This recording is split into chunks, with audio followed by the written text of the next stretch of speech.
Hey, how's it going?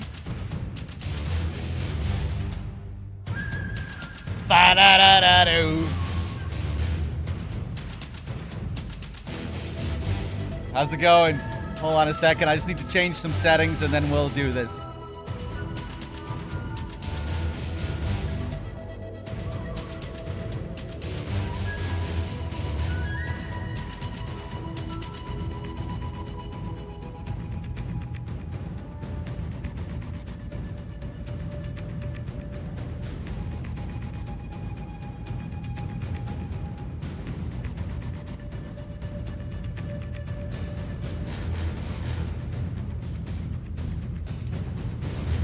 I love this track. What a sound. Ready for war. Da-da-da. Hey! Oh! Hey! Da-da-da. Okay, hold on. I didn't think we would be this far into the game. I think DRK might have been playing a little bit faster than usual, or maybe not. I don't know. But as he was saying, he's had some IRL shit to deal with in the background, so maybe that's part of the reason. That's okay. Anyway, we were a lot slower than usual with MGS2 and 3. I think this time. I think both of those games went well over the 20-hour mark. Oftentimes they're a little under 20 hours, and I think this time they were both like 22 hours-ish or something like that.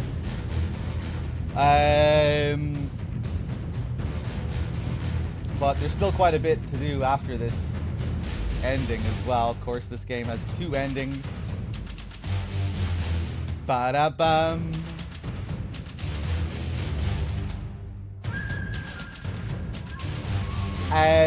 Is this close to the end? Kind of, and kind of not. There's still quite a bit that we have to do after this second Peace Walker battle. You know, this leads into the first ending, and then we have to grind a little bit for parts. We have to create Zeke. And that takes a little bit of time. It's really not that bad when you know what you're doing. You just have to fight Pupa a few times, fight Chrysalis a couple of times.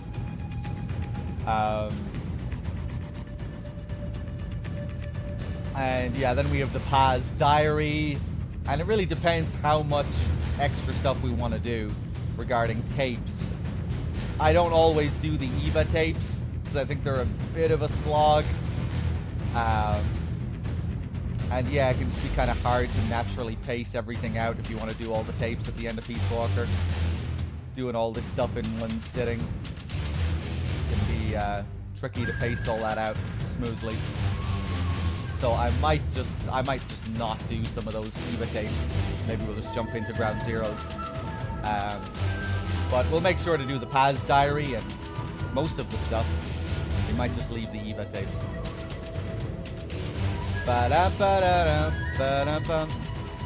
Mr. Humans, thank you very much for the 42 months, the 2 months in a row. How's it going, man? It's good to see you all again. Hope you're all doing good. Give it a little. Hey, how's it going, Music Box? Mr. Kane, Safi. Hold on.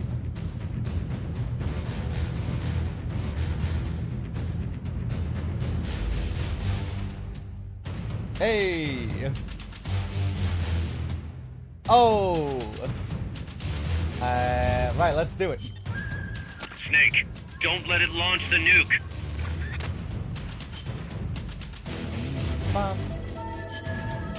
I'm battle. Put on the big chunky battle dress. And I won't forget to bring the fucking M60 this time. Remember the nightmare of a situation we had last time when I was doing this? I was like half asleep, I think. We'll bring in the Gustav. We can have 3 big beefy weapons with this battle dress. Your outfits determine what you can carry into the game.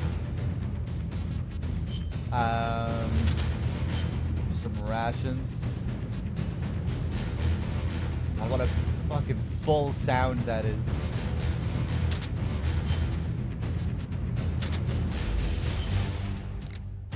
Hey! Oh! Fulton's. Yeah. Ba ba ba ba ba da ba.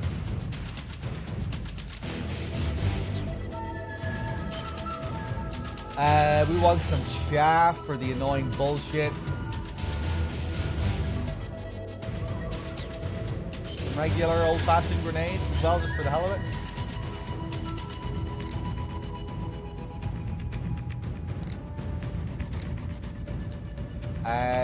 You know, I'm not sure if I ever used C4.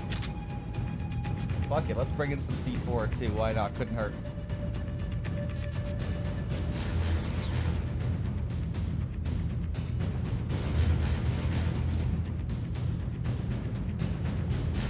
Okay. Ba-da-ba-ba-da. Hey, how's it going, Az? Yeah, I got a decent sleep. I think.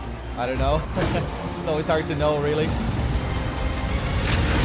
I'm just up, you know. DRK wanted me to take over a bit earlier.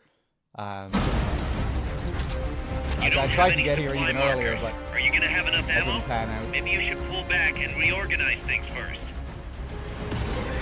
Wait, what the fuck did you just say?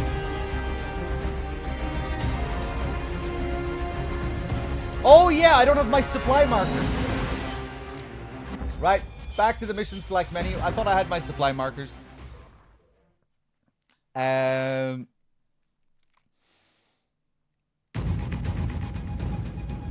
Hold up.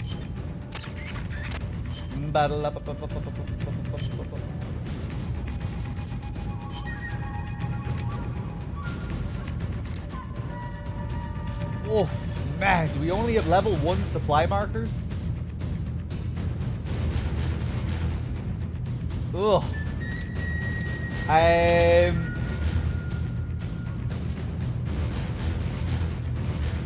Right, I wonder if I'll have enough stuff. A gift from DRK. Yeah, what a lovely gift. How many supplies do I get with a level 1? I might still be okay just about with the M60.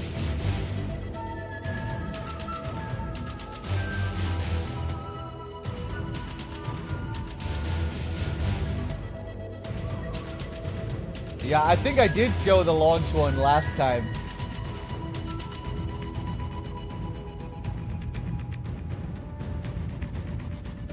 I do still get 10 drops. Okay. Let's fucking do it.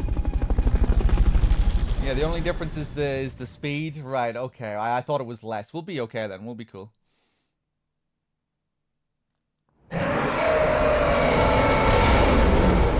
I was looking on your YouTube for your singing about balls in Metal Gear 2. Does that exist anywhere? Are people like looking up clips specifically to hear me singing about balls? You've got to stop Peace Walker before she can launch her nuke. I don't know, you might be a little bit disappointed when you get there. Yeah, it should be on my archived YouTube channel. !YT2 in chat. And Kumori has been uploading all the VODs there, so you should find Metal Gear 2 there pretty easily. I don't think I start singing about balls until a while into the playthrough. Once I get to the second building, the tower building, the spirally building, that's when I start really singing about balls. Because someone in the chat says, "You've ruined this song for me now with your ball singing." And then that just encouraged me to start singing about balls. I wasn't even really singing about balls up until that point. But yeah, you might be disappointed, I don't know.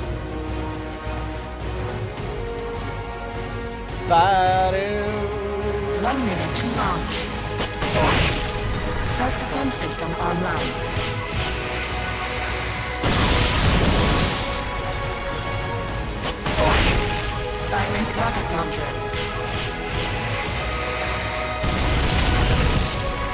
I'm glad I could make you laugh.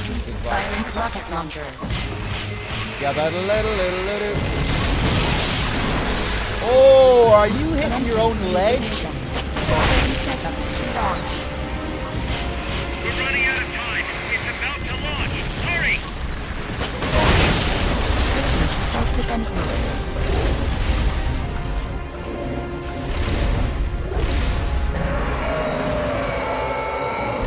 Face me. Jump engaged. Yeah, but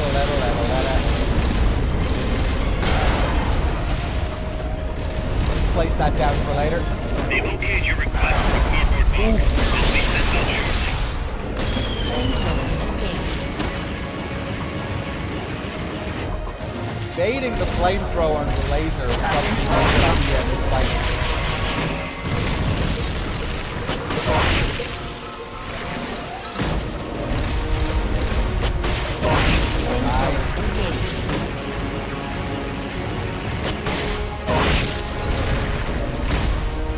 Flamethrower engaged. Jump engaged. Jump engaged.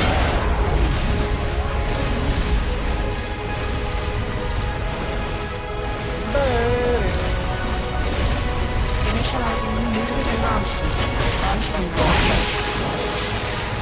Opening circuit. You've got to stop Peace Walker before she can launch her nuke.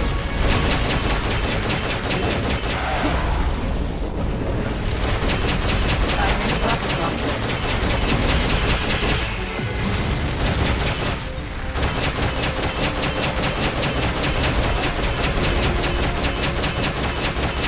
Firing rocket launcher. Yeah, man, having the M60 is nice. For this. Oof.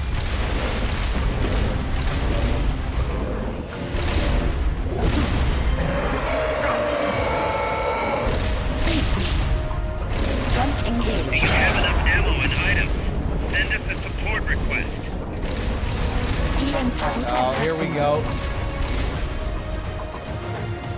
Firing drill missiles.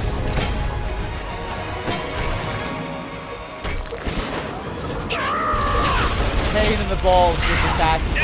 No! Especially if you don't have much equipment, you can only bring it through the shaft. Face me. Uh-oh. Uh-oh. Uh-oh. Yeah. Anti-water charger.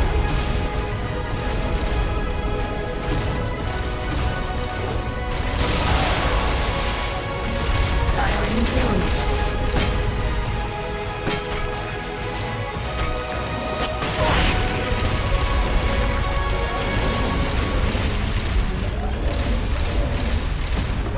Jump engaged.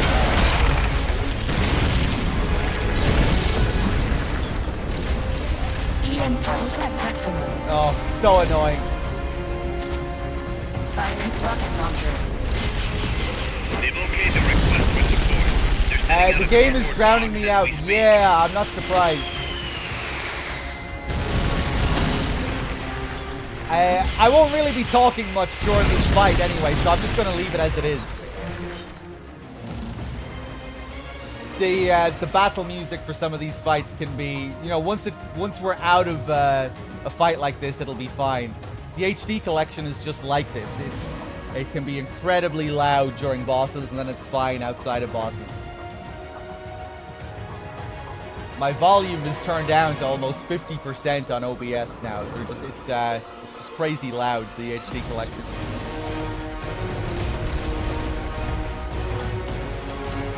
Anti-water charger.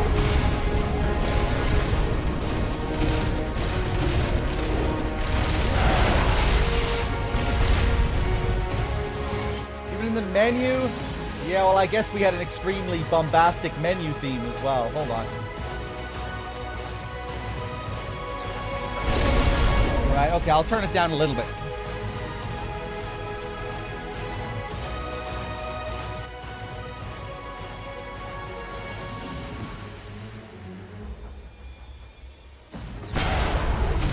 Okay, I'll probably still be getting drowned out a bit, but I'm going to leave it as it is here. You can tell me if I need to turn it down.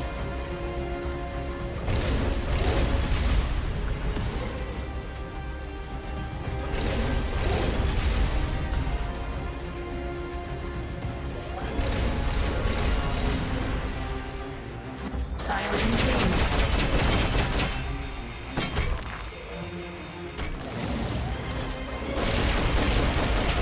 Backlight motor charging. Oh, yeah, I forgot about the head slide. Flamethrower engaged. Sorry, SB, you're going to have to put up with me, I'm afraid. DRK is left. Jump engaged.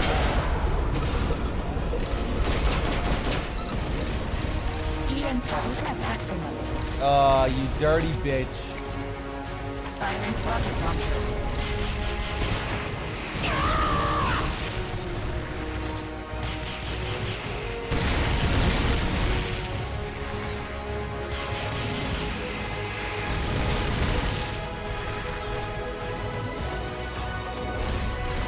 Ugh. Backlight motor charging. Fuck it. I'll just attack the leg with the M60 when she does this. Or the other pod. Yeah, you can still attack the other pod, right? Or maybe you can even attack the main AI pod with the M60.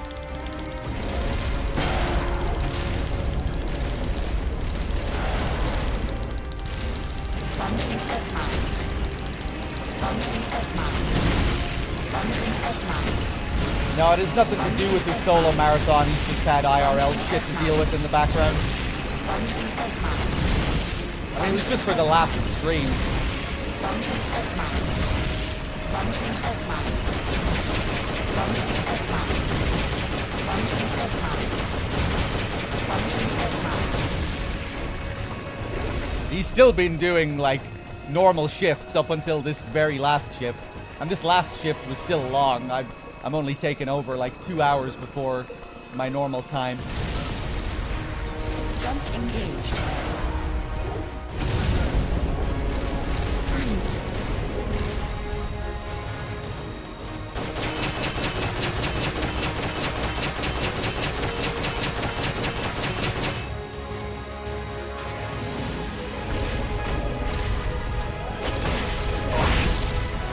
Jump engaged.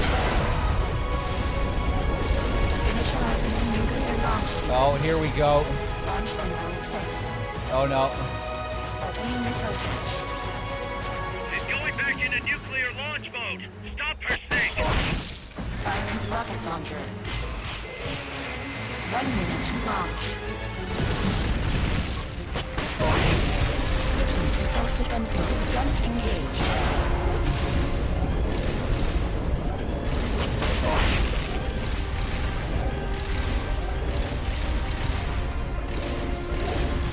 Owl, thank you for the raid.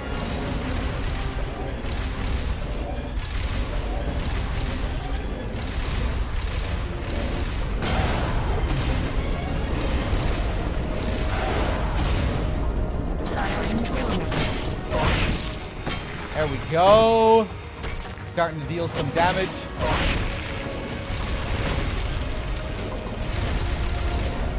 Jump engaged. Jump engaged.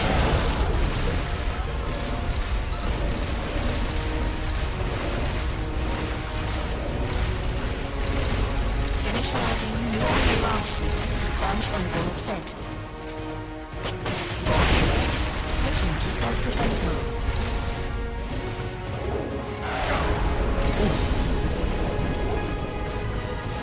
Oh, the sweet. Firing rocket launcher.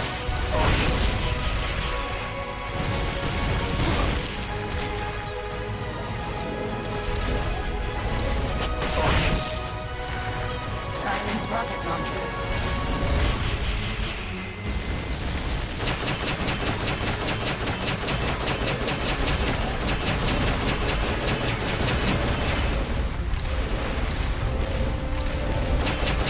Jump engaged.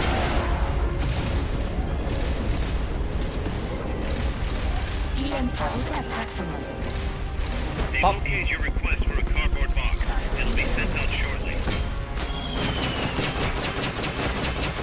Yeah. I forgot we can fire away at the fucking the main pod as well.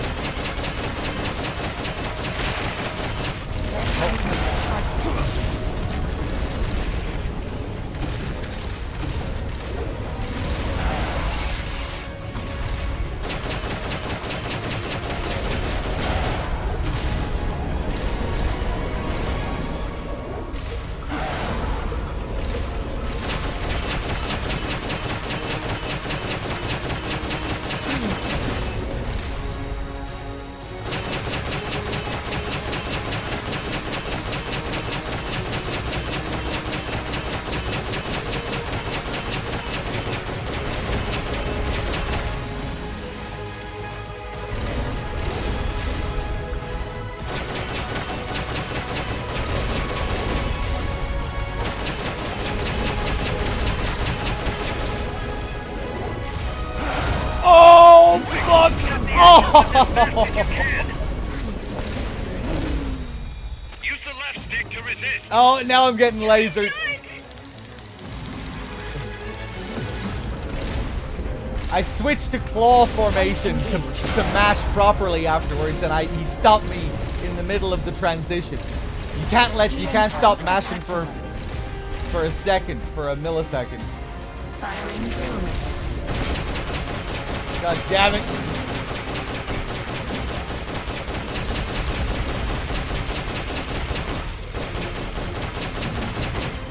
Leg drive missile.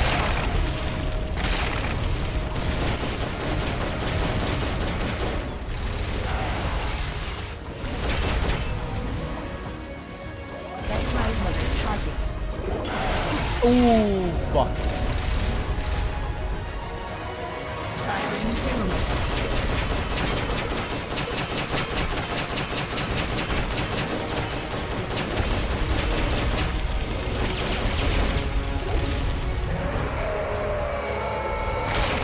Face me. Front engage.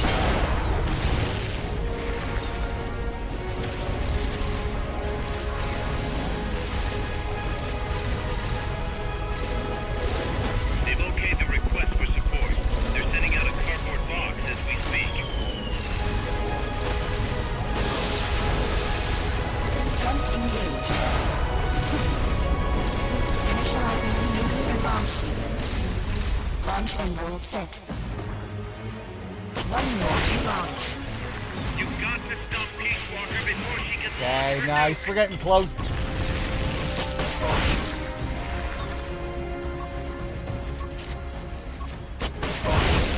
Switching to self-defense mode. Front engaged.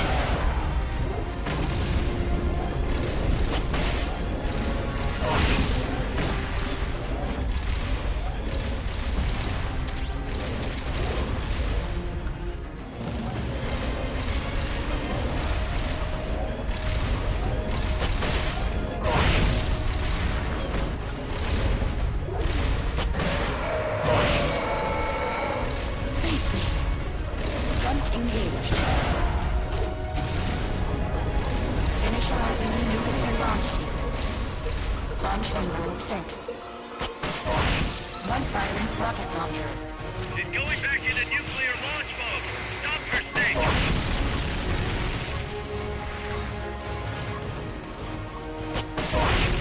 Firing rocket launcher. You should be okay. They've okayed your request for a cardboard box. It'll be sent out shortly.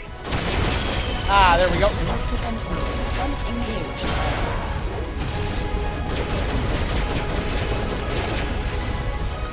Firing drill missiles.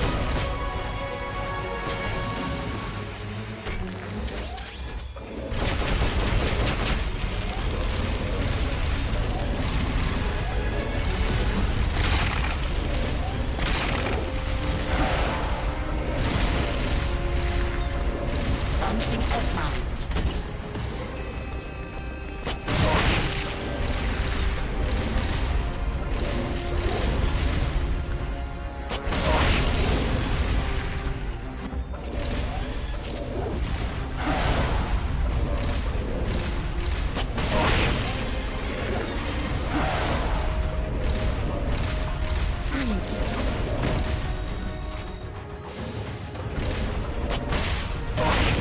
Nice. Jump engaged.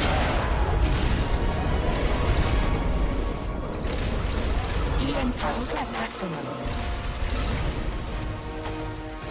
Firing tail missiles.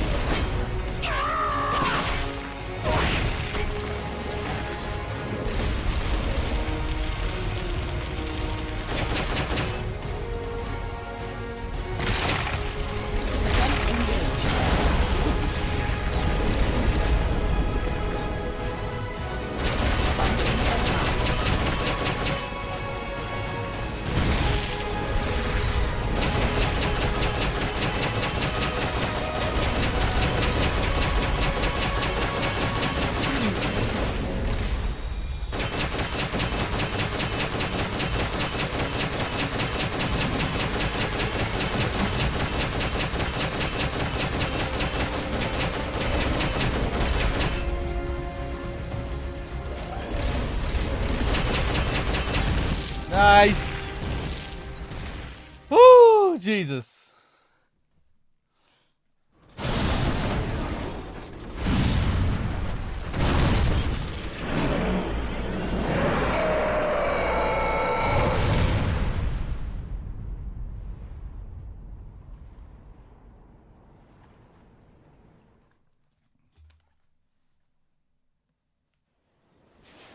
It stopped moving. Snake, you did it! You stopped the launch! Huey, how's NORAD? Not good! BMUS continues to track the targets on radar. The SP satellite status is green. Still assessing as reliable. Chairman of the Joint Chiefs, a representative of the Secretary of Defense and Congress have arrived at NMCC. You've only damaged the drive system. The data uplink's still intact. We've got 1,500 Soviet ICBMs crossing the North Pole. Target region is confirmed as the west coast of the United States. Go to DEFCON 2. Prepare to launch ICBMs. How do I make it stop? Peace Walker is a fully autonomous system. Unlike the other machines you fought, its command authorities are all located inside its cerebrum, the mammal pod. We've got to stop the mammal pod. I don't have the abort code either. Coldman was the only one. Snake, destroy the AI inside the mammal pod. The inner barrier protecting the mammal pod is designed to be as strong as a bomb shelter. What's it gonna take to get through? I guess an atomic bomb will do it. You trying to be funny? No, I'm telling you, that armor was designed to withstand a nuclear war. We can't get through to the President. The decision is on us. You can't be serious. There's no way I'm gonna wipe out the human race. This is the President's call. There's no time for that. We need a decision now. Huey, call NORAD. We have to tell them the nukes aren't real. I'll give it a shot. Forget the order of succession. If we're all going to hell, let's take those bastards with us. We have 12 minutes to impact, sir. May God have mercy on our souls. Jesus. Coldman guessed wrong. They're gonna go through with it! The platform sustained a lot of external damage. All we need is some pressure. Pressure? Sink it in the lake. With that much water pressure, even the tiniest crack should be enough to flood the innards. The AI pod is a mass of highly sensitive electronics. Short the contacts and the signal will stop. How much does that thing weigh? 500 tons. It's hopeless. We can't move that thing. Get NORAD on the phone. Incoming MIRV warheads have separated. Estimated time to impact now, 11 minutes.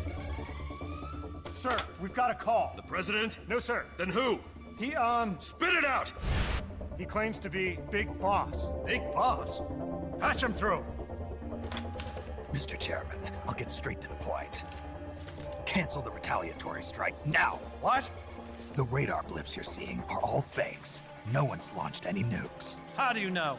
The launch data is fake, part of an experiment that leaked. You weren't supposed to receive it. Your radar is showing missiles that don't exist. If you're lying, then we've got 10 minutes till we're toast. We have to retaliate or more Americans die. The experiment was planned and executed by the CIA station chief in Central America.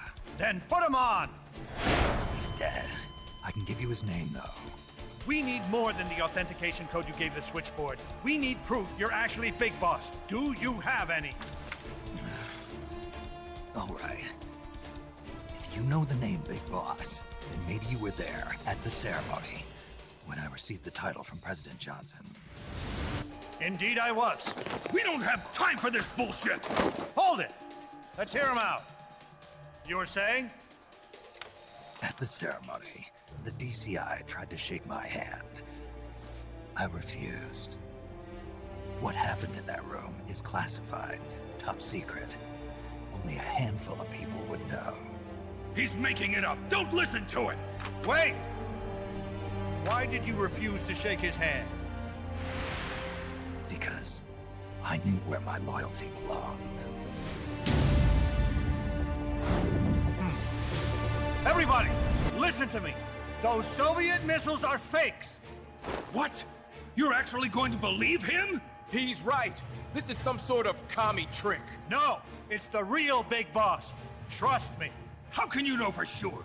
Because I was the Army Chief of Staff back then, and I was standing right next to the DCI when it happened. I saw everything.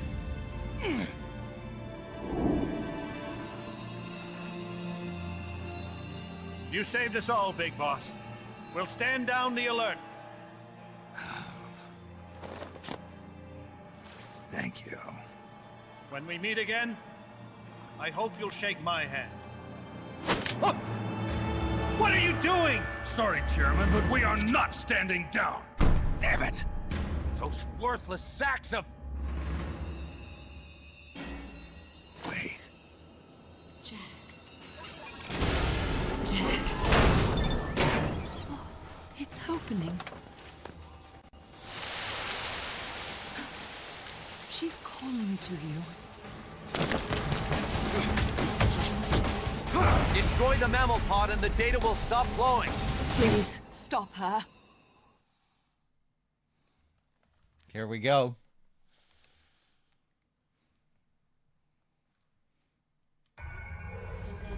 I've been waiting, Snake, for a long time. Waiting for your birth, your growth, and the finality of today.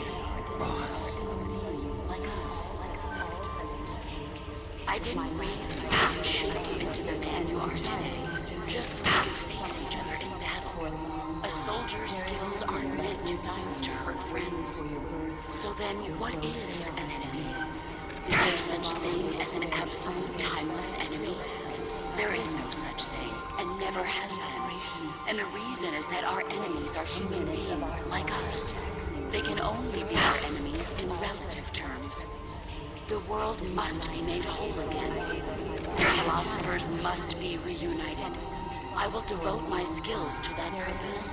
And with the Colonel's money, I will achieve that end. Just as I once created the Cumberlands. They are my family. I may no longer be able to bear children, but I still have a family. Latest 10 minutes of our lives, Kill me. Kill me now. Do it. is my life. I raised you. I loved you. I've given you weapons, taught you techniques, endowed you with knowledge. There is nothing more for me to give you. All that's left for you to take is my life. By your own hand, one must die, and one must live. No victory, no defeat. The survivor will carry on the fight. It is our destiny. The one who survives will inherit the title of boss. And the one who inherits the title of boss will face an existence of endless battle. I may no longer be able to bear children. The quick brown fox jumps over the lazy dog. That's the operation. Let's make this the greatest 10 minutes of our lives. Kill me now. Do it. All that's left for me to take is my life. And trust me. For a long time. There is It is 9.254637698888. I may no longer be able to bear children. Commence the operation. Traces of our Listening to me. All that's left for me to shall be brought to the remaining flame of Spain.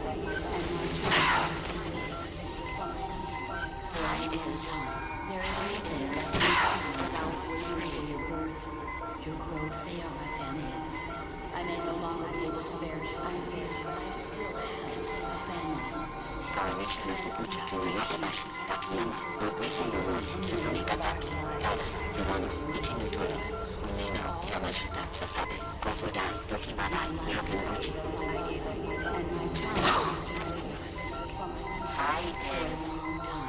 There is nothing left inside me, waiting for your birth. Your growth, they are my family. I may no longer be able to it's amazing when the famous purpose has learned in fractal space with the tuning fork is a rod named on Harakiri Rod. I need scissors, 61. The lonely fox chases the one-eyed and my child. Jack! For a long time, there is nothing left inside me now, waiting for your birth. Your growth, Jack! I may no longer be able to bear children, but I still have a family. Commence the operation. Let's make this the greatest 10 minutes of our lives. Listening to me. Take is my life. I gave it my life, and my child There is nothing left inside me now, waiting for your birth. Your growth, they are my family. I may no longer be able to bear children, but I still have a family. Commence the operation. Let's make this the greatest 10 minutes of our lives. Listening to me. All that is my life.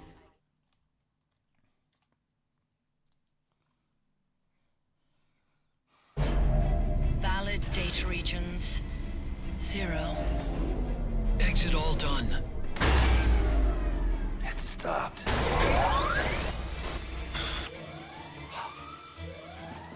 The data uplink's bypassing the mammal pod. Put down the gun! Come to your senses, man! The fate of the world, the fate of the Earth is at stake here! Why? I don't understand. Answer me! Tell me why! Answer me!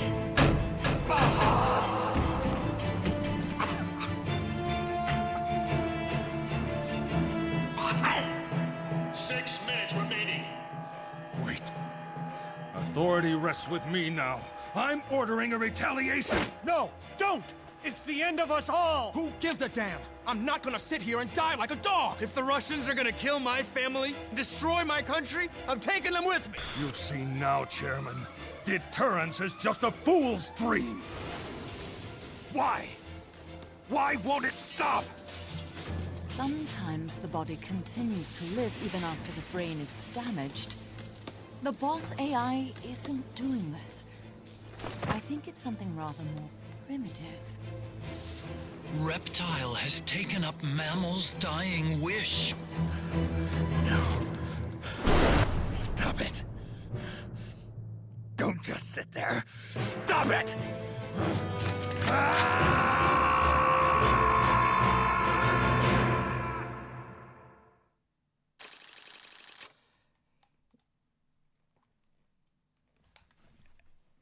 People are asking there, yeah, if you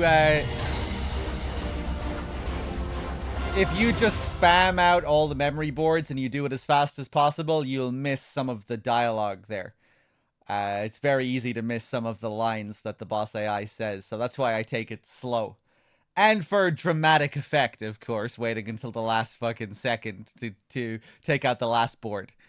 So it's for two purposes. For dramatic effect, for the final 5 boards, and to also get all of the lines before that. I think it fits, you know, because you can imagine Snake struggling to take out the final boards when she starts screaming Jack at him. And then in the scene right after, when he's just staring at the pod, he looks completely insane. He looks completely insane when he's staring at the pod. Okay.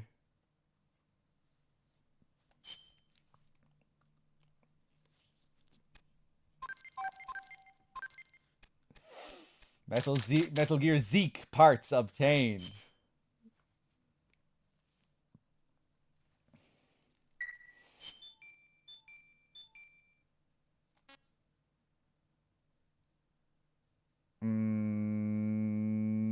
Where am I going? Let's go to Mother Base, check out R&D.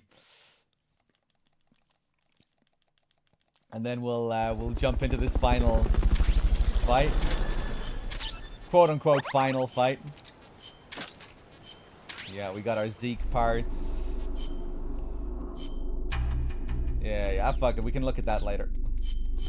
Bum.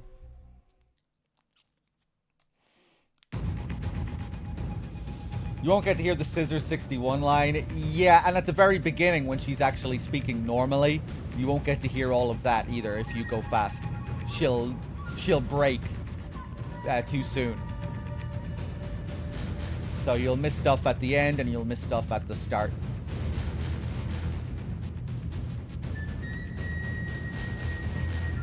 Prevent all-out nuclear war. That is our goal for this next mission.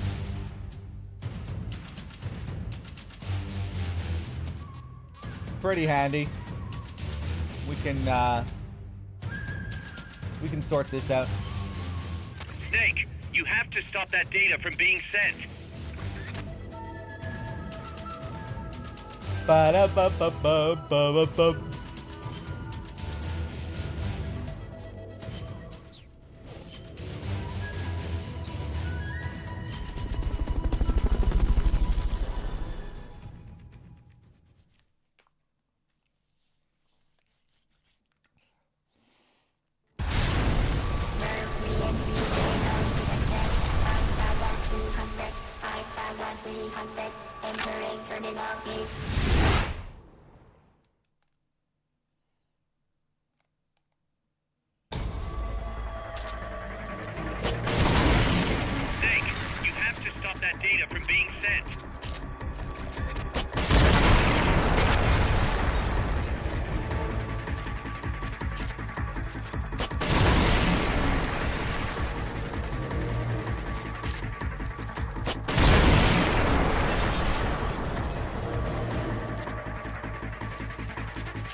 That blood?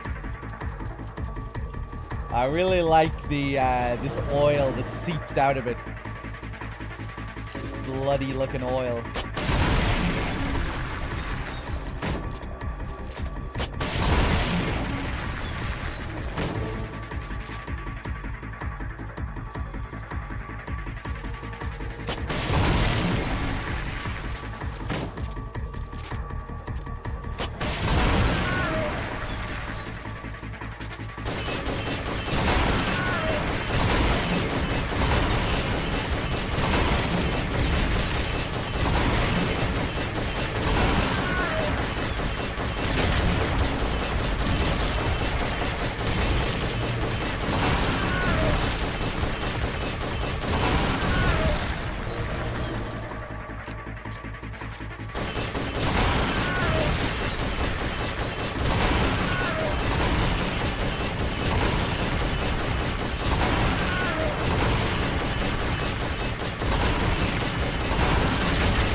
160 seconds.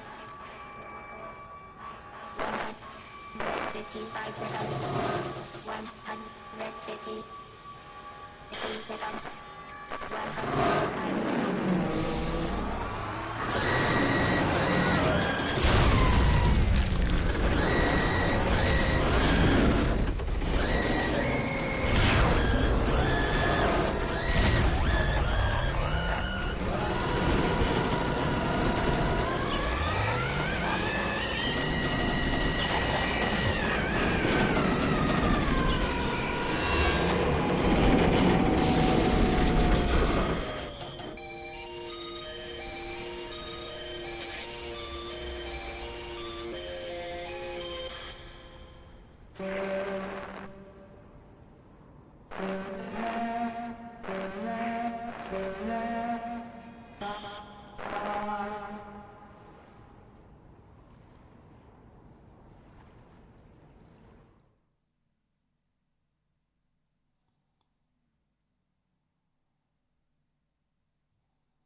That song.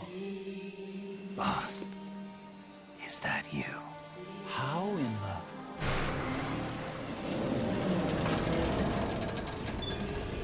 A ghost in machine?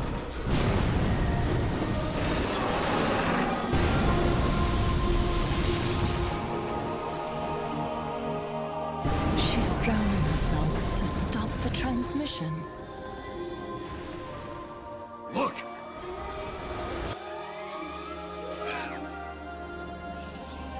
It's functional compensation. When the human brain is damaged, sometimes it recovers over time. Other parts of the brain take over the functions of the damaged parts. Mammal and reptile were patterned after different parts of the human brain. When those parts were assembled together into one, they must have become capable of functional compensation.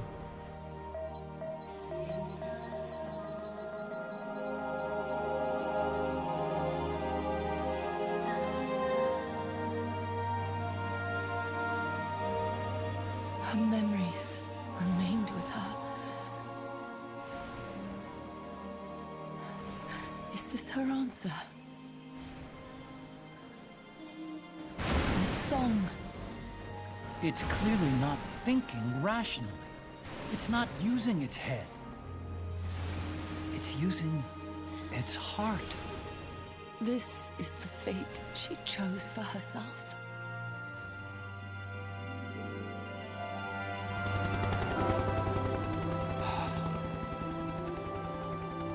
The boss's innocence has been proven. Do you hear it, Snake? Do you hear the boss's song?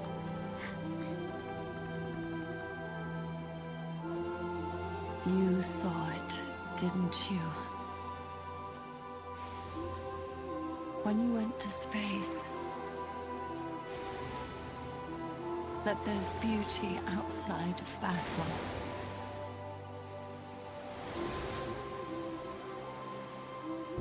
At last, I understand. In the end, it was you who put down your gun and chose instead to sing. They can all hear you. I know they can. And your will shall surely live on. That's what you wanted. So much that you gave up everything you had. But you couldn't achieve it. Isn't that right? And still, all you can do is sing. There's no peace to be found anywhere. And so, we can only keep on hoping. Hoping for the illusion we call peace.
Just sing a song.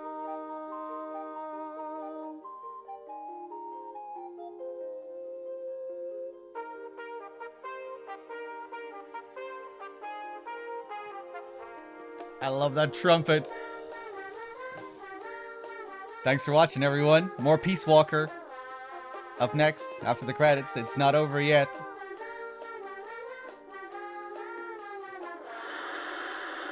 I love the static here as it cuts out. The illusion. It's like the song itself is also the illusion of peace. A little bit too good to be true. And now, reality kicks in.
Petals of white cover fields flowing in grieving tears, and all the hearts once new, owned and shattered now. Love can kill, love will die. Give me wings to fly, fleeing this world so cold. I just wonder why. Cold as the dark, now my words are frosted with every breath.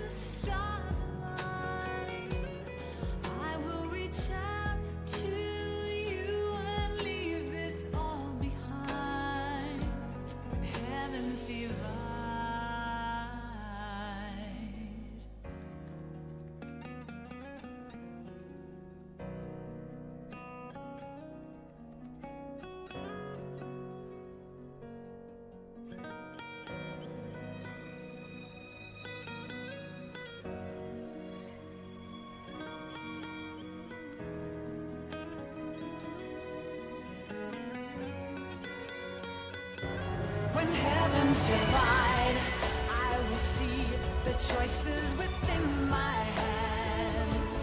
How can we ever protect and fight with our tiny souls? Let me shine like the sun through the doubts and fear. Do you feel the storm approach as the end draws near? When heavens divide, time will come to softly lay me down. Then I can see a face that I long to see.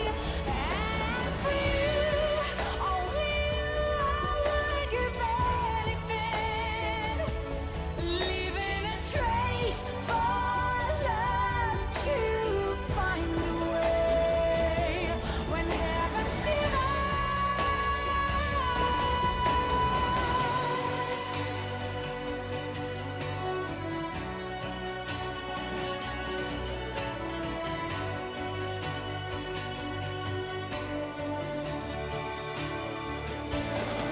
I will dive into the fire, spilling the blood of my desire. The very last time, my name scorched into the sky. When heavens divide, I will see the choices within my hands. How can we ever protect and fight with our tiny souls? Let me shine like the sun through the doubts and fear. Do you feel the storm approach as the end draws near? When heavens divide, time will come to softly lay me down. Then I can see a face that I long to see. And for you, only you, I would give anything, leaving a trace for love to find a way. When heavens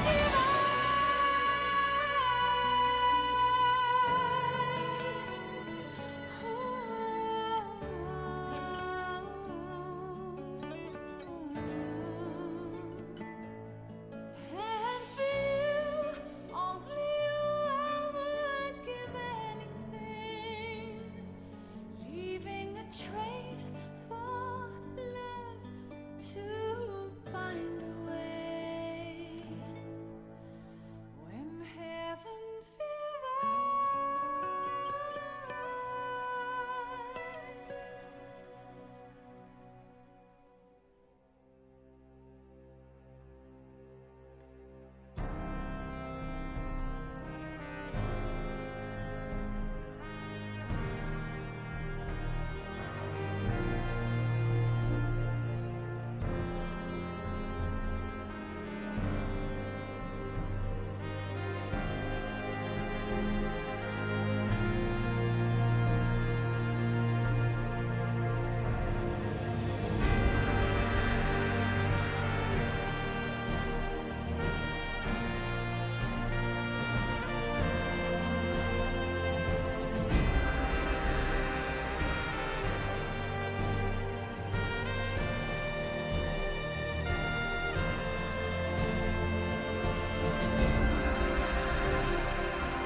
Snake, you still here?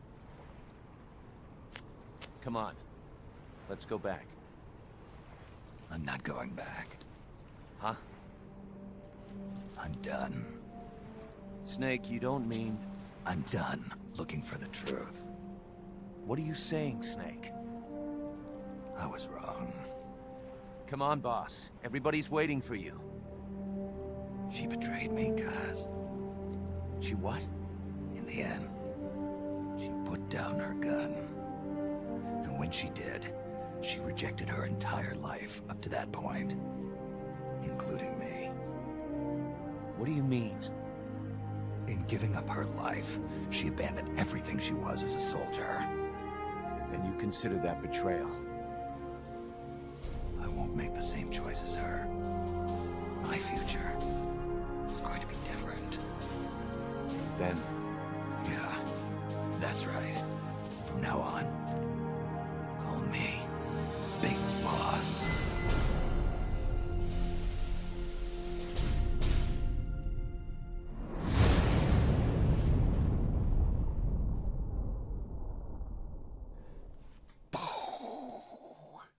There we go, chat. The first ending where Big Boss accepts the title that was given to him. But more importantly, we can now wear a tuxedo. The CIA just sent him over a tuxedo. Good boy, we knew you'd accept that title eventually. Here you go, now you can look nice. Next time we meet.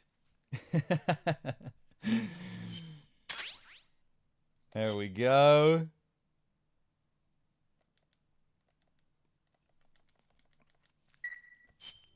Got a sec, Snake? What's up? It's about Paz. You know she doesn't have any family. She got a scholarship thanks to Zadornov and was living at the dorms, but he was KGB. All signs are her scholarship came from the KGB too. Even if they let him go, she's not going to be seeing any more money. It wouldn't have been much anyway. So, I was wondering, what about letting her stay here for a while? What does she think? She says she wants to help out. It would only be temporary. She's still in shock. Right now, no one understands her better than we do.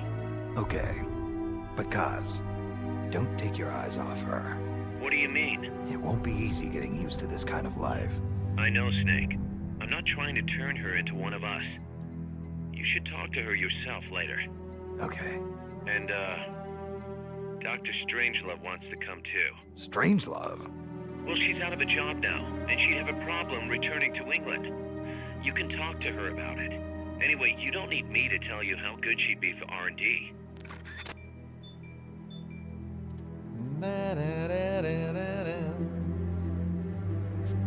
I love these themes that play for the radio conversations, like darkness bubbling under the surface. Let's go back to Mother Base and take a look.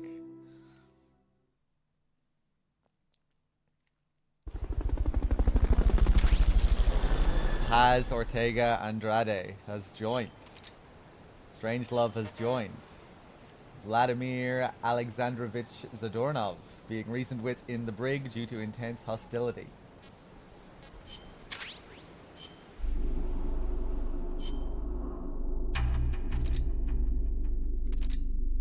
Can look at their models once again. Who are you? How fast a tranq dart works depends on where it hits. Ow! What the? Oh! Love the little blurbs we get. Here's Paz. Give yourself a little break once in a while, boss. I still have to eat. I haven't had any food yet since waking up.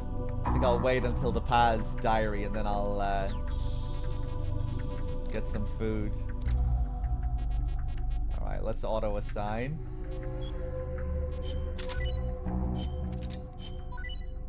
Ba-da-la-dum, ba-dum, ba-dum. Hey, what's up, JMP? How's it going, man? Oh. Here's the doorknob.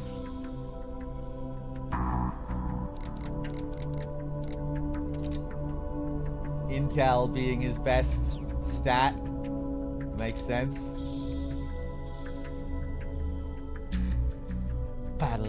Ba-da-ba-da.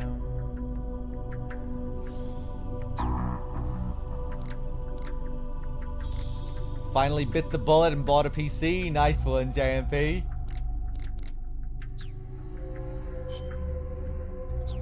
I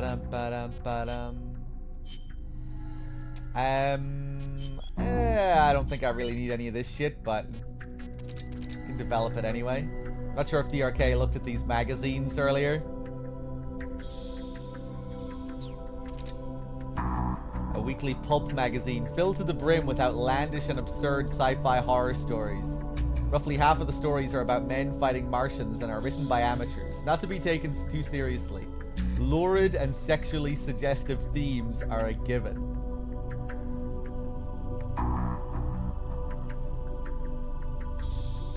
Area 51. An extraterrestrial playground, breeding to become a galaxy without borders.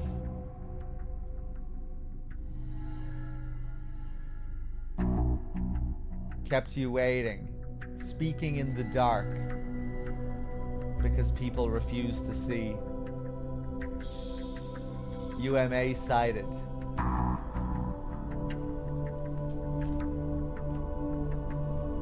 The infamous Bigfoot abducted by UFO. Damn, I wish I could read this entire magazine. Seb, thank you very much for the 21 months as well. Much appreciated.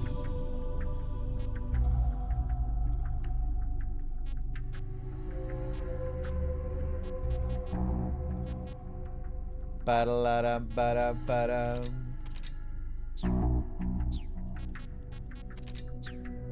Yeah, you can get other ones with different covers, different characters on the front. There's one with Solidus, isn't there? And there's one with, is there one with Liquid? I think you can get one with Solidus and Liquid. With different headlines and stuff. Ba-da-da-dum, ba-dum, ba-dum. So now we can start developing Zeke. We start off with nothing. More or less. No legs. No head.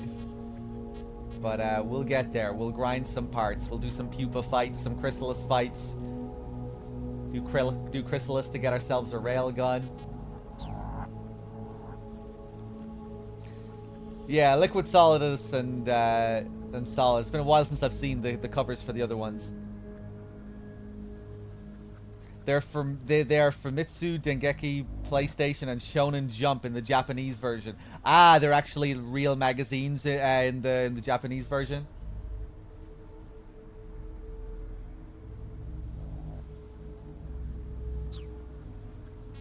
Yeah, I guess that's in line with the rest of the stuff, right? In the Japanese version, you actually develop Doritos and Mountain Dew. That's what the cola and the chips are in the Japanese version. Straight up Doritos and Mountain Dew. Originally created by MSF, the original creators of these items. Developed by your R&D team.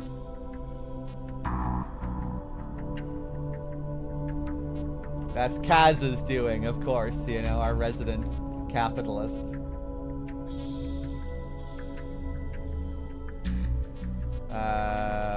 Okay. Ba-da-da-da-ba-da-ba-da.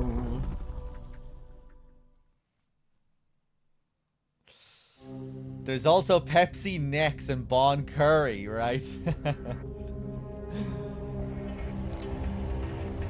Wow. Did DRK show Trenya? I don't think he did. Let's get this mission started. Complete the mission and proceed to the Fulton recovery point so we can get you back alive and well. Good luck out there. He did all the calls to unlock it. Okay, let's go take a look.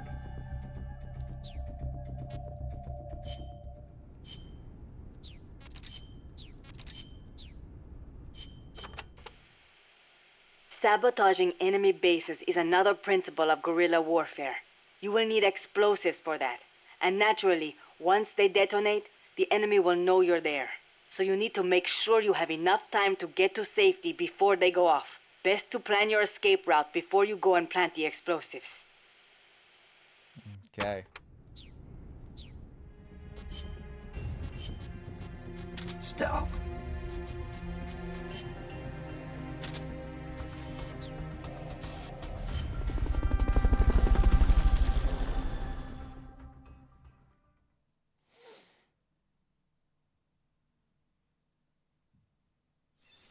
So yeah, it's crazy how hidden this is.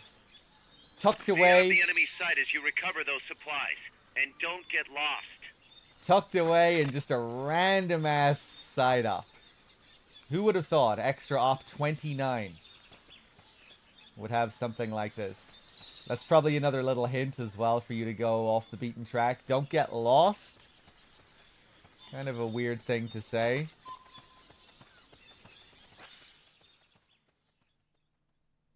So to complete our goal, all we have to do is stay in that area where we start. But if we choose to go back to the beach here, we might find something. You see some sort of weird animal over by the pier? What could we have here?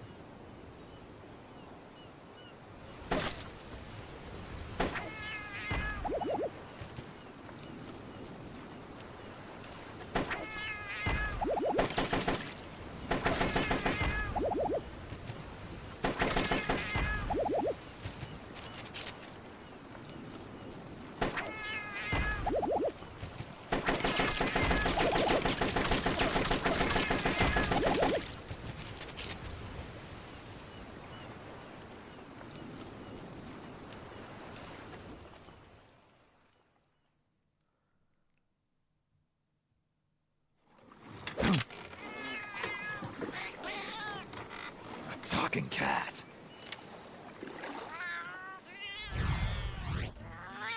Trenya.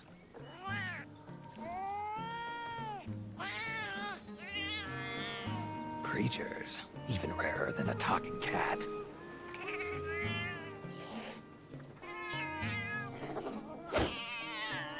Monsters. Sorry, kitty, but I'm no hunter.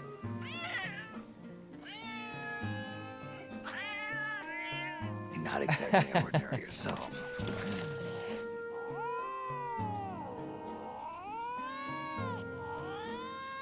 Not to be rude, but I've got things to do, so if you need someone to go monster hunting with you, find someone else.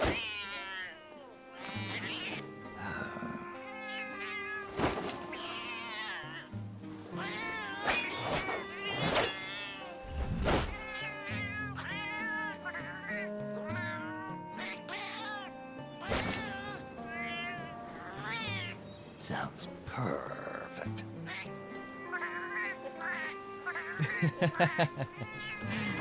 You're speaking my language now.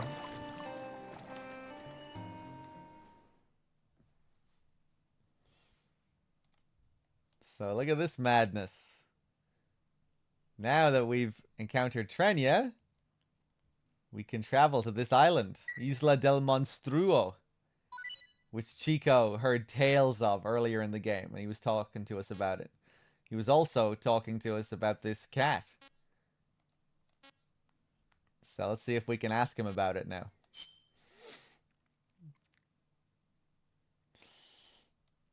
I'd like to know how this collab happened. I know Konami and Capcom are both Japanese companies, but this just seems bizarre. I think a few things inspired it. Kojima's son being one of them. This was a game Kojima made for his son in part. And apparently his son didn't have much of an interest in the other Metal Gear games, but he was a portable games player and he was a Monster Hunter fan. So Kojima thought, hey, I'm going to make my own Metal Gear Monster Hunter game. But this game generally as well being targeted, you know, this game being a portable game, portable games being very big in Japan, especially with a younger audience. that was like their target demographic with Peace Walker. They knew that it was going to be more targeted towards a Japanese audience, and particularly a younger Japanese audience, because that's the main demographic for PSP games. So yeah, I would say a lot that inspired it as well. Knowing the demographic they were targeting, they thought that they would make sense to have this Monster Hunter collaboration, considering Monster Hunter is huge in Japan, and particularly on portable consoles at the time.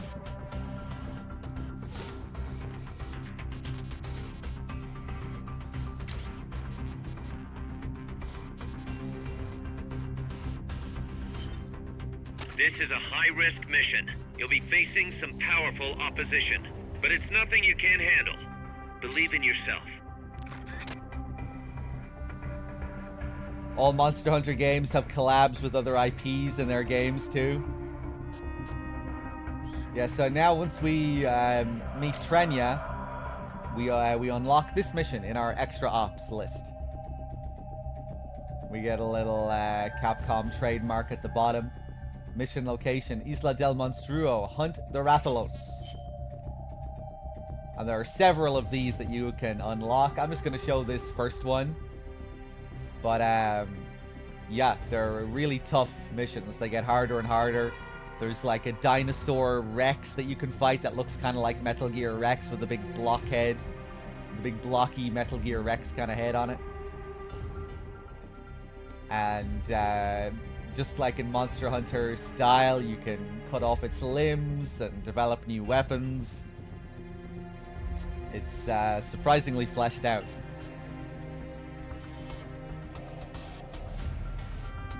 But yeah, the game probably took a few pages out of Monster Hunter's book with the structure of the game in general as well. Because I think those Monster Hunter games on PSP had like a mission type structure like this. Riggy with the 10-pack, thank you. I'm not too familiar with the Monster Hunter games on PSP, but I think they might have had a similar kind of structure with like short little bite-sized missions and similar sort of structure.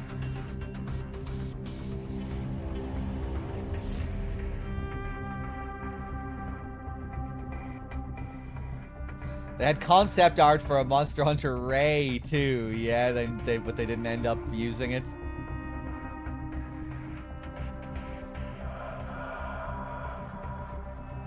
Battle.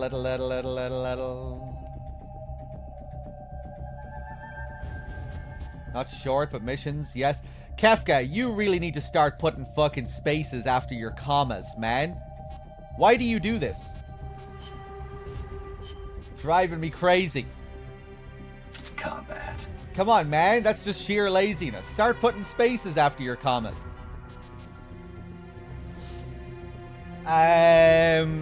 Okay.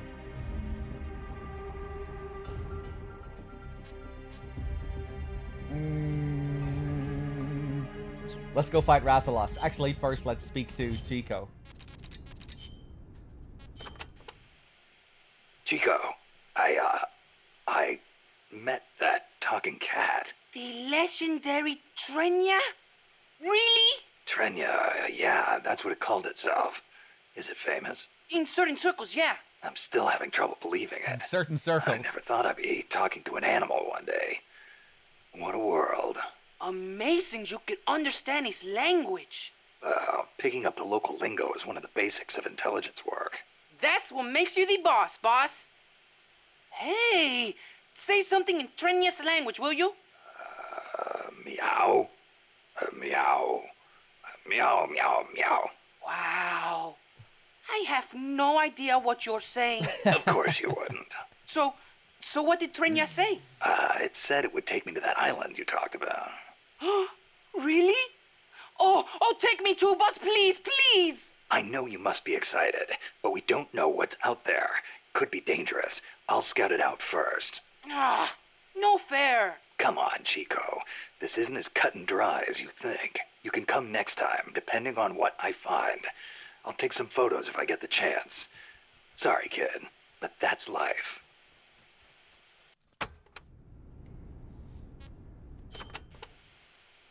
Apparently, there are other cats that talk besides Trenya on Isla del Monstruo. There's more of them? Yep, they're called the felines. Yep. But supposedly they don't ever come to Costa Rica. You should try talking to them if you spot them. Who knows what kind of stuff they have to say? Yeah, just when you think things can't get any crazier. Also, the felines are nice to humans. So you be sure and be nice back. Don't you go attacking them or anything. I would never hurt a defenseless little kitty. I used to have this book full of pirate lore. It had the story about Rathalos, king of the skies. Most accounts describe it as a dragon with wings, or a wyvern. A wyvern? A two-legged dragon? Vlad the Impaler's coat of arms had one on it. Yeah, and he was a model for Count Dracula. There are reports of ships being attacked out in the middle of the ocean. So Rathalos must be able to fly great distances. And what's more, Rathalos is said to breathe fire. Breathe fire? An animal like that can't possibly be real. We're talking about a monster, Snake. Forget what you think you know.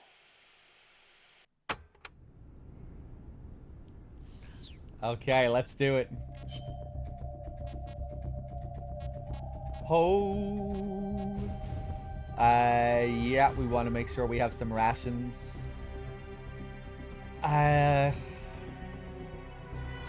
Actually, if I really want the battle dress,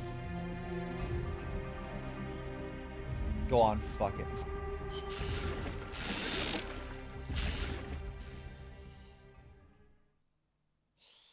Riggy, thank you again for that 10-pack, man. And enjoy whoever got one of those subs.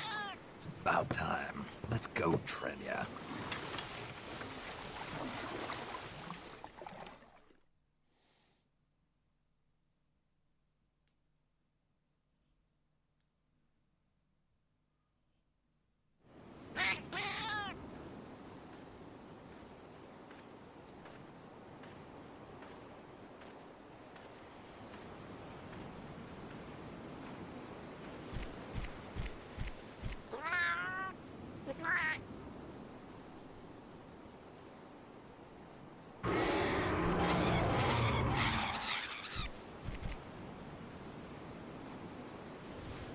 Holy Mother of God.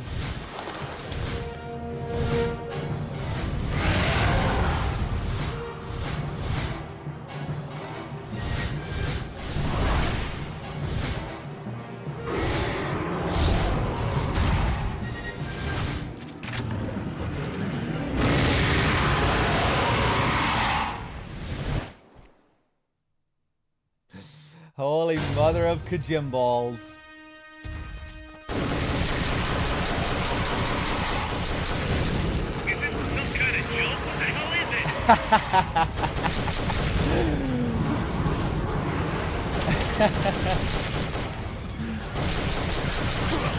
Oh, fuck.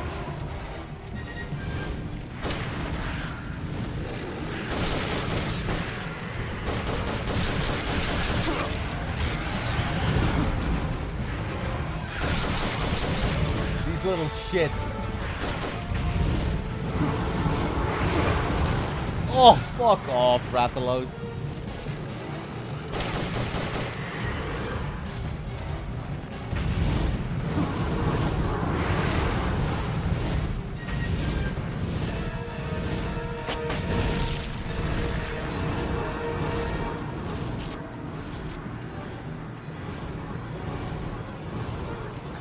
Okay, quick, while we have the chance. Let's barbecue some rations. Barbecue spit. You can use it to stop roasting. Press the action button one more time.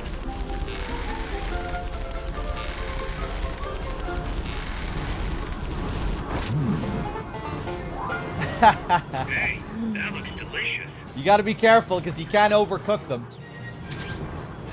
Well done meal, ready to eat. Makes a revolting ration surprisingly delicious. Alright, let's see what happens if we overcook it. Hold on, Rathalos, give me a second here.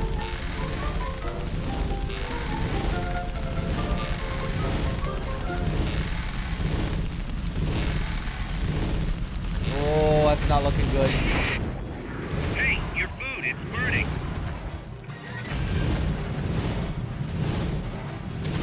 Okay, let's get back into the fight for a second.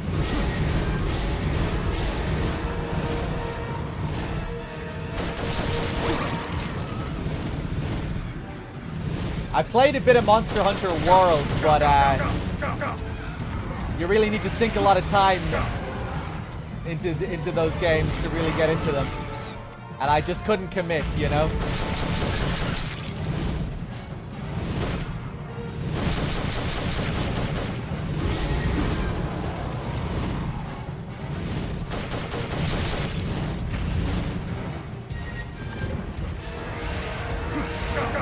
Ah!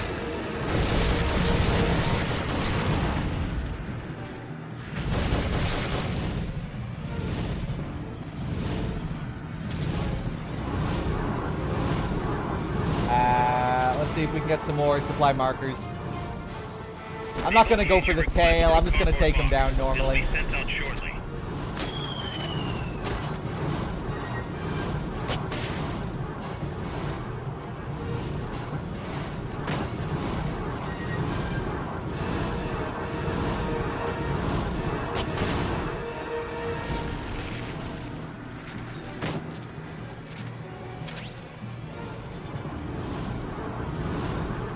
Ah, fuck. Ba-ba-da-la-bam-bam.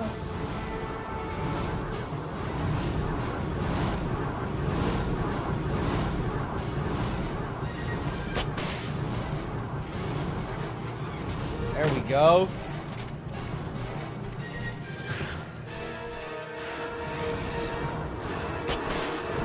Oh.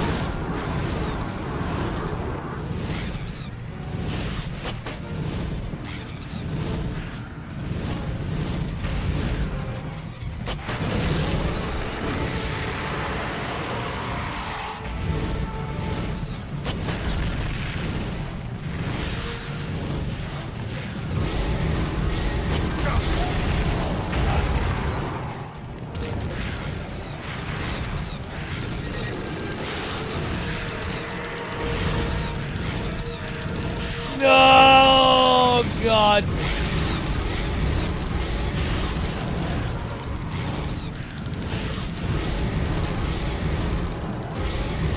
The frames.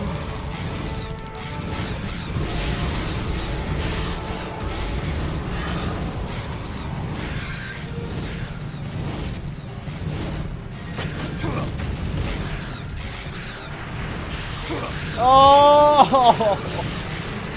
Leave me alone! Jesus! Get them, Rathalos! Thank you!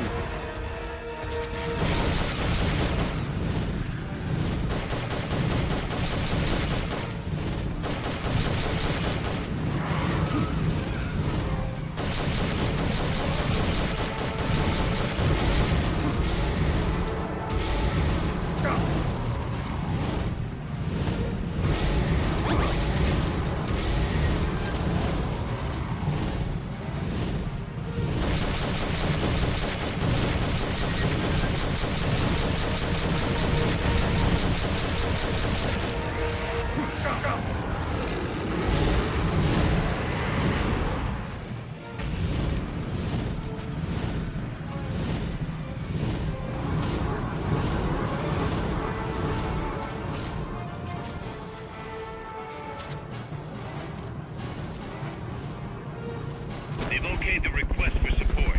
They're sending out a cardboard box as we speak.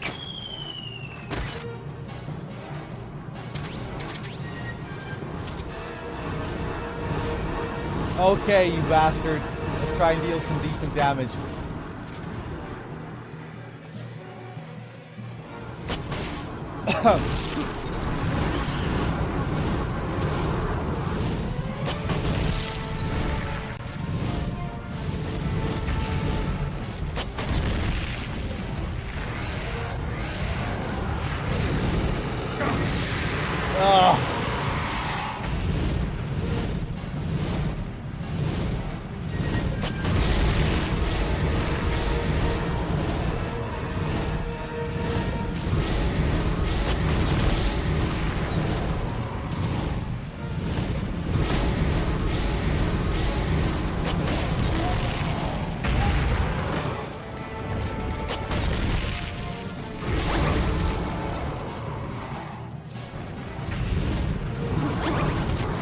Oh no. I'm probably gonna die.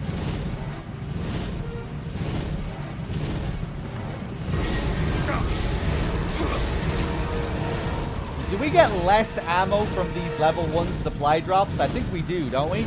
I'm getting like 3 fucking rockets. They've okayed your request for a cardboard box. It'll be sent out shortly.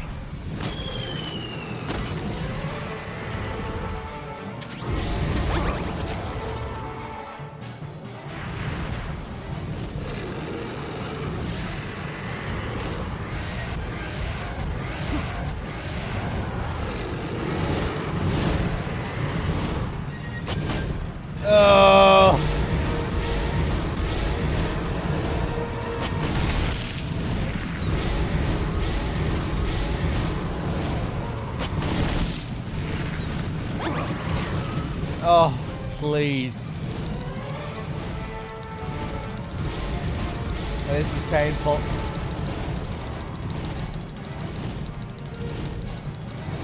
The intel team decides the amount of supplies. Right. And our intel team is not the best right now.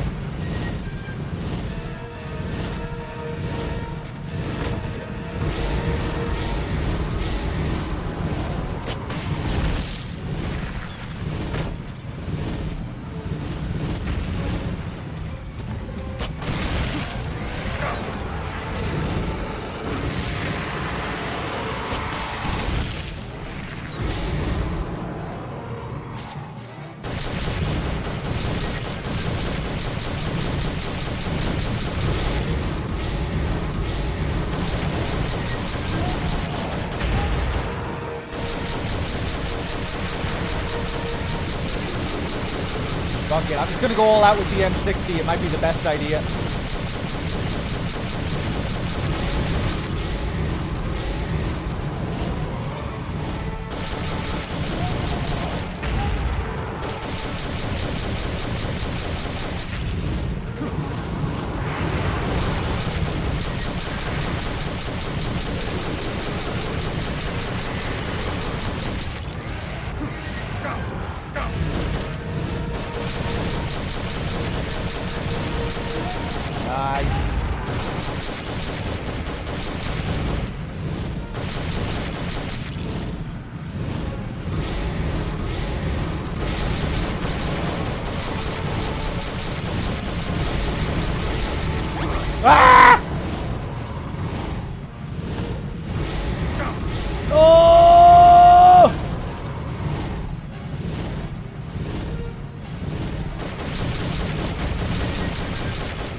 I might be fucked now.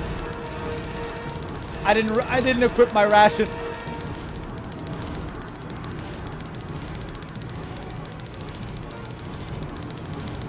Ah!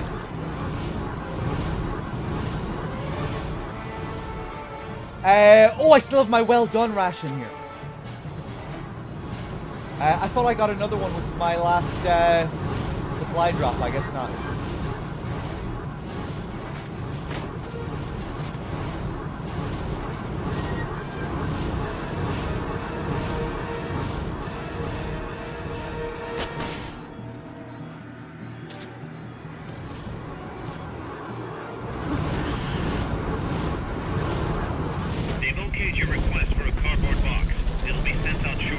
Ah, no, no, no, no, no, no.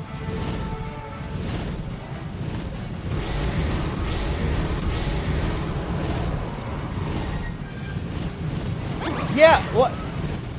I forgot about that. If you already have a well-done ration, if you've already cooked a ration, you won't be able to, or do I just not have another slot? Do I not have a spare slot?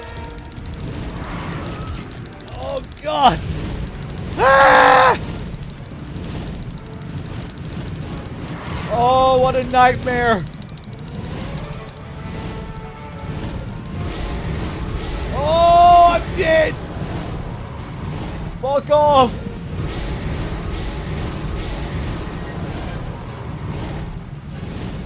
Oh. Oh, it's over. Yeah, I'm dead.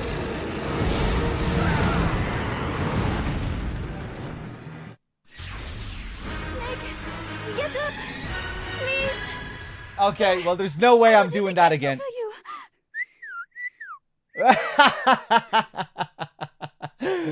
Nice, I forgot about that one. Thanks, Cecile. You tried your best. Yeah, no, fuck it. It's not like I was gonna do all the Monster Hunter missions anyway. I just wanted to show that it was a thing. So yeah, there you go. That was painful.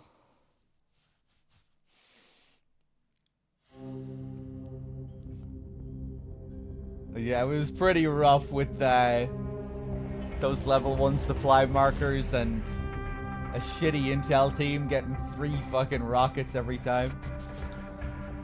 I should have just used the M60 right from the get-go. I wasn't paying attention to I was playing very fast and loose with my rations. Okay.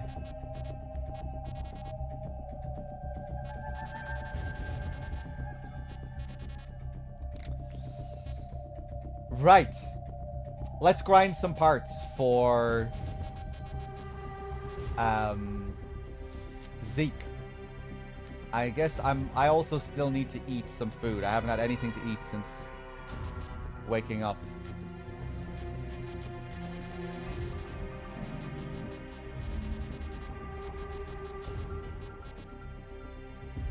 I think maybe I'll order some food, and then when the food gets here, we'll play some tapes. That seems like a good strat. We have lots of tapes to do. Strange Loves tapes. So that'll be a good time for a food break. Well...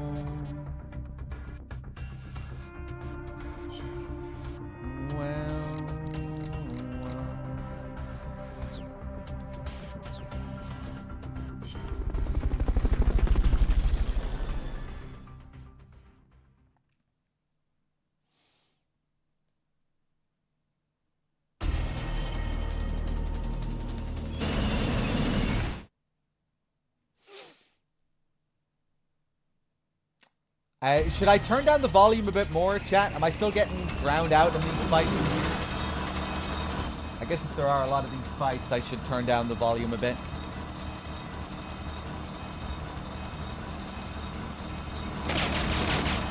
Yeah, let me turn it down a bit. Hold on.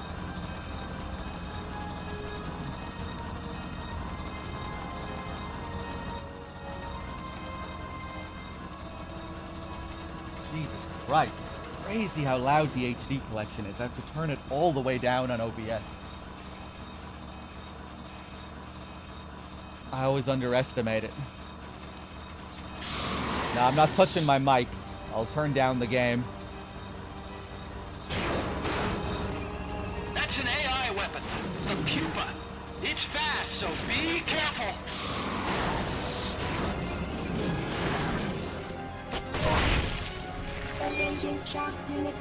Yeah, hopefully that's a bit better.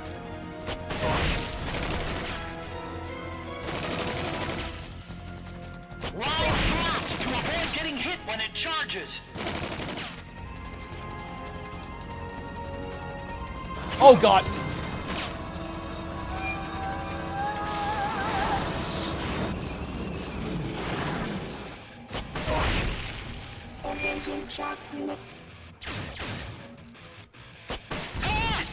It's them, not me!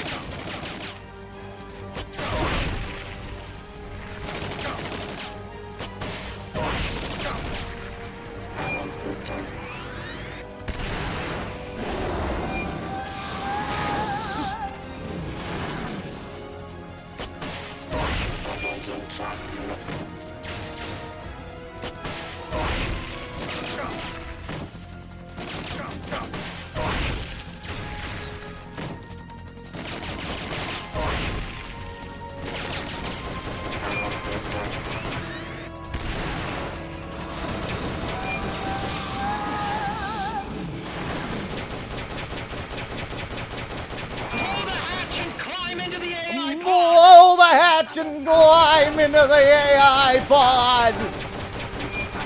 You should be able to get in the AI pod!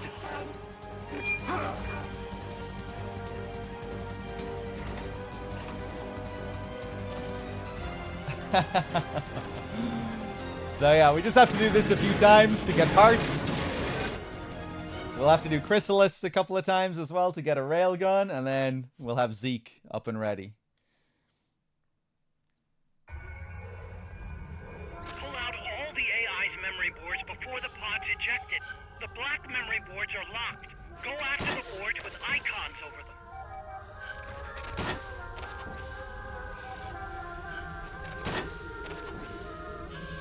You can unlock memory boards by destroying the mechanical components that they control.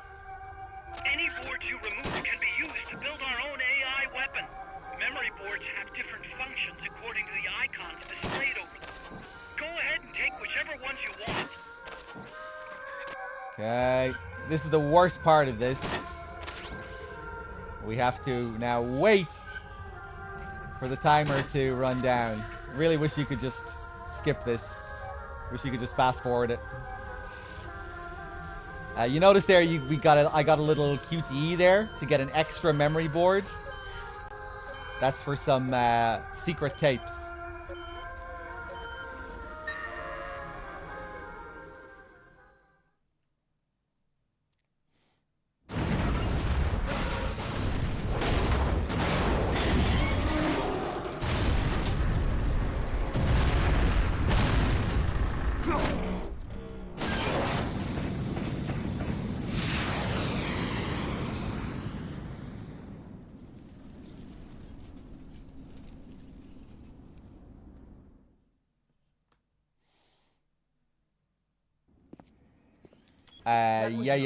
Yeah. We have to skip this shit. There's no need for a human pilot.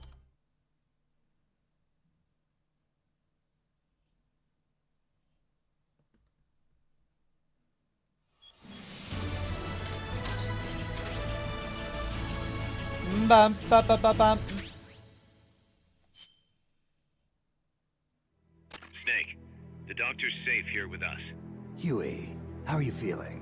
Never better. This is quite the pad you've got here, boss. I'm impressed. Call me Snake. Whatever you say. Like it or not, everyone here calls you boss. By the way, if you're at all interested in improving your tech, by all means assign me to the R&D section. I'm pretty sure I'll be of some use. Once... Shut the fuck up, Huey. Sorry, I'm ordering my food here. There we go. We got some walk units. Leg parts, head parts. Good shit.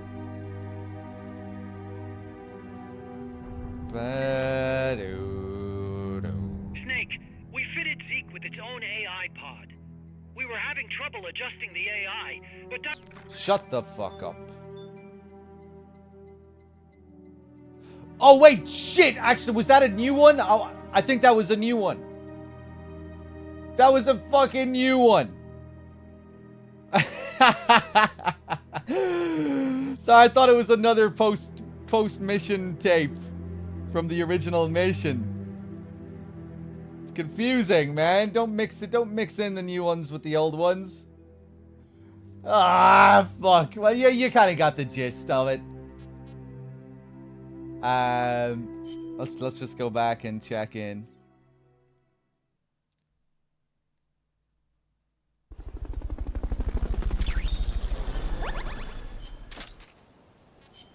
Beautiful.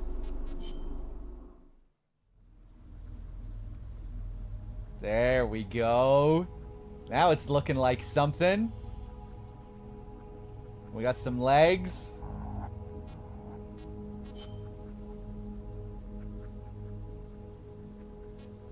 Oh.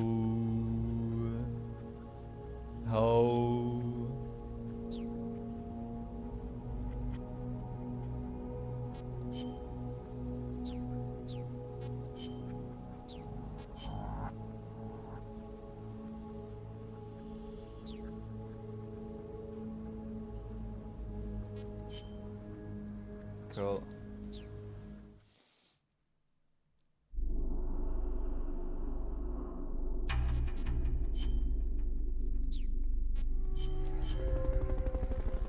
Ba-da-la-dum, bum, bum, bum, bum.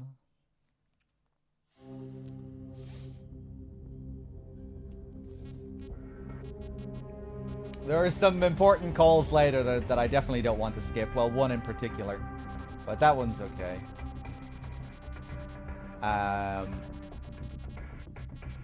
Let's go fight Chrysalis. Snake, that's the Chrysalis weapon Huey was referring to. You know what to do.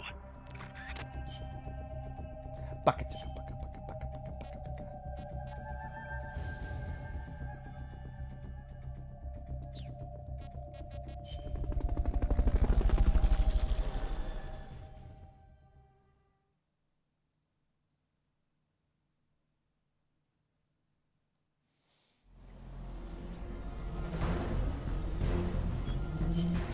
So now we want the railgun.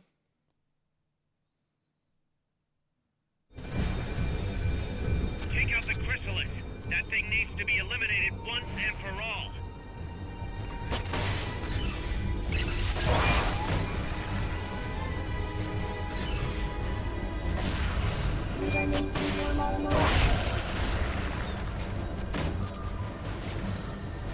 Do you have enough ammo and items?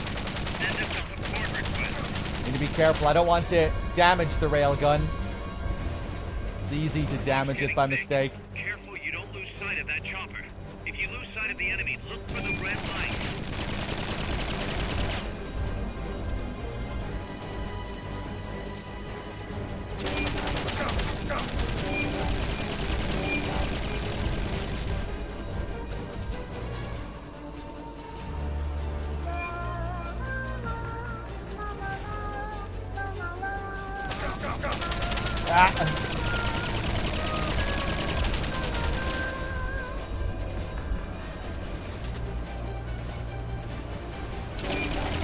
Hey, how's it going, Alf?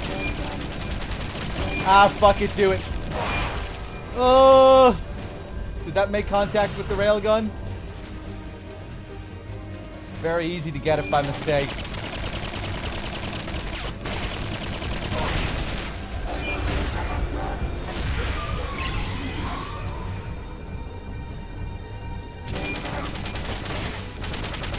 Ah!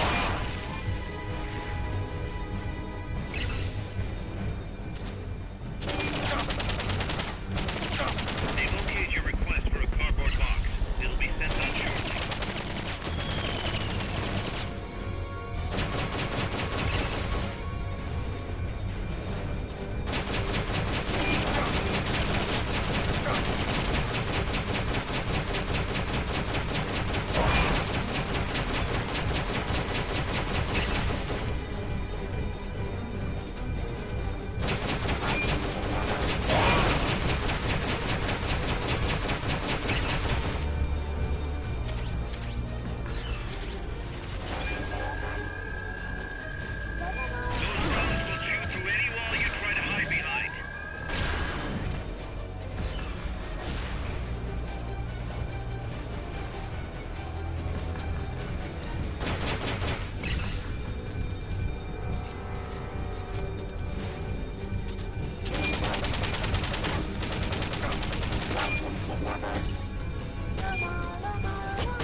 Okay, almost.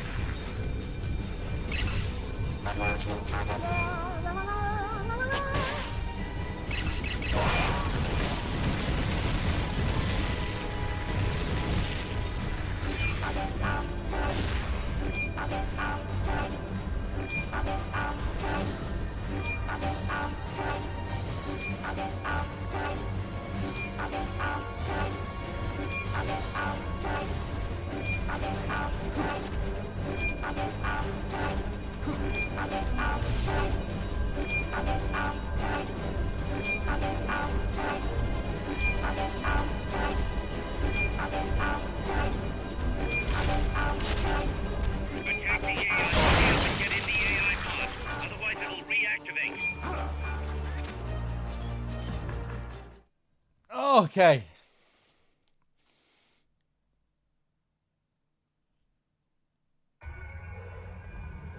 Pull out all the unlocked memory boards. Pull out the memory boards. All the unlocked You did boards miss will Portable have Ops, icons over them. but not because we played Portable Ops, but because Portable Ops is not a part of the marathon. Any boards you remove can be used to build our own AI. Memory boards have different functions according to the icons displayed over them. Go ahead and take whichever ones you want. If you attack parts on the exterior of the machine, the memory boards that control those parts should light up. You can tell what a memory board does by looking at its color when it lights up. I missed Portable Ops.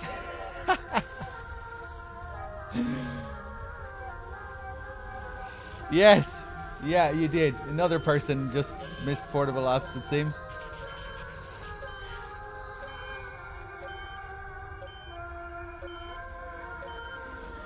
And Snake's Revenge, yeah. You'll probably miss Metal Gear Rising. The odds are not in your favor.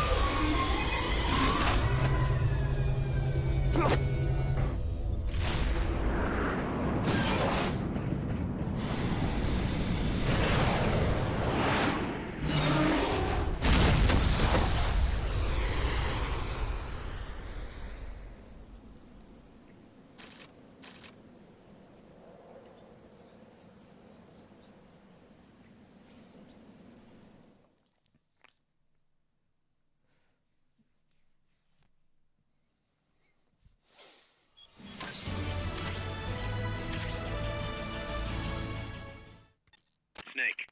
She played me like... Okay, let's be careful here. Railgun.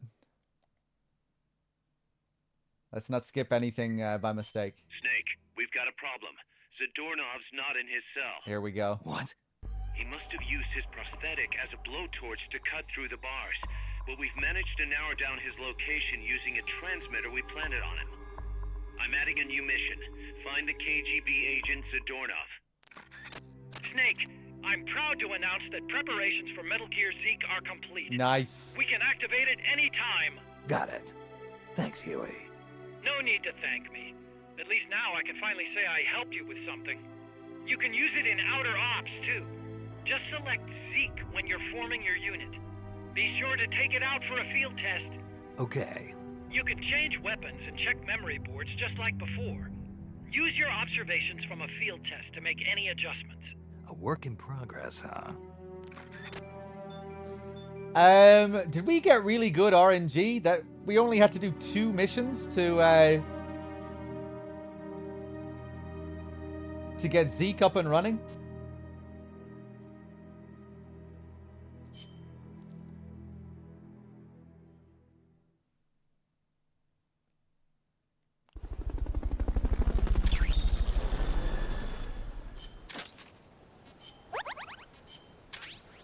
All right, will we, I mean, it doesn't take that long usually anyway, but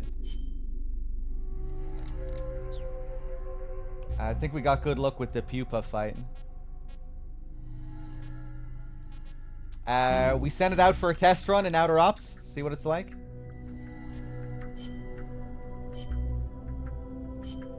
Let's send it out.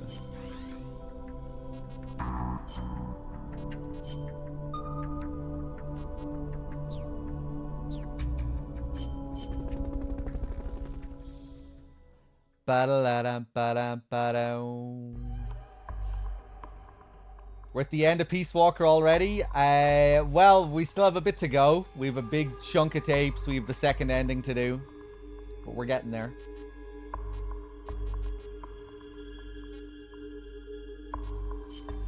Snake, Zadornov has escaped custody. Find him.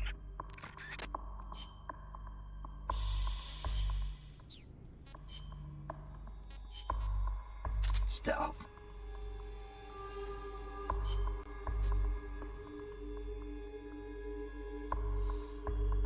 I didn't skip.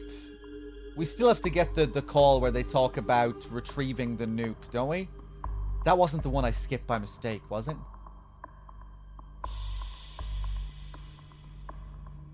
I really hope it wasn't. I thought we only got that one after we fully completed Zeke. Because that's the best one. It's the most important. It's the most important one. I am good, Dim? Right, okay. I thought I was. I was just a little bit worried given that I skipped that and I couldn't remember if it triggered right after completing Zeke, but no, we probably have to do another couple of missions. Stealth. Should play after this one, right. Okay.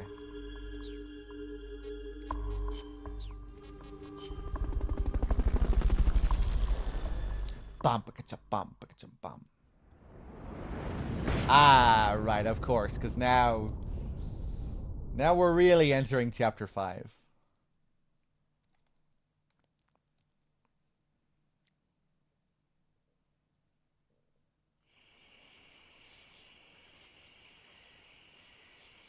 Find Zadornov and bring him back here with Fulton recovery.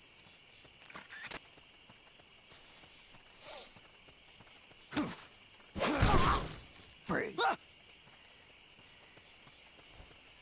I really like how this looks at night.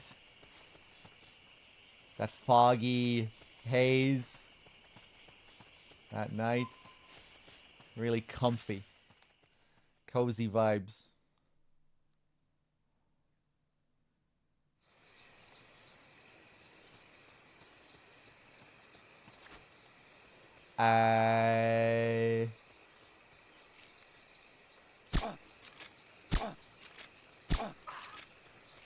Don't think he's gonna be here. Freeze. Yeah, I think for this one he's always in the banana shed.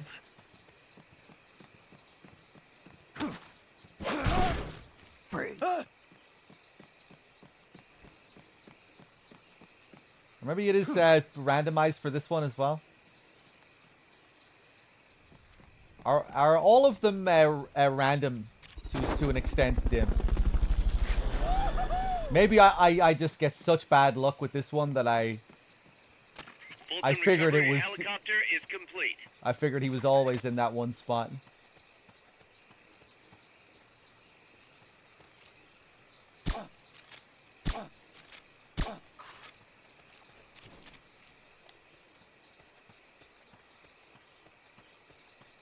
It's just 1 and 6 that are random. Okay.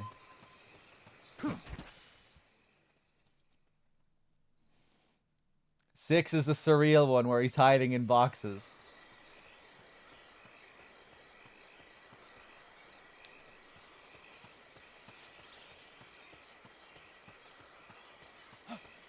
Somebody here. The enemy's here. Ah.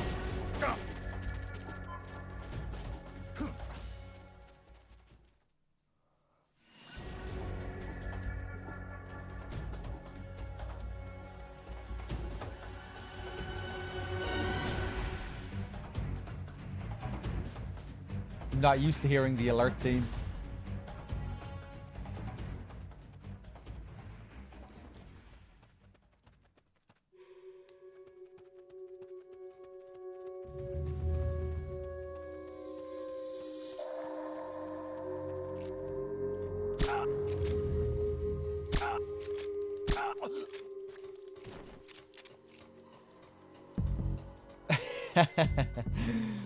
Yeah, I quite like the absurdity of it.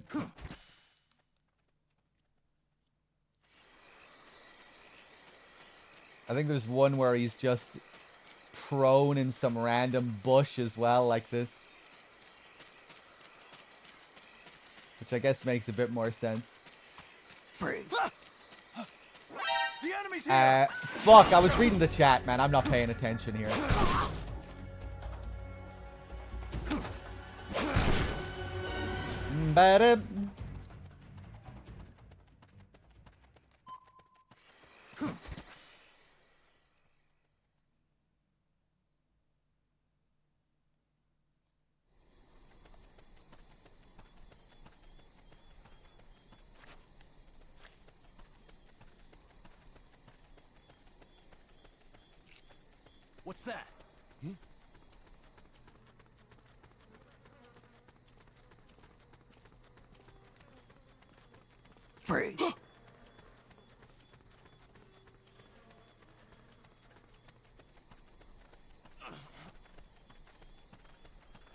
Hello there. Oh, he's not here either. Hopefully he's in there. Fulton recovery subject confirmed onboard helicopter. Hey, here he is. Really is like hide and seek, you know, up against the corner, facing the wall. Why would you be looking, you know, should he not have his back turned here? Shouldn't he be ready? Waiting for someone to come in, you know, with his gun out, maybe? Camping in here, ready for whoever comes through the door. But no, he's facing the corner, looking into the wall. Like a child playing hide and seek. Freeze. Down.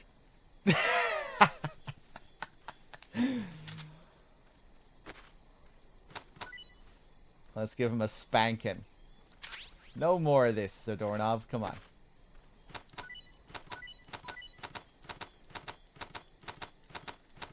Don't do this again, you hear? Or else you'll get another spanking.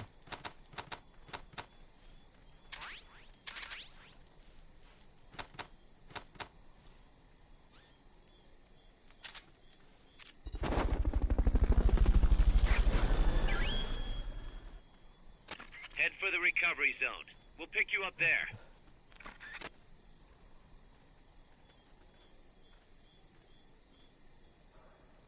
They should have had the kids do stuff like this in The Phantom Pain. You know? Highlight the silliness of it to make it easier to digest. These random kids showing up in parts of Afghanistan.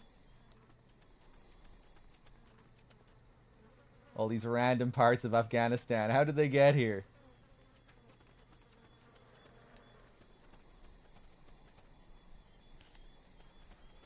Do I feel like doing all 6 escapes? Maybe I will. Maybe I will. I'll see. Making me worry like that. Right, where the fuck is the thing? I have to go all the way back. I'm tracking my delivery here on Deliveroo. And my delivery guy has been in the same spot for like 5 minutes. That food is going to be getting cold, man. What the hell is he doing? He's been on the same street for over 5 minutes.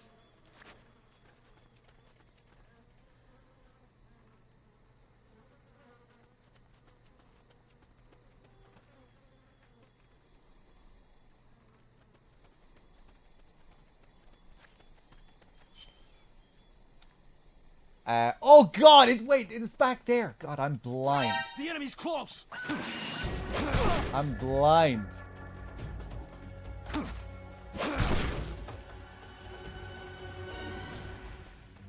think I've ever gotten so many alerts in a mission.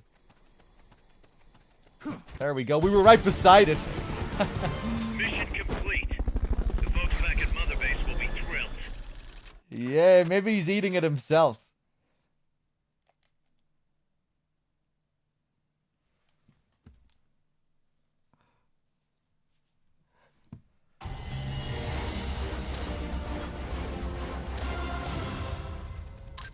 Okay, he's on the move now. Nice.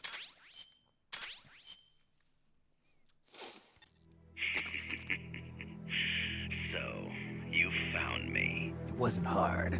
What are you up to anyway? Just going for a stroll. Kaz, I've got Zadornov returning home. Acknowledge, Snake. Okay.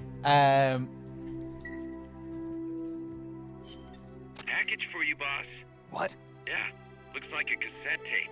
Don't worry, it's clean. No trace of explosives or anything. Return address just says Eva.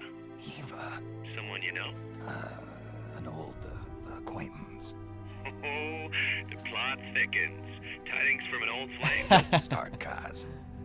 Anyway, I'll check it out later. Okay, just don't go running off after this chick. We can't afford for you to be distracted right now. There's something I need to discuss with you, boss. Get to the point, Kaz.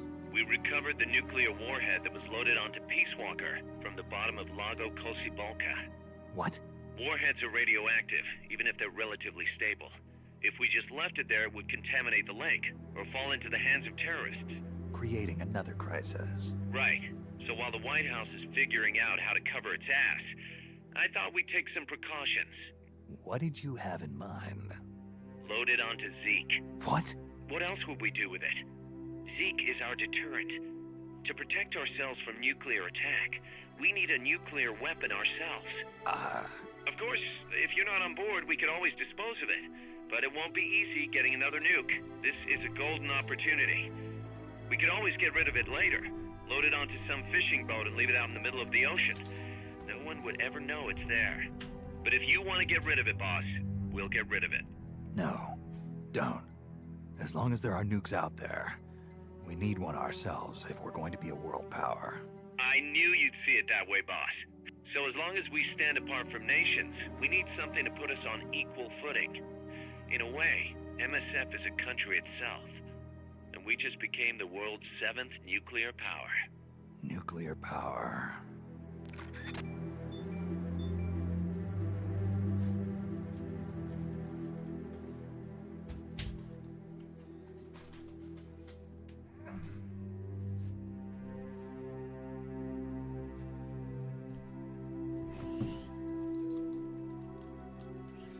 Okay, I'm back. So there we got our call. Quite an important call to show, I think. Retrieving the nuke. Becoming a nuclear power. Yeah, I'm sure this will all turn out well.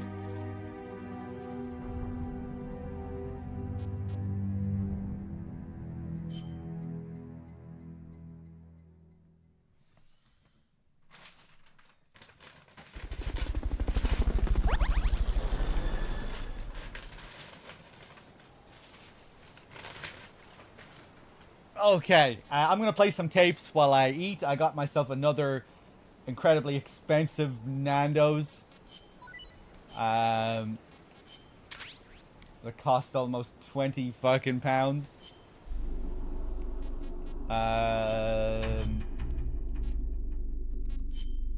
Yeah, let's go listen to some tapes. We'll do the Strangelove tape, some good stuff.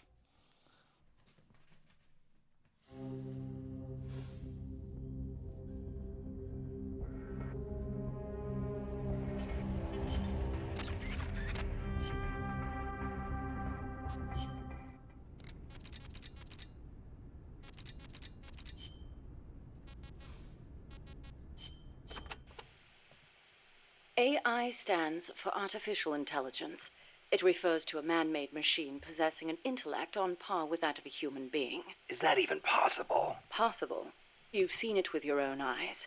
What the AI weapons are capable of. How Peace Walker carried out the boss's will in the end. No mere machine could ever choose to sacrifice itself like that. I just can't see how a bunch of circuits and switches could have a will of its own. It's called the ghost in the machine, Snake. And it exists.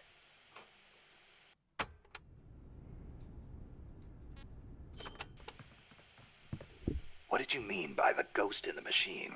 Oh, that. It's a term coined by the philosopher Gilbert Ryle. You've heard of Descartes, yes?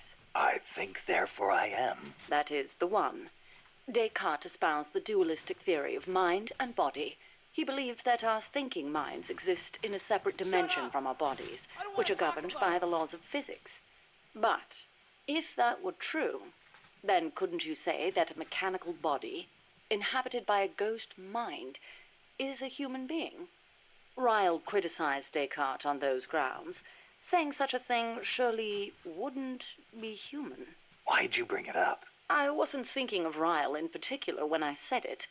I simply thought that if a person is composed of a machine and a ghost, perhaps the opposite is true as well. Perhaps, by placing a ghost inside a machine, we could, in effect, give birth to a new person. And that was your idea for the boss AI? The moment you ripped the memory board out, the mammal pod ceased to function. It should have been dead. And yet, Peace Walker righted itself, singing a song of peace. I couldn't help but feel that her soul had come to inhabit Peace Walker.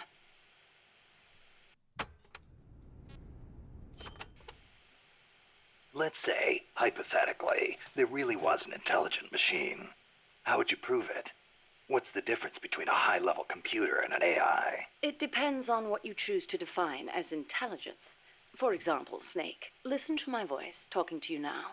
Suppose it were an AI. Say what? What if the living, breathing me sitting here drinking tea and talking to you were actually an AI, programmed to simulate my thoughts and my voice? You're nuts. No, I'm not. You couldn't prove I was a real human being, could you? It'd be... No.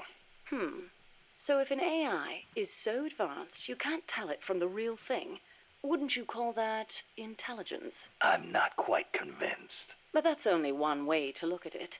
It's roughly how Dr. Turing explained artificial intelligence. The test I described is called the Turing test, in his honor. Yeah, well, sounds like a bad joke to me. That singing monster of yours put me through hell. If I never meet one again, it'll be too soon. Shame. And I was about to let an AI take my place in our conversation. Don't even think about it.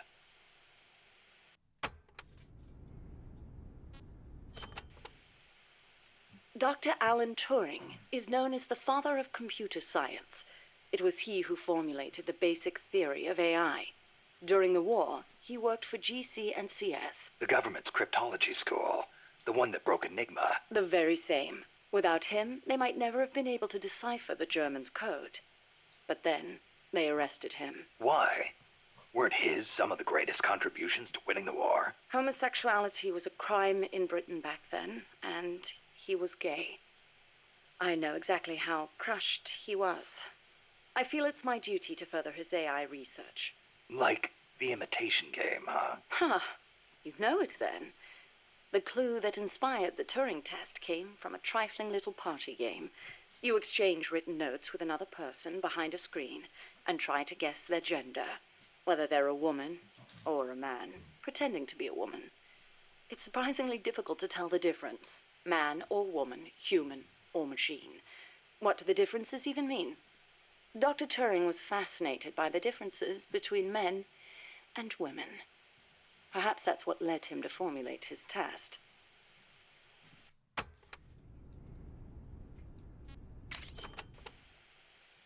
What if you hadn't used the boss as the model for the AI? What do you mean? If the end goal is MAD, it seems like there are more suitable models out there. A military chief of staff, or a nuclear technician, even the president.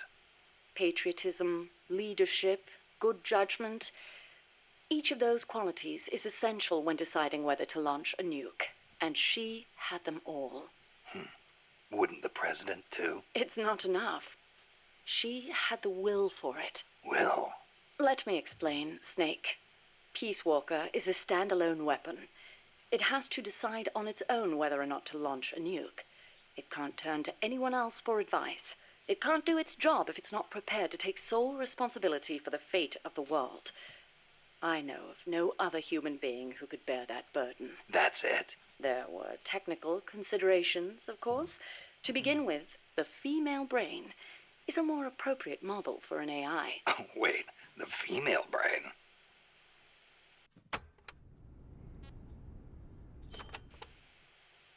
What do you mean by that, modeling your AI after the female brain? Snake, what is the human mind capable of that a computer is not? Being lazy? Interesting response. And not incorrect. But the answer I was looking for was empathy. Empathy? The ability to feel for others, to be more precise. Love for a child. Pity for the weak. Grief for the dead.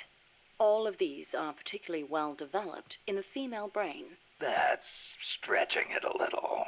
On the contrary, it's perfectly reasonable. The male brain, on the other hand, may be well suited for systematic thinking, but it's less able to empathize. In that sense, it's closer to a computer. So if your objective is to make the AI think more like a human... You need to teach it how to empathize like a woman. The novel, Do Androids Dream of Electric Sheep, deals with this very problem. In the book, an empathy test is used to distinguish between machines and human beings. As machines become more and more advanced, our society will gradually become more and more systematic. Our cities will teem with robot-like people, unable to feel for others. We cannot allow that to happen. Computers must learn to empathize. The same goes for humans, only more so. Well, what about yourself? You make these claims, and yet I've never seen you empathize with a real person. It's true. Until now, I was a prisoner of death. It was my intention to die upon the completion of Mammal's development. She was my one reason to live. But you changed your mind. I did. Because she taught me the dignity of living. My eyes are open now. I want to go on living and seeing real people. Huh. I see.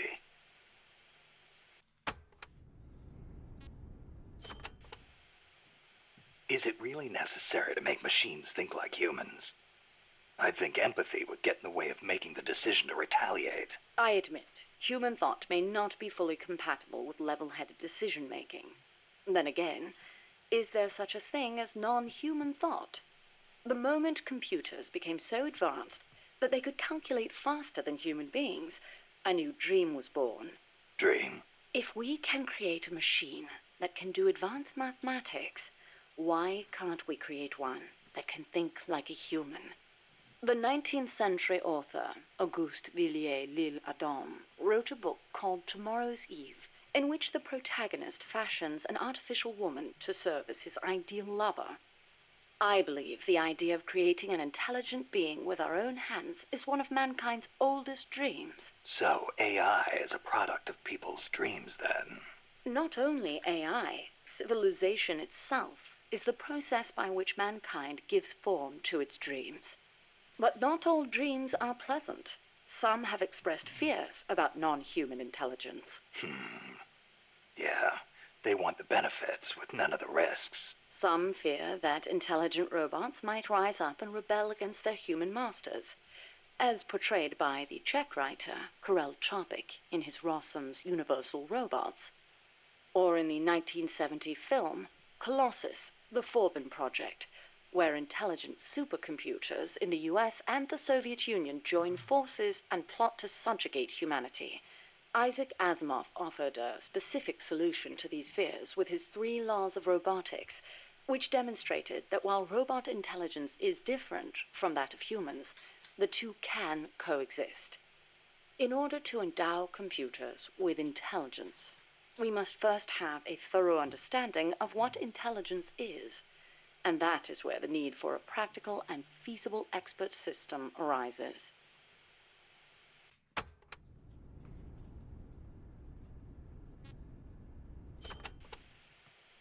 So what's an expert system? The AI housed within Peace Walker began development as such a system. An expert system is a type of proxy program by which a computer makes decisions as an expert would. The program, Mycin, for example, is a system that decides which kind of antibiotics to prescribe. The system asks the patient a series of questions to narrow down the range of appropriate drugs. So you program Peace Walker to prescribe live nuclear warheads instead of penicillin. What I realized, however, was that a simple expert system wasn't up to the task. You need more than expertise to launch a nuke. Indeed. Expertise is a necessary prerequisite, but insufficient on its own. Deciding to launch a retaliatory strike requires consideration of a wider range of factors. In such a scenario, the entire global situation becomes the criterion for making a decision. Makes sense. You screw up the prescription and the whole world goes into anaphylactic shock. A weak AI that only has a limited range of knowledge upon which to base its decisions won't cut it. Therefore, I had the AI study the boss's thought patterns, thus creating a true expert system. A strong AI. You couldn't leave the world in the hands of something with anything less than absolute worldview. I could have built a simple expert system in no time at all. Say, how would you like a system that decides which guns you should equip according to the mission's parameters? I'll pass. I'm not going to leave my life up to somebody else's judgment. Especially not a machine.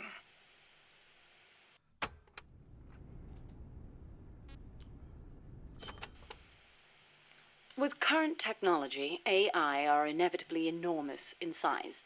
But as circuit integration continues to advance, they will become even smaller. As small as human brains, and perhaps smaller than that. And in the meantime, robotics will continue to advance as well, to the point where we can create androids, robots that resemble humans. And then... And then what? Well, I don't need to spell it out for you, do I? Don't tell me you're thinking of making an android imitation of the boss. Surely the thought has crossed your mind as well. Of one day being reunited with her? Enough. I don't want any part of it. I see. I didn't mean to offend you. In reality, AI is more likely to evolve in the opposite direction anyway. Okay, I finished my food. How's it going, Van? What's up? It's funny, at the end of the previous tape, he says, I'm not going to leave my life up to a machine or something like that. And obviously, it's quite ironic because that's exactly what happens. It's kind of playing off MGS4 there. You know, in order to free Big Boss, the AI has to be destroyed. It's keeping him locked in that brain-dead coma in MGS4. A lot of these tie into MGS2 and MGS4 when they start talking about the development of the AI and all these possibilities for the future and AI in the future. Let's do this one. The opposite direction. What does that mean?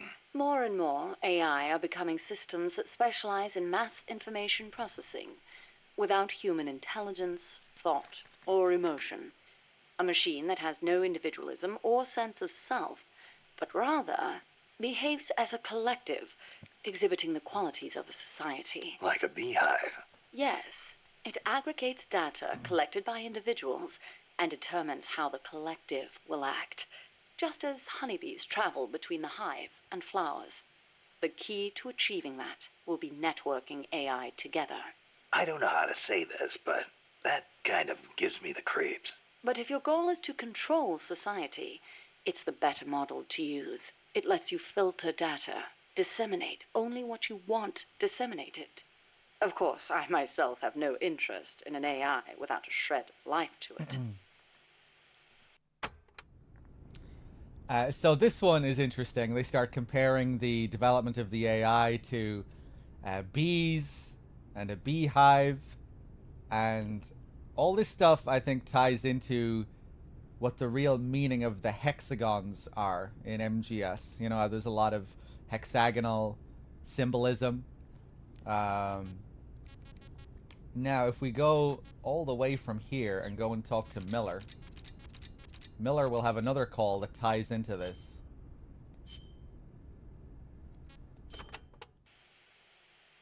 The new plant is a hex type. That gives it more surface area than previous types, and also makes it easier to plan expansions.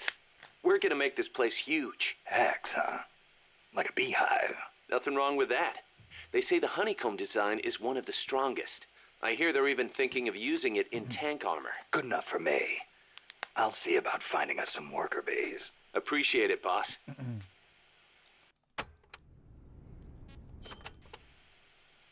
By the way, Kaz, who do you think's our queen bee? Good question. I was thinking maybe Poss. I was thinking Strangelove. Well, I can see that. Or maybe Cecile. On second thought, I might go with Amanda. How about this, Snake? We'll have an army of queen bees. Sure. Why not? Yeah, so there you go. You know, when you get that scene of Ocelot in MGS4 and he's talking about the AI, and they're actually showing artwork of the AI itself, the JD AI or GW, and right at the center of the AI is again the hexagon symbol. When you're walking through the microwave corridor as well at the end of the game, it's hexagonally shaped.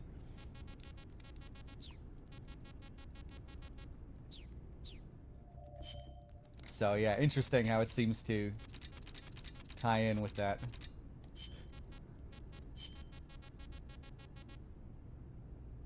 Let me just play this one again now that we've heard those other tapes. The opposite direction. What does that mean?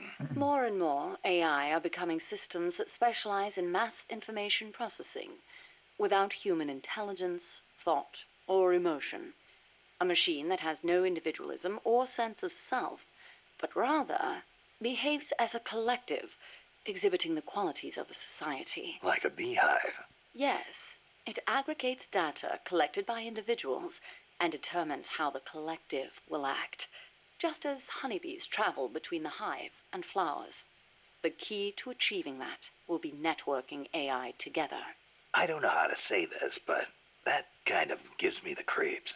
But if your goal is to control society, it's the better model to use. It lets you filter data, disseminate only what you want disseminated. Create context. Of course, I myself have no interest in an AI without a shred of life to it. Yeah, so very much, very MGS2-esque.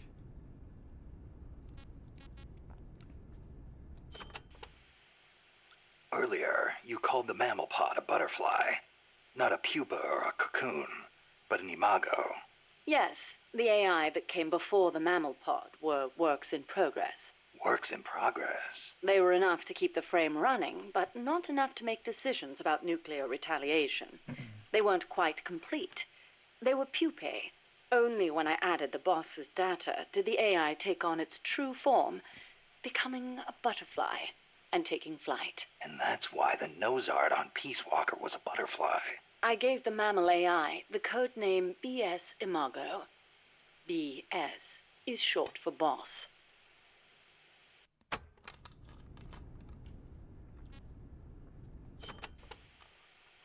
Huey called that gigantic unmanned chopper a chrysalis.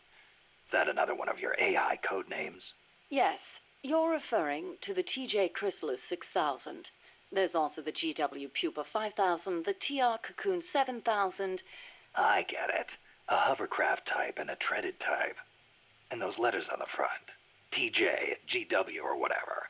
Those are initials? Correct. The initials of the American presidents whose faces are carved into Mount Rushmore. Then you're missing one. I assigned that one to the reptile pod. AL Aurelia 8000. Aurelia. Another word for chrysalis. A pupa just before it emerges. All of the initials, except for BS, were of Coldman's choosing. I chose mine from the storied ranks of British royalty. MS, AV, EW. What do those stand for? You can't guess. Why, Mary Stuart, Alexandrina Victoria, and Elizabeth Windsor. All queens. Of course.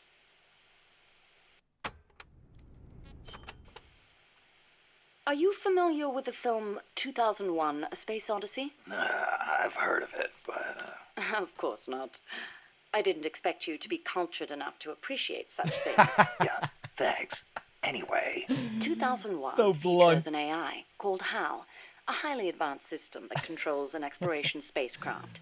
It can converse with people, and even play chess. Now where have I heard that before? The way HAL was portrayed was truly superb. How so? HAL is given secret orders that not even the ship's captain knows about. Naturally, he's not allowed to divulge them to the crew. The stress of it causes HAL to crack. Crack? Go crazy. Though there are those who interpret it differently. One by one, HAL kills off the crew until the captain finally shuts it down. The film offers amazing insights into AI, their growth, their utility, their faults, and their fear of death. Well, you must have found it useful in your research then. Must you always be so utilitarian? It doesn't matter whether or not it's useful. What matters is that it inspired me. Then it was useful. Never mind. The portrayal of Hal wasn't the only wonderful thing about the film. It was full of hints about the future of human evolution. Truly, a film for the ages.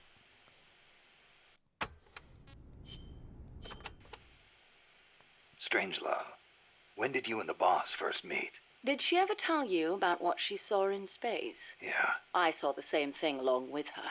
The Soviets beat America into space with Sputnik, and so America rushed to be first in manned spaceflight. NASA used her as their top secret guinea pig, launching her deep into the cold blackness of space. I took part in the project as a scientist. You were there with her? Yes. For a brief time. We were one and the same, she and I. We sought each other out, completed each other. Did you know that inside every woman there's a universe? And that we are able to sense this in each other? We connected because of our empathetic female brains. As time went on, I began to have doubts about offering such a noble soul as sacrifice. Why did she have to... The flight test was a narrow success, and she miraculously made it back alive. But her mind and body were horribly mangled, and there was nothing I could do for her. We were no longer one and the same. She went away, and I, having nothing else to live for, immersed myself in AI research, hoping that no one would ever have to make her sacrifice again. I never knew. It's not really worth knowing. We were ships passing in the night, that's all. Perhaps someday I'll tell you the long version, if you're interested. That was quite a warm welcome you gave me at the base in Costa Rica. Sorry about that. But I simply had to know. The boss's final act. Yes, by inputting her thoughts and actions into the AI, I was imbuing it with her mind.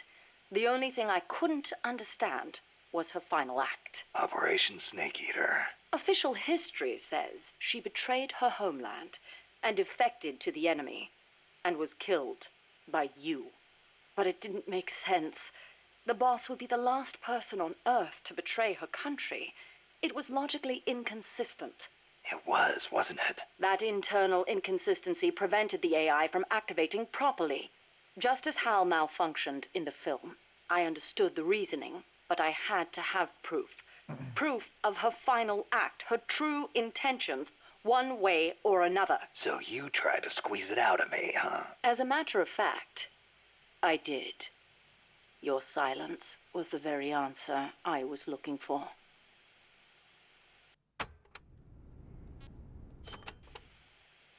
That white horse the boss rode. The Andalusian, yes. How'd it get to Costa Rica? I went looking for it. It was her final witness.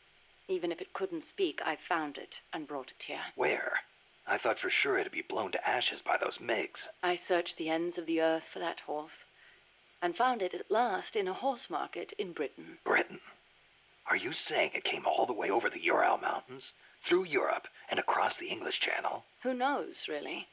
Perhaps someone took it there. Wait, the thought never occurred to you that it might be a different Andalusian that only looks the same? I can't prove it.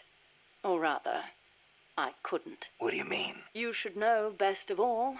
That horse wouldn't let anyone ride it. And believe me, I nearly killed myself trying. The only one it allowed on its back was you. That was the proof. Though I hate to admit it. And to think, I ran it to its death. But in that last run, it regained the glory of its youth, using the last of its strength to pursue its former master. Any horse would wish for such a fine end. Why was it called Snake Eater? Nobody ate snake? Well, a snake eater can also be an eater of snakes, you know? That he is the snake eater. He eats snakes. He's the eater of snakes. The snake eater. The snake eater doesn't have to be someone who eats him. He also eats snakes. He also eats other snakes. He doesn't have to be getting eaten. He doesn't have to be eaten. But it also comes from real life as well. It was a real term given to Green Berets back in the 1960s, where the game takes place. And I think they were also known for, like, survival skills and all of that. So, yeah, Snake Eater was, is real... It comes from real military slang.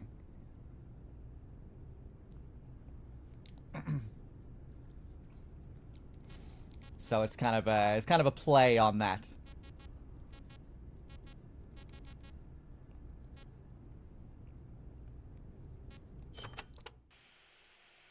What do you make of Peace Walker's final act?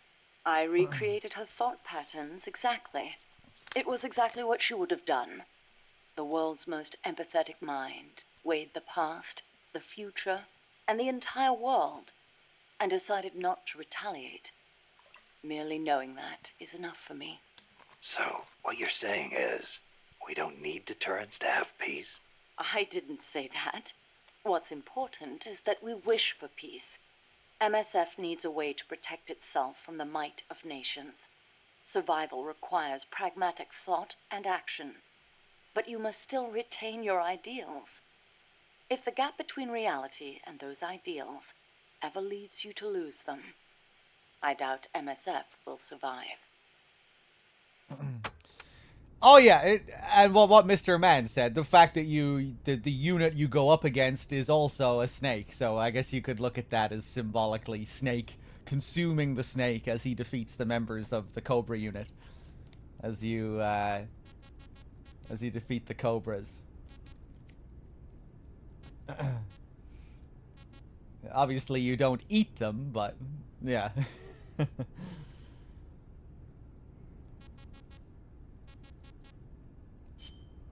It's interesting, you know, because they make a point about how Snake is undefined in MGS3, how he is a son of the boss like the rest of the Cobra unit, but he doesn't have a specific, you know, he's devoid of a specific quality. He doesn't have a specific emotion tied to him. He's naked and pure, and that's where the name Naked Snake comes from.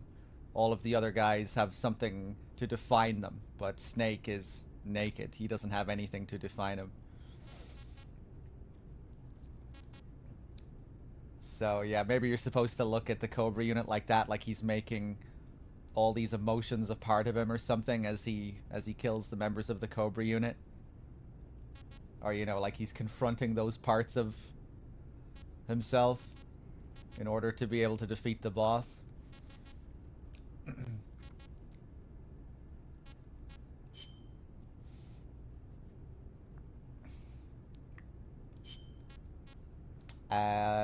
The origin of Strangelove.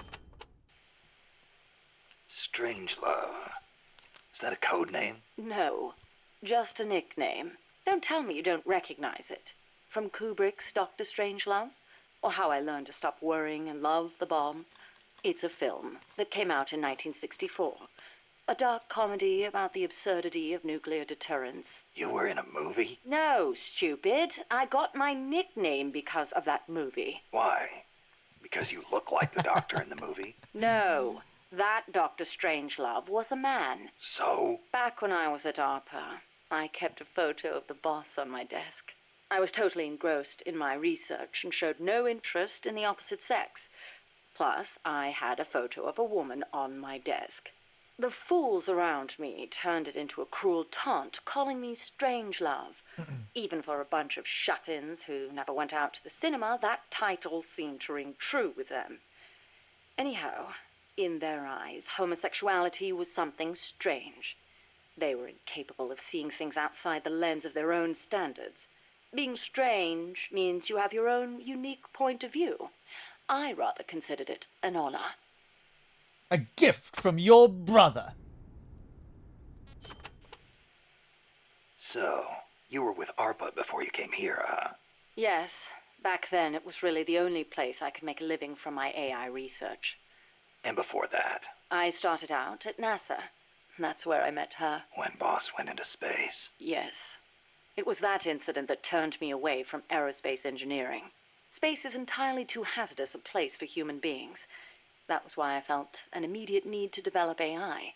As it turned out, rockets later became much safer, and mankind reached the surface of the moon. In any event, it was a hollow Cold War victory. When you get down to it, a nuclear missile is just a rocket with a nuclear warhead strapped to it. Thus, taking the initiative in the space race was tantamount to a military show of force. But the budgetary strain was too big for Washington or Moscow to handle. Yes, and then there was the Cuban Missile Crisis and the Vietnam War, and then came détente.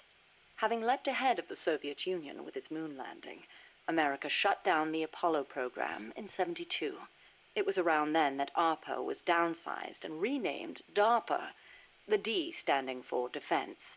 With few prospects for continuing my AI research, Coldman's invitation was a godsend. It was also a chance to have them collect data on her. The end result being this mess. But we did learn something valuable from her. The nobility of peace.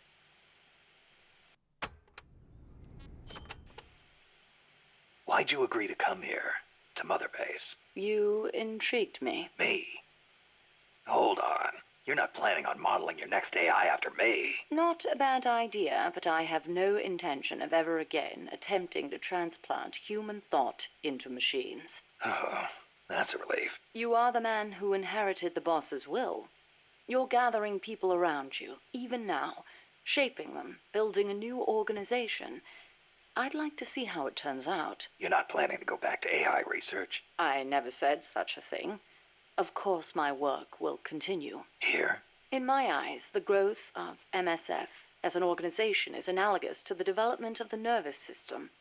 The way you become intertwined, stimulate each other, branch out in new directions. It's really quite inspirational. Interesting way to put it. Of course, I intend to repay you for your hospitality. The fruits of my research will be at your disposal. Why not assign me to the R&D team? I promise you won't be disappointed.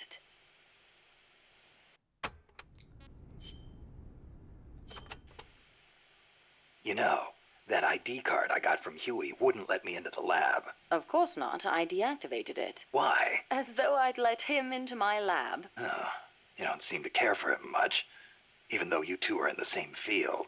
Oh, please. For starters, I can't stand that wishy-washy attitude of his. If he's got something to say to me, he should be a man and come say it in person, not write some furtive letter.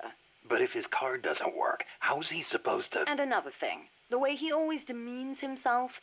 Every other sentence begins with, I could be wrong, but... Why can't he just do what he does and be confident about it? Well, there was the thing about his dissertation being plagiarized. The real problem is he doesn't have a whit of independence in him. In Costa Rica, and even back at NASA, he was always following people around, asking if there was some way he could help. Why doesn't he stop his whining, take a stand, and face up to me? I think I know how he feels. And to top it all off, he seems to enjoy referring to himself by that nickname I gave him. I simply don't get it. How can he be so submissive? So, Huey was a nickname you gave him. That's right. I took it from the name of a drone in the science fiction film Silent Running. Drone? It's a type of worker robot. The way he follows people, just waiting for them to boss him around, is so similar. I couldn't help myself. Oh, it's an American film directed by Douglas Trumbull, the man who did the special effects for 2001: A Space Odyssey. Imagine that. A scientist who likes science fiction. And that's not all. There's more. He's a man. Hang on. I seem to remember you saying he should be more of a man. Yes. Well, he is an awfully good scientist. Without his reptile pod, my mammal pod wouldn't function. Just as the cerebrum can't exist without the cerebellum and the brainstem. He did a fine job of designing it. I'll give him that. That sounded suspiciously like praise. It's merely an objective observation. I like people who possess the will to move forward. I have no time for those who refuse to take control of their lives. Until he does, my opinion remains the same. So, classic tape there, given that Strangelove is quite guilty of what she's accusing Huey of. You know, calling him out for being so submissive, for accepting the name that was given to him When, you know, can she not hear herself? She did the exact same thing. She was given a nickname, and that name was given to her as a way to mock her, you know? The people who called her Strangelove as a way to mock her, and then but you know, she said, no, I rather took it as an honor, you know? She twisted it and she gave it her own meaning. Being strange means having your own point of view. I wore it as a badge of honor. You know, did she not think that maybe Huey did the same with her nickname? Maybe Huey also didn't take it as a mocking gesture. Maybe he interpreted it his own way as well.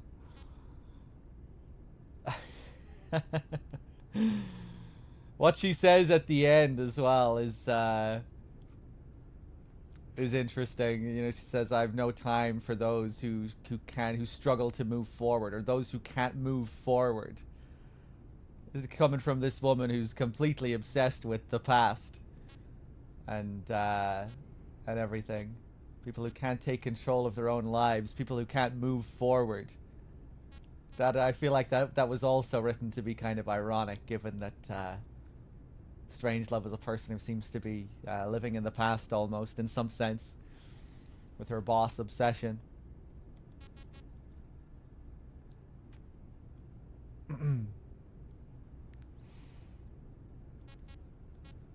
Okay, Cecile.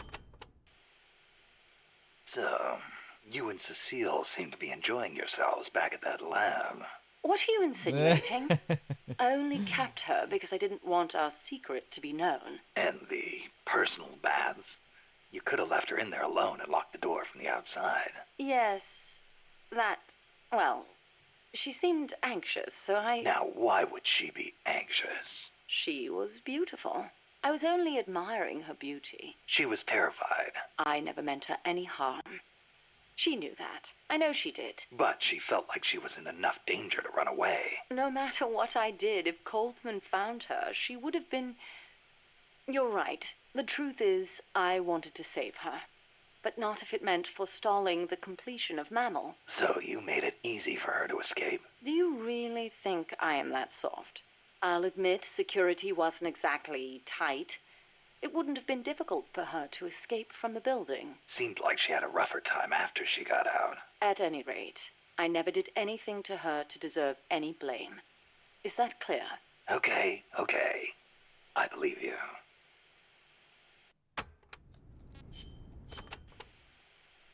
Huey's probably mentioned this, but just to be clear, there's a limit to the parts we can produce here at Mother Base. Therefore, I've built Zeke's AI using memory boards you pulled from other AI weapons. Will that work? In the human brain, individual functions are spread across multiple regions. The same is true of AI. Multiple parts sharing the same function interlink to strengthen that function. For example, the more sensor memory boards you have, the greater Zeke's search and detect capabilities will be. Install more movement boards, and you'll increase its mobility. Meaning the AI's capabilities change depending on how much memory we give it? Exactly. The more boards you install, the more powerful a function will be. Yeah, Dim, how does the call with Cecile differ? How's the Zeke AI different from Peace Walker's? Zeke's AI isn't a replica of the human thought process. It isn't programmed to make decisions about nuclear retaliation. On the other hand, it is capable of highly independent action in combat when given orders from a pilot. It can protect infantry, destroy the enemy, and, if ordered... launch a nuke. Let us hope it never comes to that. My sentiments exactly.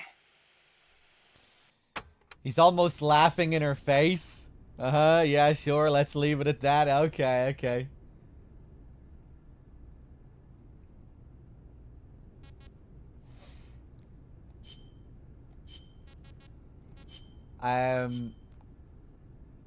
Yeah, I'm kind of mixed on Hater and Peace Walker. There are parts of his performance that I really like the kind of the softness that he has at times. I think works really well. there are moments where obviously he's very gravelly, and sometimes that can sound a bit too silly. But yeah, I would say I still enjoy it for the most part. You like it, Bad Humans? You know the scene where he's mashing on the AI pod? You know, answer me! Tell me why! That scene kind of cracks me up a bit when it shouldn't, I feel. You know? And then at the end of the scene, it really sounds like he's choking on gravel. You know, he's like, yeah, that scene... that scene is a bit funny in English, I think. But yeah, with some of the more conversational moments with the characters over the course of the game works well. Just when he has that kind of when he has that softness about him, it works well. You know, like when I think the word I'm looking for is comforting. You know, with certain characters he kind of gains this comforting tone. You know, when he meets up with Chico and he's trying to comfort Chico, or with Cecile.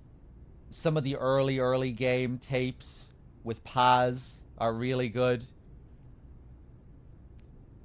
You know, when he's like, peace is in your name. Who better to help bring it back? You know, that line, he really delivers that line well. There's like a real... there's like a real subtle sadness in some of his lines, you know, where he's like really... where he's gravelly, but there's this like undercurrent of softness. So you kind of have a dichotomy there between this hardened badass, but also this very kind of wounded guy underneath it all. Yeah, and I think Hader does a good job with some of those. I feel like maybe people don't appreciate it enough sometimes, how well some of those conversations can work.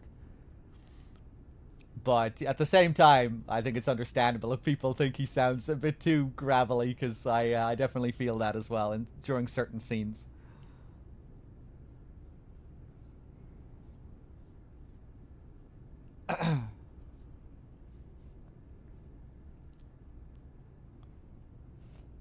You really like that scene, actually. The legit desperation in his acting. Yeah, I mean, yeah, fair enough. Maybe it's, I'm sure lots of people... It's all very subjective. Like, I still like the scene overall. Just sometimes it kind of cracks me up, given just how fucking gravelly he sounds.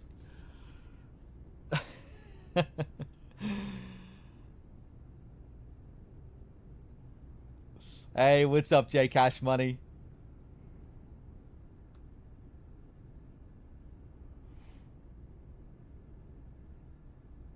The one where he recalls meeting Miller, he also takes the piss and mocks him for grandstanding by quoting him. Okay, is that like that's just completely missing in English?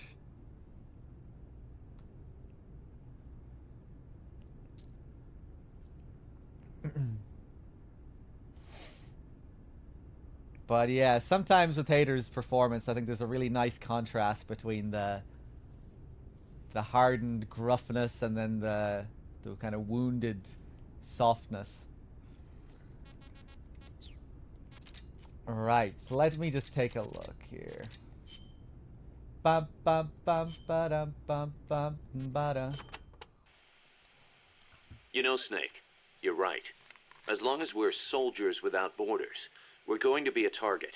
We need our own deterrent. Yeah, we're going to be stepping into a lot of different conflicts as we roam the world, each one unique, and with its own set of geography, ideologies, and politics. If we're going to intervene in those kinds of situations, we need the threat of a Metal Gear. Unless we want to end up like Che Guevara did in Bolivia. Well said. Our army without borders doesn't have a land to call home. We're nomads, wanderers, What we need now is a sheepdog to guard our flock. Right. Maybe it's not the way the boss would have gone about it, but there are places in this world that need us, and soldiers that need MSF. And as long as we're needed, we'll keep on moving. Ours is a journey that never ends. We're the real Peace Walkers. In English, he sounds contemplative and solemn. In Japanese, he's straight up mocking Miller. Does he sound... like I was just saying, you know, I feel like it's kind of a big part of Hader's performance in this, that contemplative and solemn kind of feel under the surface. Is he like that much at all in Japanese? Does Otsuka play the character like that at all in Japanese?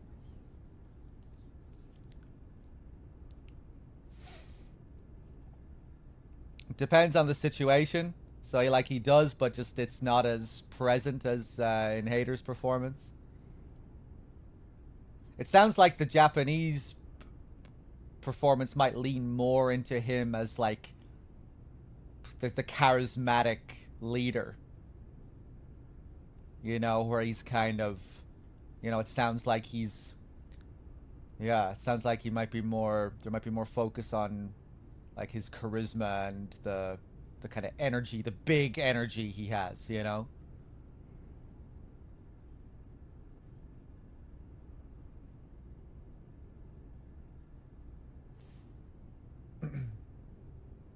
Does have serious moments like with Chico, but he also has a laugh in certain situations.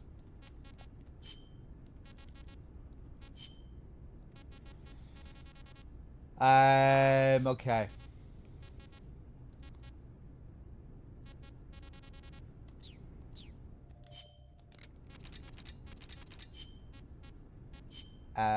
Speaking of laughs in certain situations,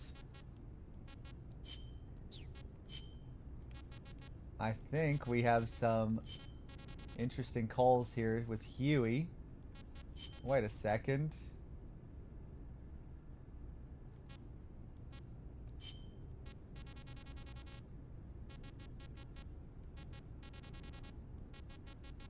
Here we go. Snake, how much do you know about the U.S. Homeland Air Defense Network? I don't know much about what goes on up in the sky. What I do know is that NORAD tracks Santa Claus on its radar. Nice one. I didn't know you were a comedian, too. Huh? No, I'm serious. It's true. NORAD tracks his... Listen to me. Every December, they set up a hotline and... Okay, I get it. He's real, I tell ya. He used to bring me presents and... He's real, I tell ya.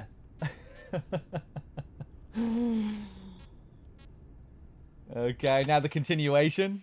Okay, Snakey. As all good little boys know, keeping tabs on Santa Claus is a very important job for NORAD. But they also have another mission. The one they were created for. And the system they set up for that has been hijacked by Coldman. You mean Peace Walker's fake data transmissions? NORAD's early warning system is composed of DSP satellite-mounted infrared sensors and an array of surveillance radar stations across North America. The network sends out warnings to NORAD at Cheyenne Mountain, where the data undergoes human evaluation. Peace Walker, on the other hand, has to make its retaliation decisions autonomously. So it's set up to automatically receive the same data as NORAD through covert channels. Those channels were also used on the test platform to telemeter the AI's decision-making. Peace Walker reversed the system to transmit a fake warning about incoming nuclear missiles outside the usual exercise schedule. I mean, the system could have used better safeguarding. Nobody's going to argue with that. But cracking the AI? That seemed unimaginable. And you can see what happened.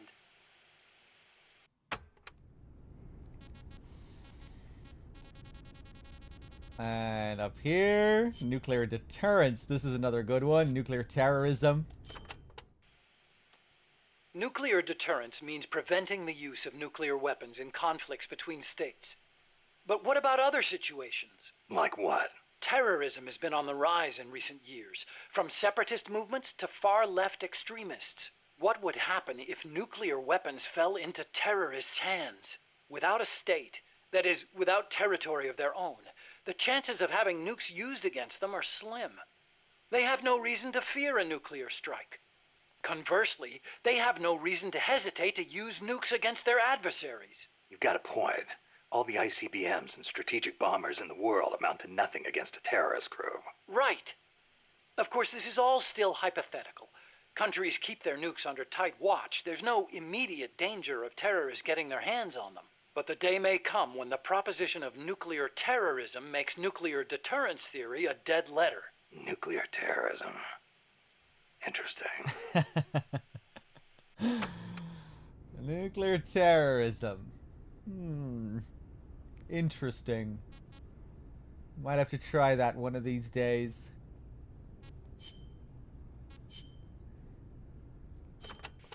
Da.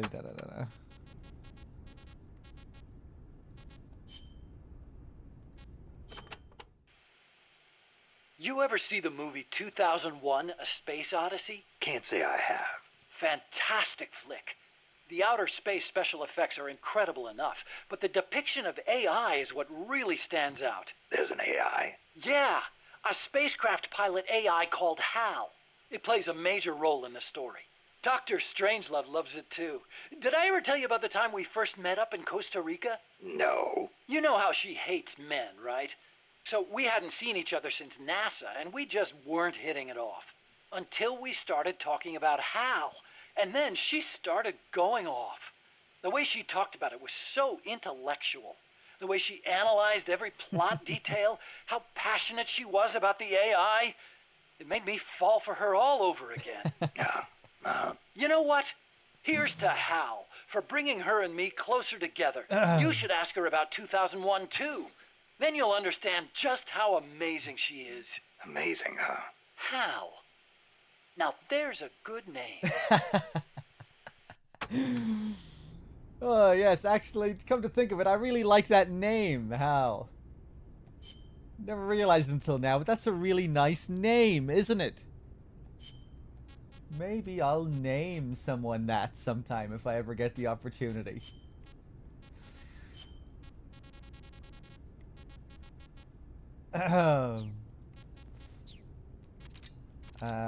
Let's go talk to Chico.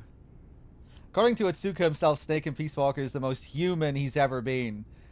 Yeah, I would probably agree with that. I would say, I would go further. I would say he's the most human protagonist in the whole series. Yeah. I would say so.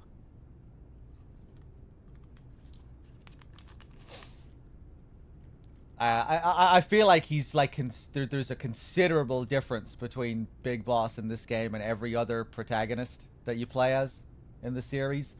Like normally you're in he just has so much more to say, you know. He's in so much more control than all the other protagonists. You're always in all the other games you feel like you're much more under the thumb of your commander. You know, you're always just such a pawn under your commanding officers and, you know, the people who are pulling the strings in the background. And you could still say the same, that you could still say that Peace Walker does a similar thing with Paz and Miller betraying him and Zero behind the scenes and all of that, but it feels much more in the background. You know, I feel like Snake just has so much more. He's in so much more control in this game compared to most other protagonists. You know, like just the meetings he has with people, like Cecile and Chico, and all the casual conversations he has. Yeah, there's just like lots of very casual conversation. His relationship with Miller. Yeah, I'm not really explaining myself properly here. It's kind of it's hard to put it into words, but you know what I mean?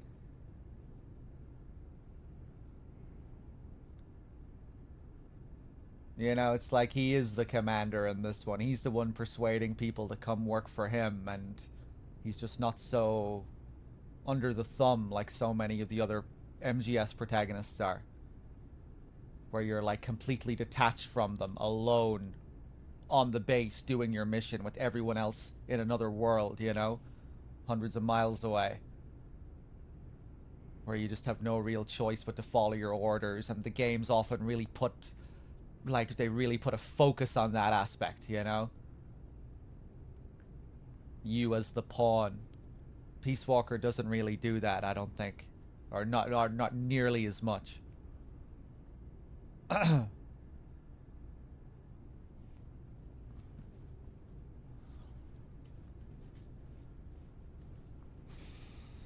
I get what you mean. Like, I wrote about the true ending. You can stop the game after Peace Walker Battle 3, get the tuxedo. You don't need to get nuclear weapons. Right, yeah. You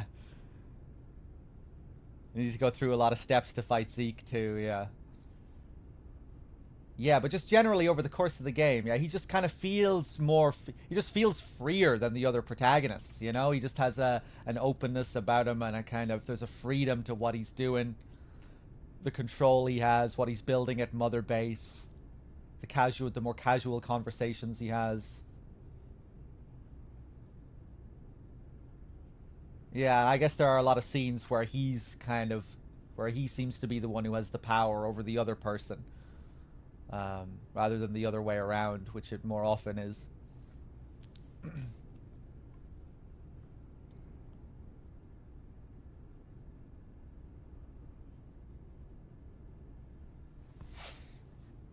I always really liked the scene with Chico, you know, where you meet up with Chico, where you rescue Chico. Just the atmosphere of that scene. It's kind of it always felt like a subversive sort of scene. You know, you have this dark image in your mind of Big Boss recruiting child soldiers, and here this is like the first time he does recruit a child soldier. You know what all of this is going to lead to down the line, and you might be expecting a scene like that to be darker than it is, but it's like a twist, you know, because it turns out to be this, like the tone of that scene is this very, you know, it has this very comforting kind of tone, this sweet tone. Like the music that plays, this very emotional music. But it kind of feels like it's deceptive in a way.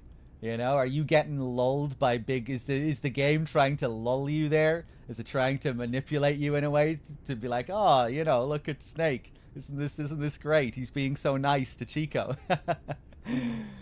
I always just found the atmosphere of that scene to be interesting, considering what's actually happening. And, you know, given what we know later on in the series, now given what happens later on with Big Boss in Zanzibar and all the children and his completely warped mindset at the end of that game.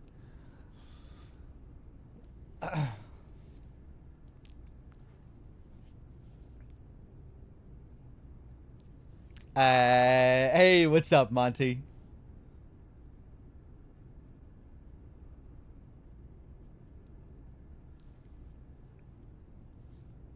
Let's talk to Chico. About love. About puppy love.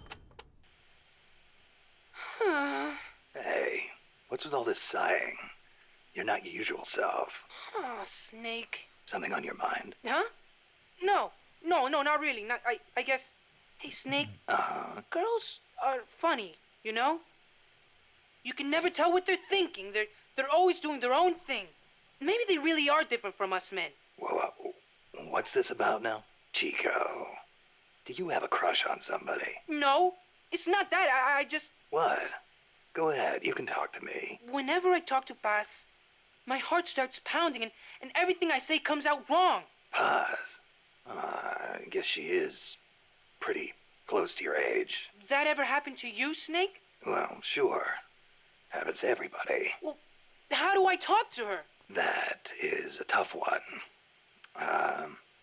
Why don't you try, talking to her like you talk to everybody else? No, it doesn't work.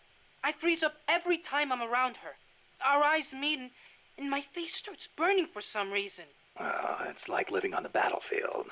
You just have to get used to it. You're nervous at first, but the more you're out there, the more natural it feels.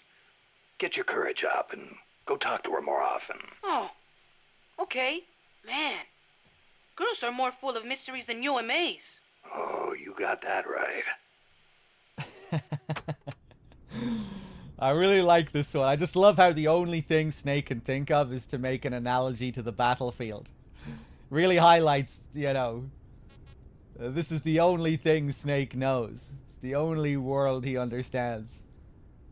You know, it's like being on the battlefield. It's tough at first, but, you know, the more you're out there, the more you get used to it. Snake has never not been on the battlefield. Wonder has Big Boss ever just taken it easy, you know, watched some TV for an hour? Doesn't seem like, you know, in MGS3, it doesn't seem like he's watched a single movie.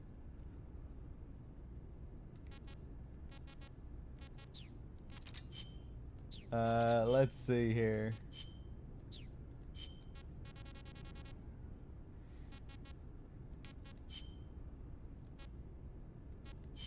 Oh, there are a lot of these ones that we haven't done. Okay. How are you enjoying Mother Base so far? Ah, it is wonderful. Good to hear. I was worried someone as cultured as you would find the plant a little uncouth. Uncouth? You've got albatross, and frigate birds, and terns, and tropic birds. And Sea terns? birds I have never had a chance to see in France. Oh, well, great. I'm sorry. I know I should not spend all day chasing birds. Is there anything I can help with? I appreciate the offer, but I'm not sure what I could ask you to do. Well, I'm certainly not cut out to shoot a gun. Cecile, where'd you learn to move through the forest like that? The birds weren't scared of you at all. Becoming one with the forest is the very essence of bird watching. They won't behave naturally if they sense a human nearby. And that can really affect your observations. I see. Kind of like scouting then. I am also good at spotting birds from a distance, tracking them based on the tiniest of clues, and being aware of my surroundings. You're starting to sound even more like a scout. The only way to find a bird is to think like a bird.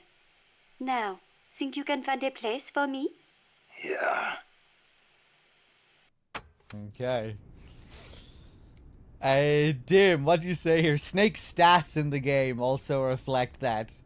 Yeah, he's completely useless. Ranking everything but combat.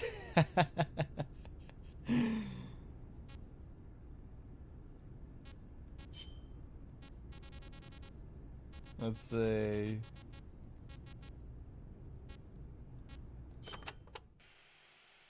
Did you live in Paris your whole life before coming here?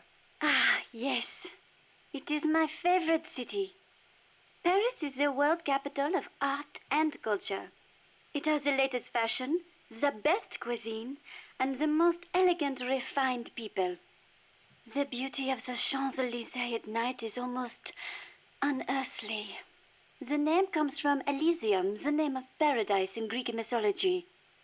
Heaven, in other words. Must be nice for some people. Not for me. Are you saying the cultured life does not appeal to you? I'm saying I never had a chance to lead one. Not that it appealed to me anyway. You prefer war? I don't like war. Life outside heaven just suits me better. That is a hard way to live. But if you do ever come to France, I will show you around Paris. Then you will see what heaven on earth is really like. I like how he kind of fights that thought. I don't like war. You sure? You sure? It kind of sounded like you were just kind of fighting the thought a bit there. Like you're kind of really trying to make yourself believe it. Do you fully believe it? Heaven on earth, huh? The only image I have of France is the Foreign Legion.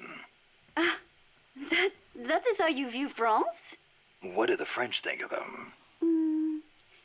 It is a difficult question. We normally don't think about it so much. Well, critics claim it forces foreigners to take on the most dangerous missions, so French citizens won't get hurt. You are right. That probably had something to do with why it was created. But I understand that along with service comes benefits, such as French citizenship and permanent residency. Those who join are all given an equal chance, regardless of race, religion, education, social status, or national origin. So it can be a godsend for people from poor countries. A way for the have-nots to live a decent life. I guess that's not so different from MSF. There's one other image I have of France. The national anthem. Ah, La Marseillaise. Not everyone is a fan, of course. The whole, to arms, citizens. May an impure blood water our furrows thing, eh? This song was composed right after the French Revolution. Fearing what the tide of the revolution represented, the ruling classes in neighboring countries applied all kinds of pressure on the young government. La Marseillaise became the anthem of the volunteer armies that sought to protect constitutional rule against that pressure. And they couldn't do that without armed force. Oui, I agree. Some parts are a little belligerent. But we must not forget that if it were not for them, France would not be the democracy it is today. Have you ever seen The Umbrellas of Cherbourg? A movie? No, never seen it. No? It came out 10 years ago. Catherine Deneuve. She's so beautiful in it. And the music, the costumes, the colors. It takes place in the naval port of Cherbourg. That was a beachhead in Normandy. It is set back when young men were conscripted to fight in the Algerian War. The French government called the conflict a public order operation in northern Africa. I was still a little girl then, but I can clearly remember one of my friend's older brothers going off to fight. Yeah, national service is required in France. The war splits up two young lovers. Director Jacques Demy's lyrics and Michel Legrand's music tore at my heart. I will never forget its wonderful melodies. Are you okay? It changes lives, changes fates. War is not a good thing. For some reason, it strikes a chord to hear that coming from someone like you.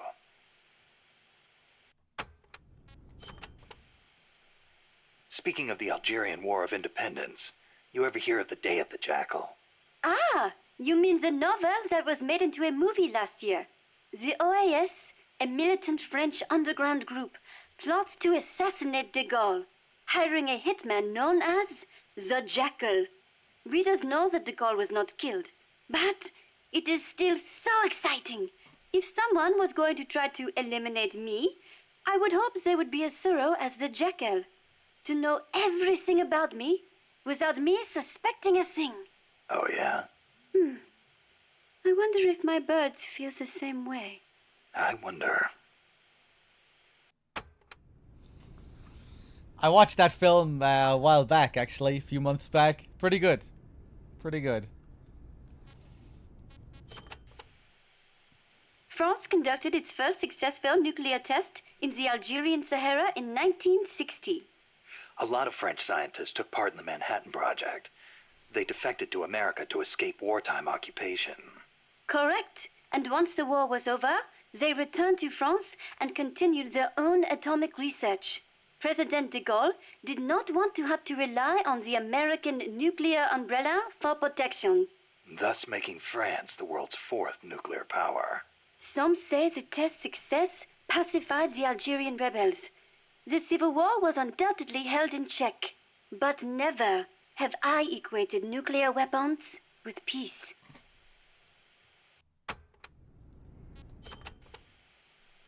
France has produced many philosophers over the years. Descartes, Bataille, Sartre, Baudrillard. Yeah, I'm familiar with Sartre myself. He called Che Guevara the most complete man of the century, didn't he? Smart guy. He does tend to sympathize with the left. And what else do you know about him? That's it. You know nothing else? Nope. Ooh la la! The man is one of the giants of existentialism, you know? Existentialism? I've been meaning to look into that. Nothing more dangerous than sneaking in without first securing an exit. No, existentialism. Sometimes I wonder if my English is not better than yours. Sorry, I'm just not into philosophy. Ah, is that so? I would imagine it might really enrich your life.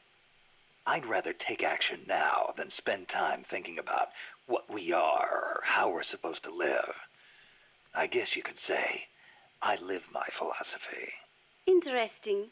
That sounds like something Sartre would say. Yeah? He says we are born with no defined nature, and that we are free to make ourselves what we wish. Free. So he was one of those devil-may-care kind of guys, huh? No. Actually, he meant that because we are free to create our own life, we must take full responsibility for our actions. Man is condemned to be free, is how he put it. Condemned to be free. But then, others will take it upon themselves to define who you are. I've been feeling that way lately. I keep telling people to call me Snake, but nobody seems to listen. Sartre also says, hell is other people. Hell? Well, we are outside of heaven.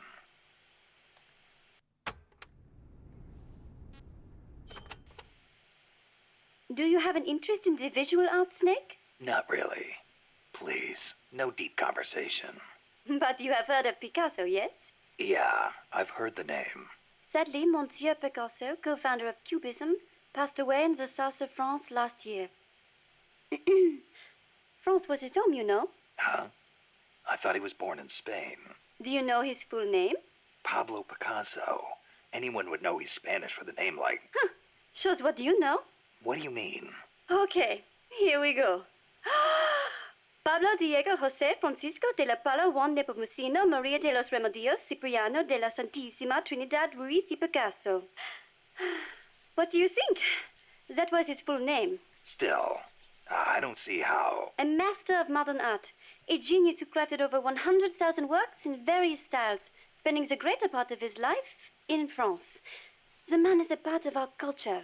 Yeah, that kind of stuff is of limited use in my field. But back to the point. Picasso was Spanish, right?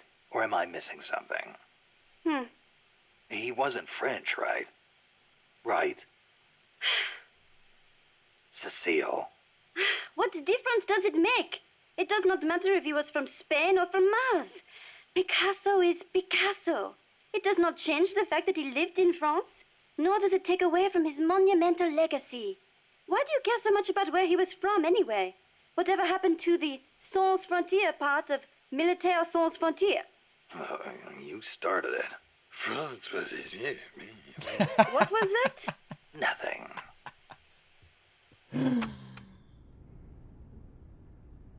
Hater is great there, man. France was his...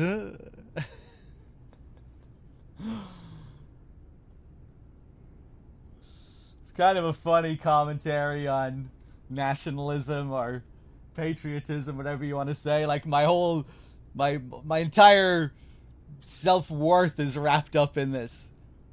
You know? He must be from France. Because I'm from France. And if he's from France, it makes me better. I'm a better person if he's actually French.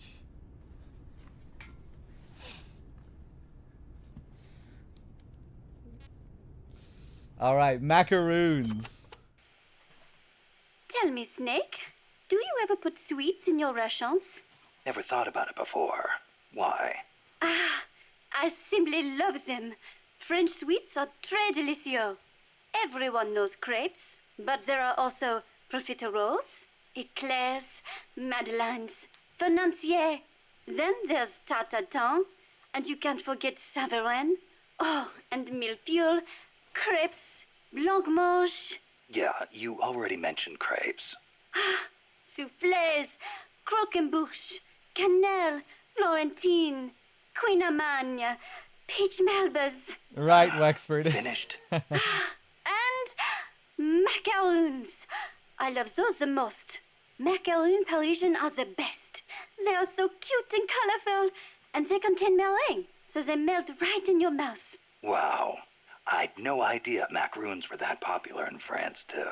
What do you mean in France, too? Macaroons are those coconut-flavored cookies, right? Oh, excuse you?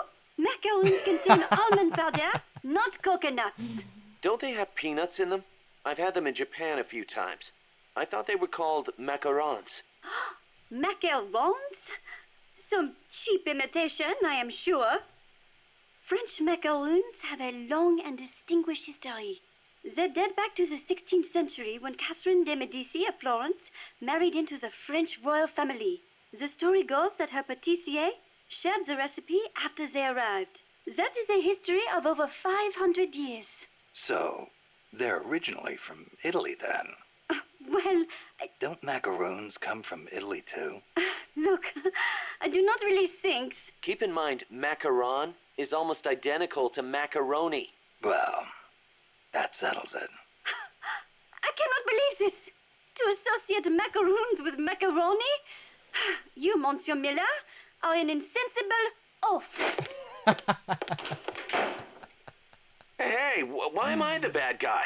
Come on, Cecile, wait! Cecile!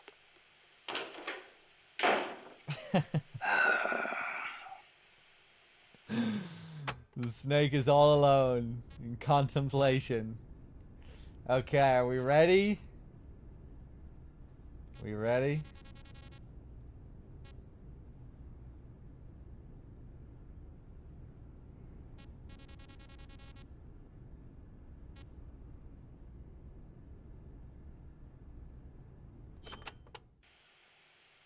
Hello?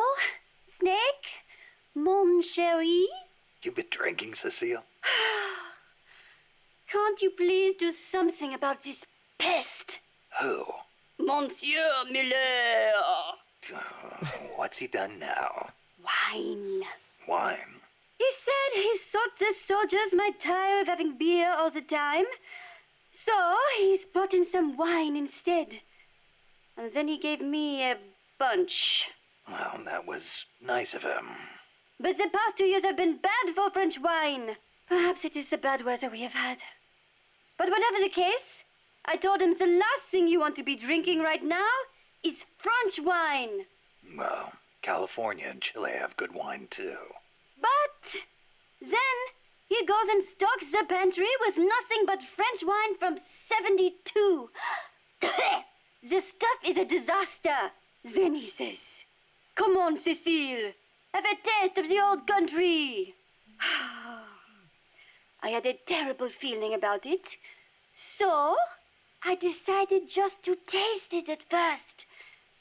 And then again. And then a few more times. Took one for the team, huh? But when you do a tasting, don't you usually spit the wine out? But bottle after bottle, nothing but garbage. Absolute garbage. Not one half-decent bottle in the whole lot. Taste of the old country, he says. Sorry to hear that. I cannot believe this. What will we do with all this wine? The guys aren't too picky when it comes to taste. Ugh. You sound just like Monsieur Miller. Huh? When I complained, he simply said, "As long as it gets the job done." You people are such culinary savages. Allez to vous faire voir. Somebody take me back to Paris. Please. I think you've had a little too much, Cecile. You people are such culinary savages. Garbage! Absolute garbage. Amazing. You seem like a very... how do I put this? Uninhibited woman. You think so? I am no different from other Parisian women. Not since May 1968. May 1968? The general strike that almost brought down the president? Right. But it was more than just a strike. It started with the student movement at Strasbourg University in '66. They did not want anything from the country, but instead sought reform at the school. That helped ignite a fire in the hearts of scores of dissatisfied young people. And the movement spread all over France. It was more than just opposition to Vietnam and the de Gaulle administration. People also called for free love and the breaking away from other old values. Looking back, I am not sure what the main goal really was. But whatever the case, it was more of a young people's movement than a strike or a protest. So, it was like the hippies or something? In some ways, perhaps. But we weren't blinded by mysticism, nor did we seek a return to nature. I see. So, while they wanted to retreat to their closed communes... we tried to change the world. And in doing so, we learned that when everyone comes together, it can be done. You had a lot more success. In America, hippies have just become a social problem, while I hear Japan's student movements crashed and burned. I wonder what was different. Good question. I'd like to know myself.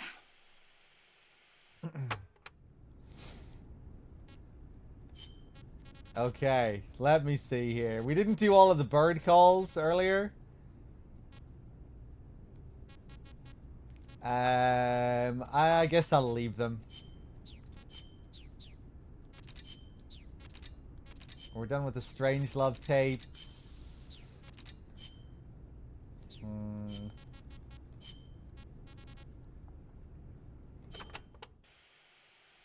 Amanda, you getting used to Mother Base? Yes, it is heaven compared to living in the mountains. We are no longer constantly on the run from La Guardia or mercenaries. Some of the new guys we recruited used to be mercenaries. We are getting along. It was difficult at first, but once you talk to them, you realize we've got plenty in common. I see. Good to hear. We may be enemies, but we are all still human beings. La CIA's soldiers, La Guardia. The same goes for the people of America.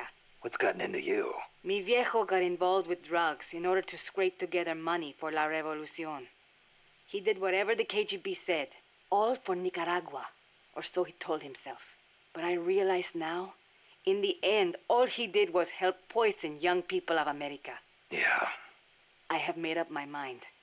Even when I leave Mother Base and return to La Revolucion, I will never turn to drugs, nor will I look to the KGB for help. If we topple Somoza using the KGB and drug money, we will lose the people's hearts. So, you're choosing a different path from your father. I still respect him, but I will not do things the way he did. Well, I'm sure Chico will be glad to hear that. Chico is a grown soldier now. I could not face him otherwise. Well said, Amanda. Those are the words of a true Commandante. Stop. I was inspired by the greatest Comandante I have ever known.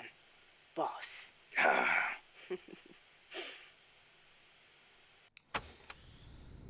Okay, I'm not sure if I want to... If I do Strangelove's memories...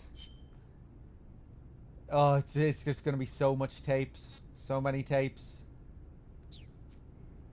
Maybe I'll split them up. Maybe we'll do a few more side ops and we'll split up Strangelove's memories.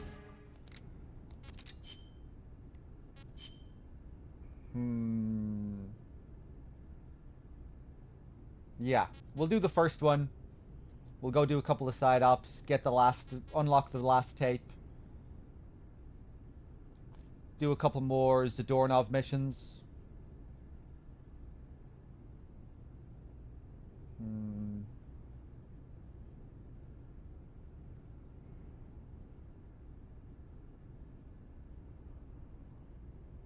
Yeah, okay.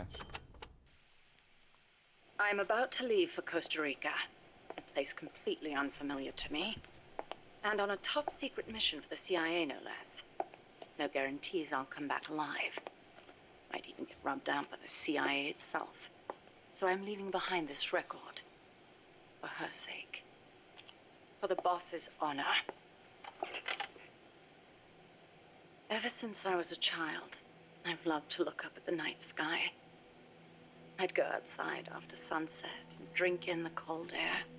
The moon, Venus, so many stars floating on the edge of infinity. In Manchester, it wasn't very often you saw the night sky in all its star-studded glory, but it was enough to stir a deep longing inside me. Even as others cowered beneath Nazi air raids, I was out there, watching the skies, dreaming of one day reaching the heavens.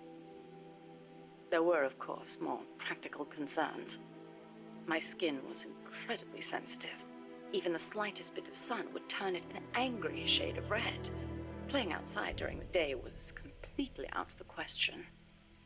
Naturally, I hardly ever had the chance to play with other children my age.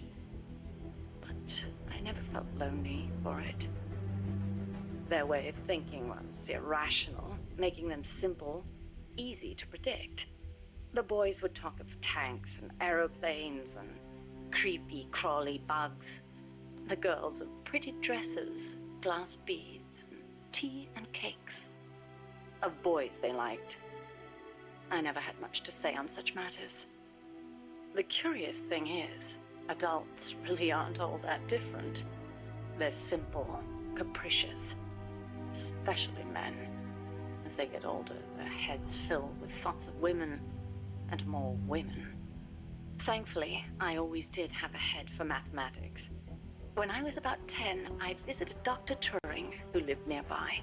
We'd sit and discuss mathematical logic. The lights were always on at his house, even in the dead of night.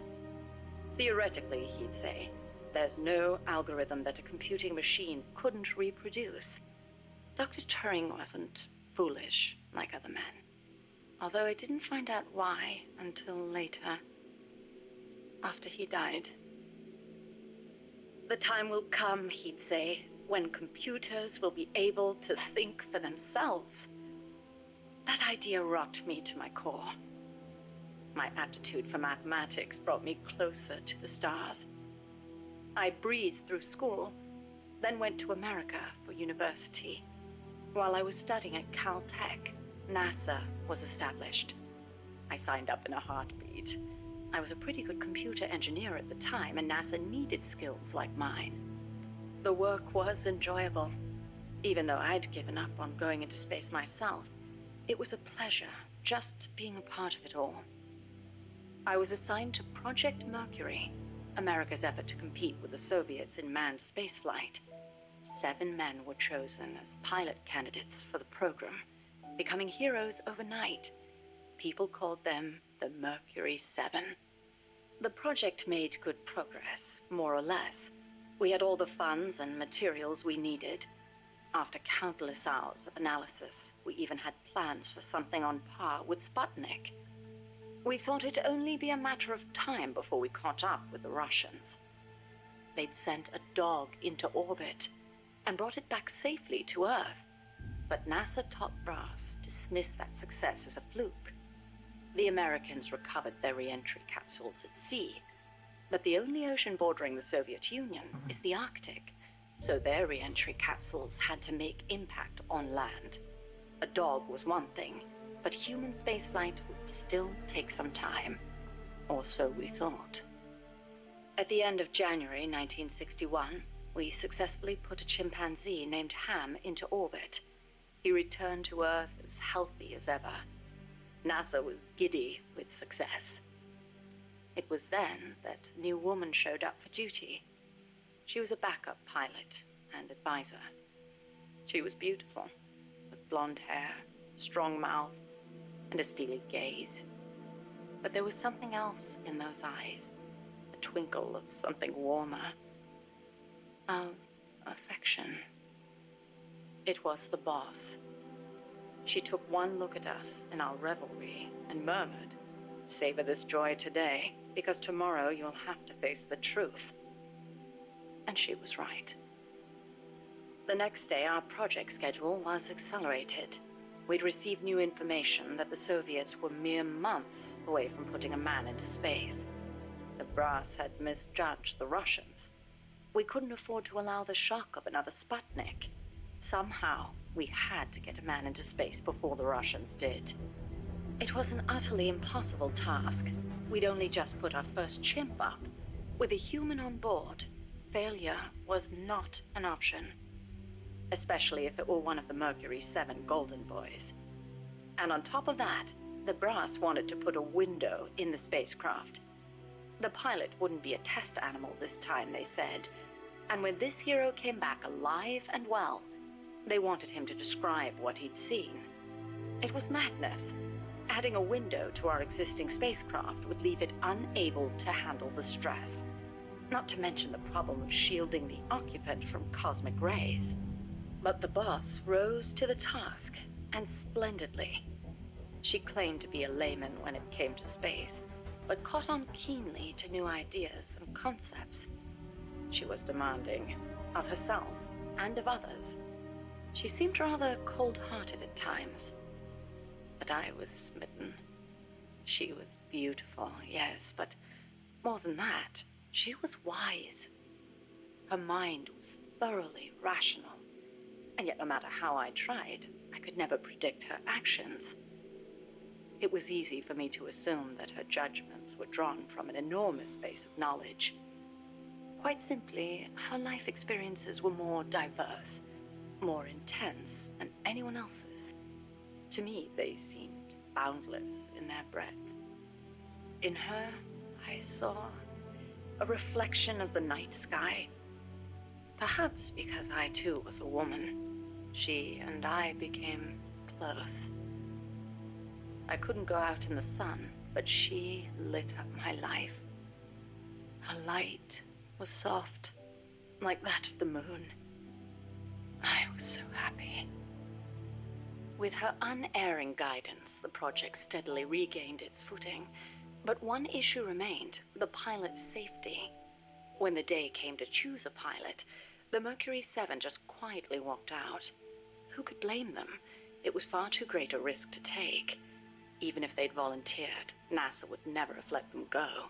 They were national heroes, basking in the media spotlight. There was no way they'd be sent on such a mission. The conference room was silent. Then, slowly, she raised her hand, almost as if acting out a scene from a movie. Okay, we'll just take a little break from this and then we'll continue it in a while. A short while. We'll leave it on the cliffhanger. Let's go back to our main missions. By the way, I have a question. Did DRK play Peace and Kazuhira Blues earlier on in the playthrough? I'm assuming not. Oh, he did! Wow, okay. He must have been, like, speeding through some other parts of the game. So I was surprised we were this far into the game when I took over. Although, yeah, I don't know. Yeah, usually it would be a bit earlier.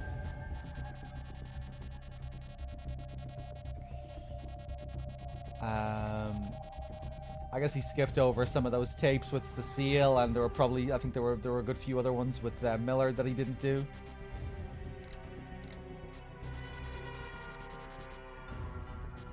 Right. Yeah, let's just go fight Pupa again to get the final tape.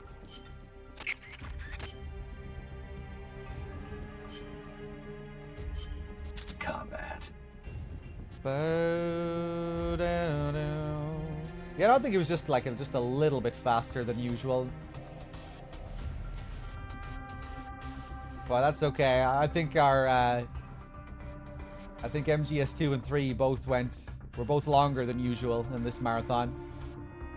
I think they were both like 22 or 23 hours. Something like that. Oftentimes they're like 19-hour mark.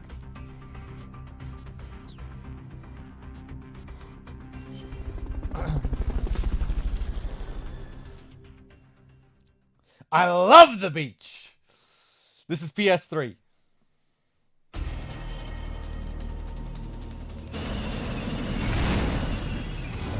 That was hilarious, the fight with the fear that we had. It was so funny, a complete clown show.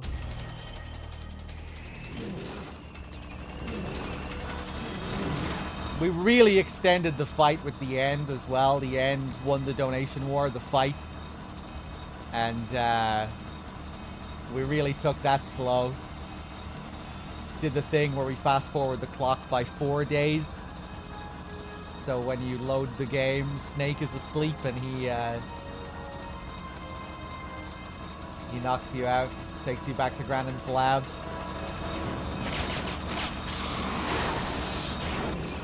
That's an AI weapon, the Pupa. It's fast, so be careful. Yeah, this is a PSP game, but this is the PS3 port for that game, remaster.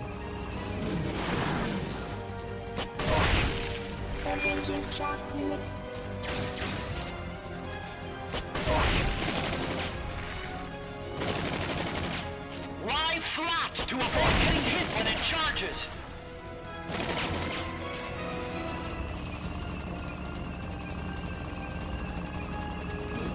Why?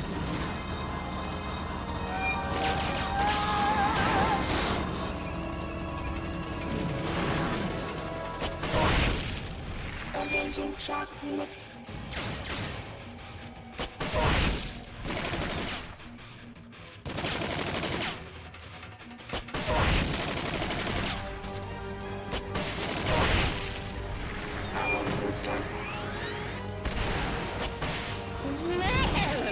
Look at that thing move! I amaze myself sometimes. Sorry. Hey, say the thing, man. What?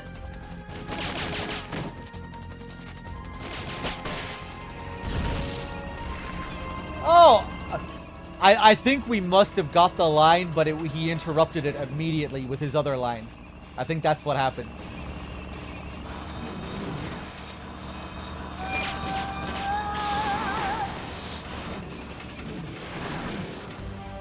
They've okayed your request for a cardboard box. It'll be sent out shortly. Take those lightning rods out. They direct its electroshock attack.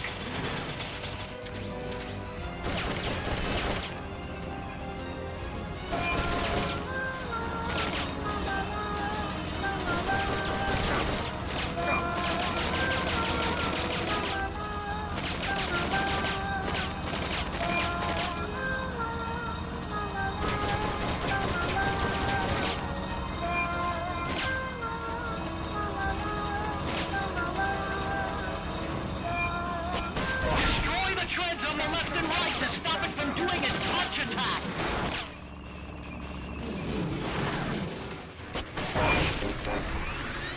Oh, you're going up again already? And back down. It's like a skateboard.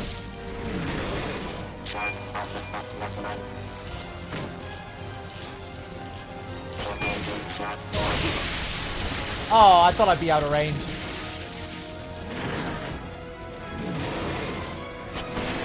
Pull the hatch and climb into the AI pod. You should be able to get in the AI pod.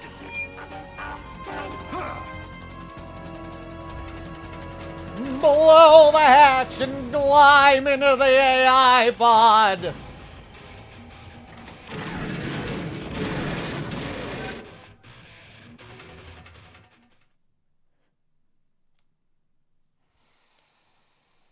You're in the AI pod. All right, let's do it. The black memory boards are locked. Go after Give me the my boards final with tape. icons over them.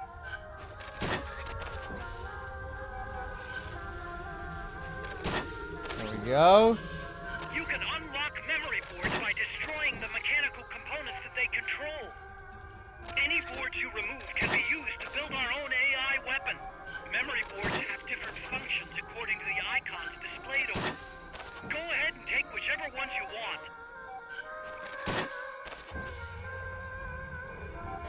Now we have to wait. Really wish we could skip here.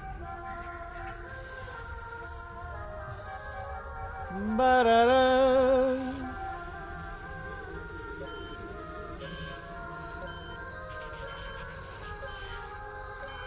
Ba-da-da.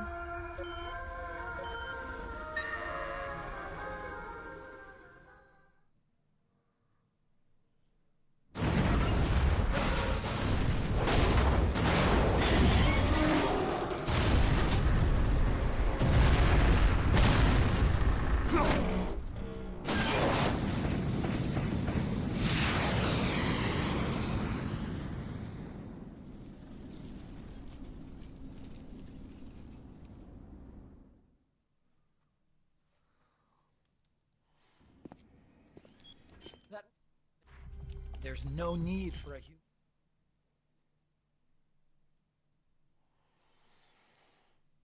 Okay, let's see if we got another Zadornov mission.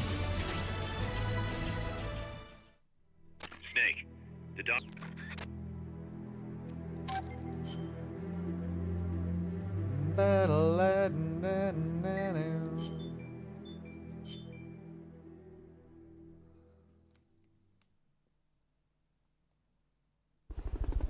Hitman's Hokkaido story, yeah.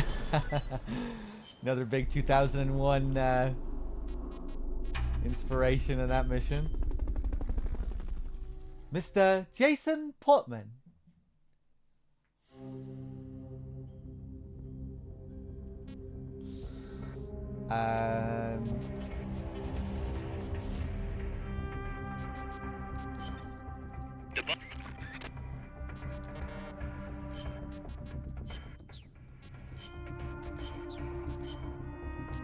Let me just sprint through this.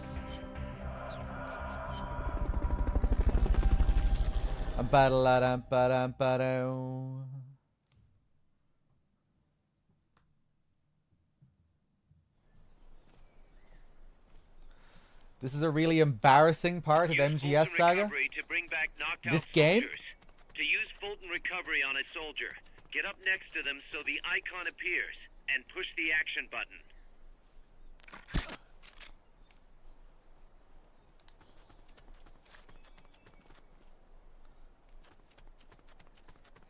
Or this stream? Me? Am I the embarrassing part of this saga?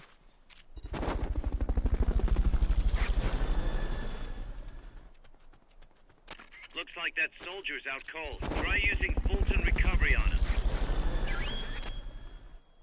Okay, you're done with that area. Head for the goal. Yeah, you better watch yourself with comments like that around here. The OHN cult will get you. Can't be talking shit about Peace Walker.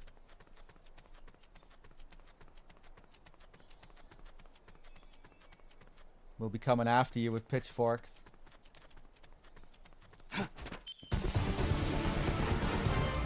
Mission complete. The folks back at Mother Base will be thrilled.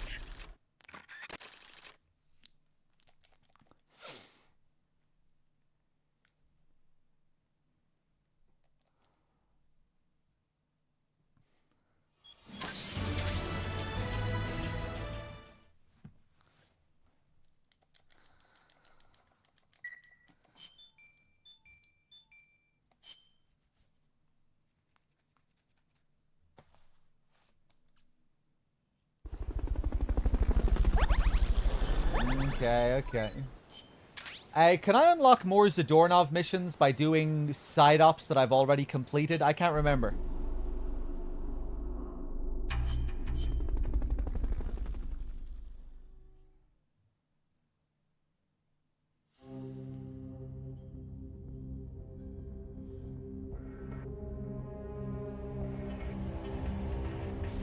Yeah, I can. Okay, right. We'll just spam out a few Fulton recoveries until we get Zadornov. Then I was just a little bit concerned because we didn't get it after that one. I thought it would have been after that one, but I guess you have to do a few of them.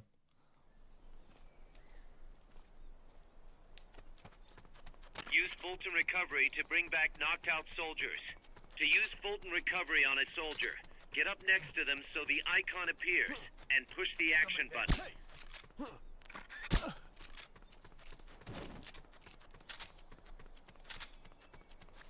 Looks like that soldier's out cold. Try using Fulton Recovery. Mission complete. The folks back at Mother Base will be thrilled.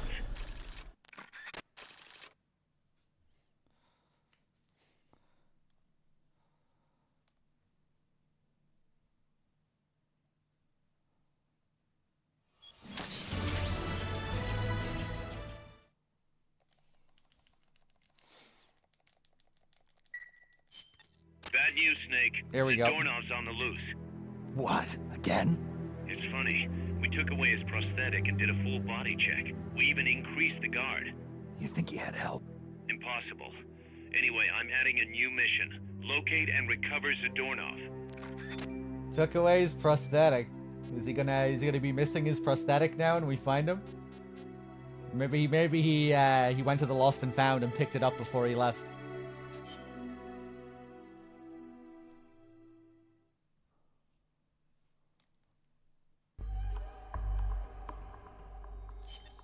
Snake, Zadornov's disappeared from his cell again. Find him. Oh shit, man! I missed a $20 donation 2 hours ago. Keikona donated $20. Keikona, whoever you are in chat, thank you for the 20. Hot Pockets with the Prime sub as well, thank you. Sorry, sometimes I just forget to check my dashboard. Fuck. Let's switch back to sneaking. Alright. Bam. Bam, bam, bam.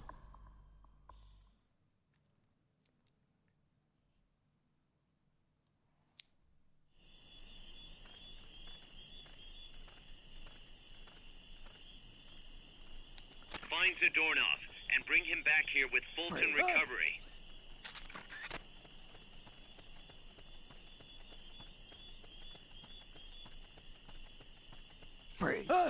This one is funny. He's just lying over here, I think. Freeze. Wanna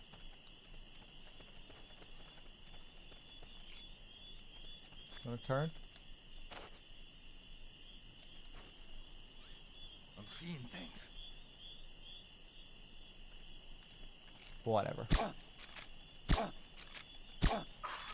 Jordan, thank you for the 25 bits.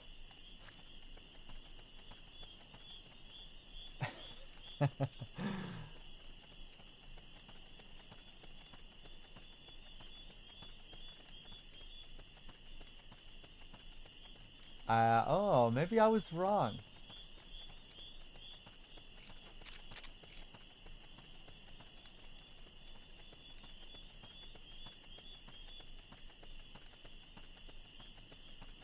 Maybe this one is random as well.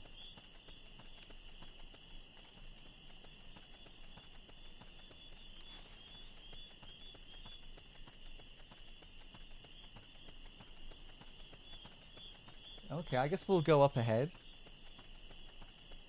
Are you sure it's just 1 and 6 that's randomized, Dim? For this second one, he's always in this... I thought he was always in this, or that he could be in this starting area.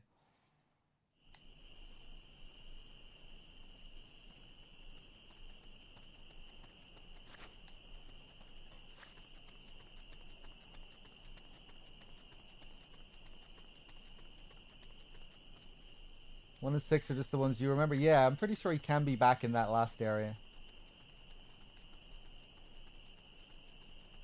Love the cozy nighttime vibes.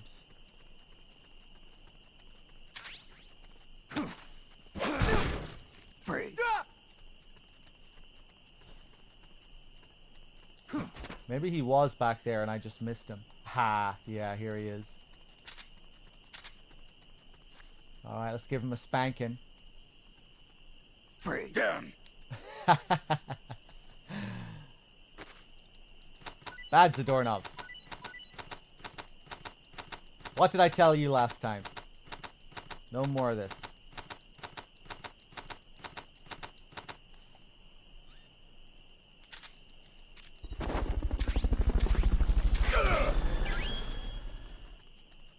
Head for recovery zone. We'll pick you up there. Mission complete. Great job.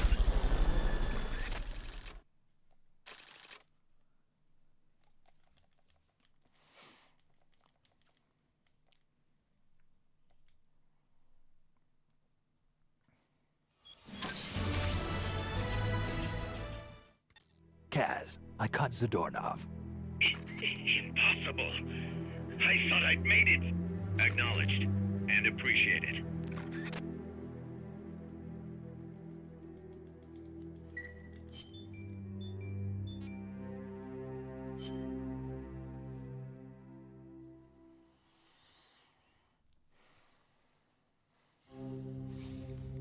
Okay, next, I just want to check something here.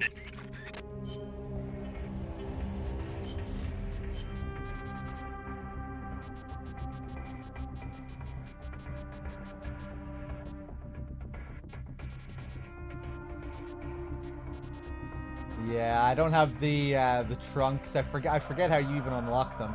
That's okay. We can switch over to our completed file in a bit.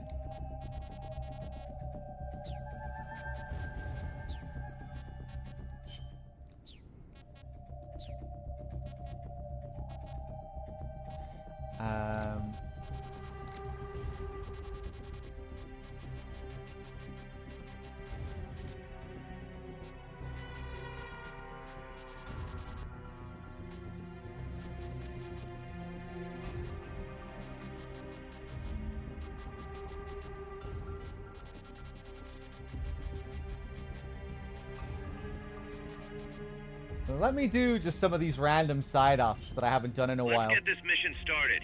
Complete the mission and proceed to the Fulton recovery point so we can get you back alive and well. Good luck out there. I forget how these hold-up ones work.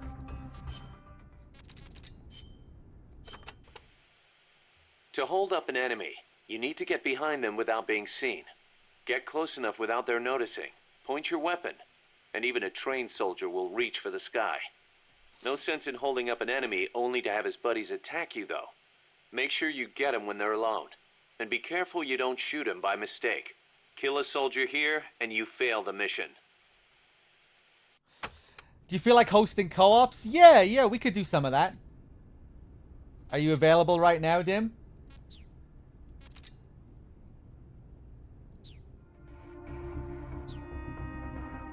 Well. Let's do it. Oh, fuck. I don't think I'll be able to sign in.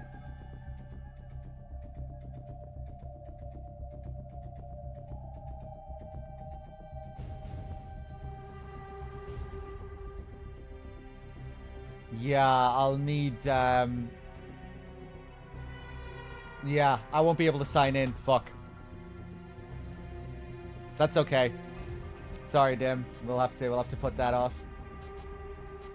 Let's get this mission started. Complete the mission and proceed to the Fulton recovery point so we can get you back alive and well.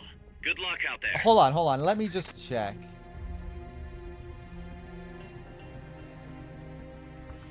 Maybe I will be able to sign in. I can't remember if the password that I have works. This is our shared account. But I think I might need to get a code from DRK. Just bear with me here for a second.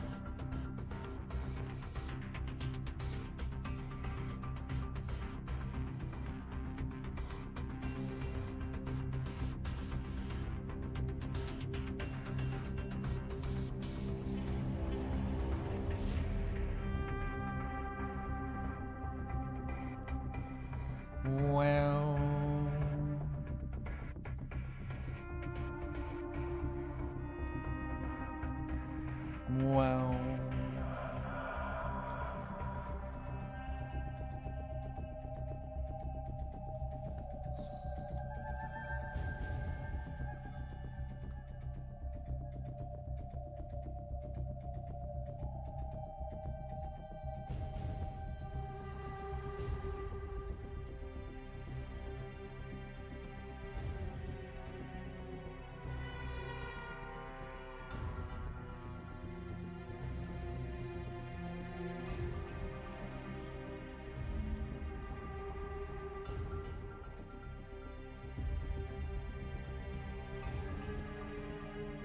Okay, right, chat. Just give me a second. I'm going to make it so... I'm just going to put something up on the screen so you can't see me enter the password. I'm going to test something here.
Okay, I think I have to go on to the PlayStation website now to see if I can get another code.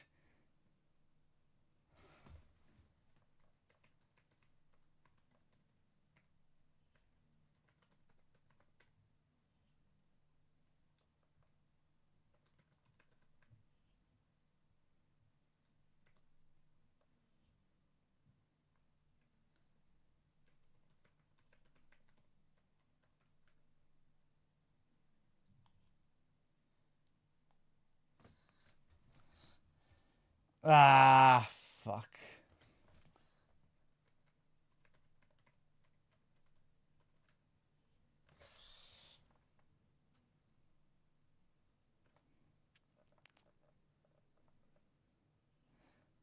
My balls are in your mouth.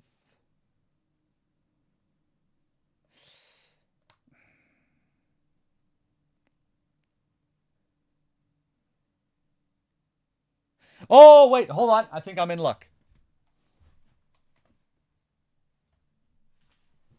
Hold on, hold on.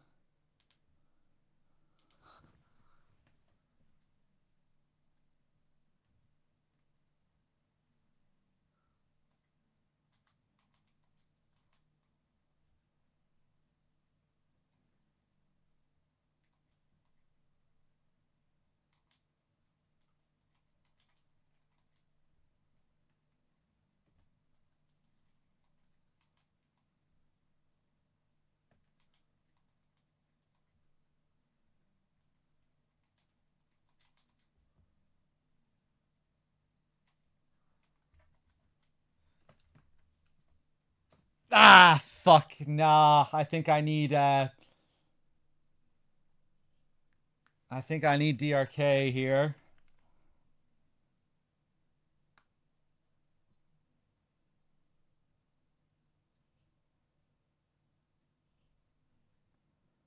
Nah.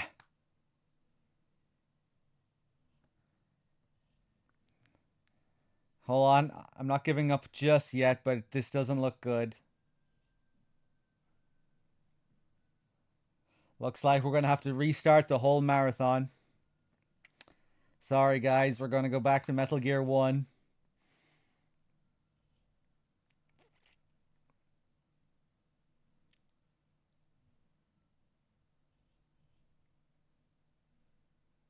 Oh, oh, oh.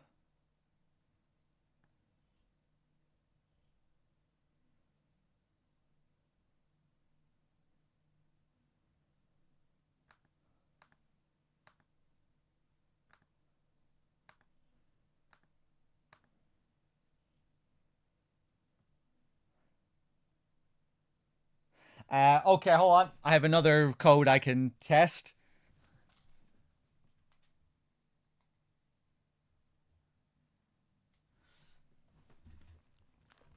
So the reason I have this screen up, in case anyone is wondering, is because I'm entering lots of passwords to try and get into my the shared account here.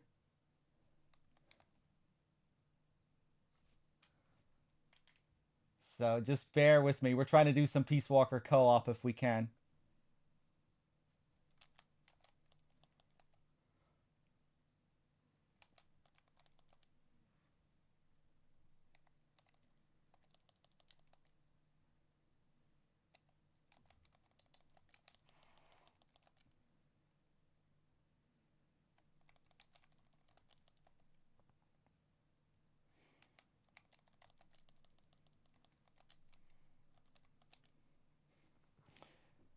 Ah, shit. This one didn't work either.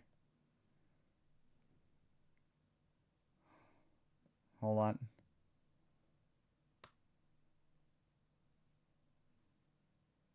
My boss.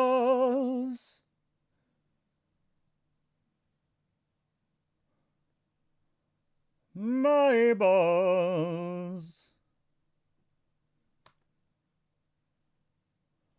Oh, my balls.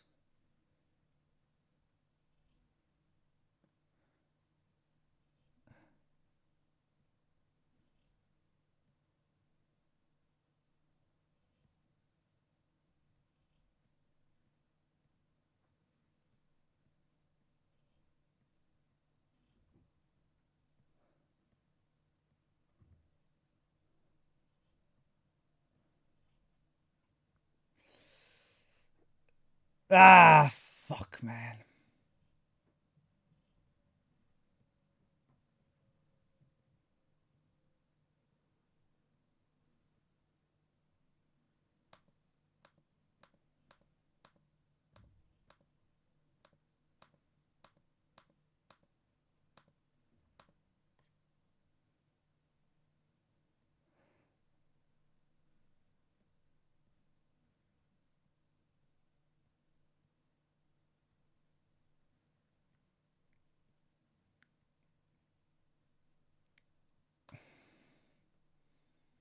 Yeah, okay, I'm just gonna give up, chat. Sorry about that.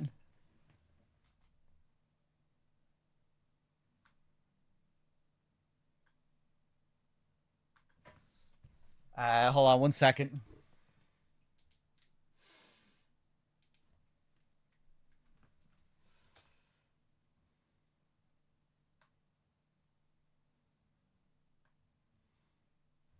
Actually, no, I'm not gonna give up just yet. Let me just check one other thing.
Oh, okay. I think I have it sorted out now. One second.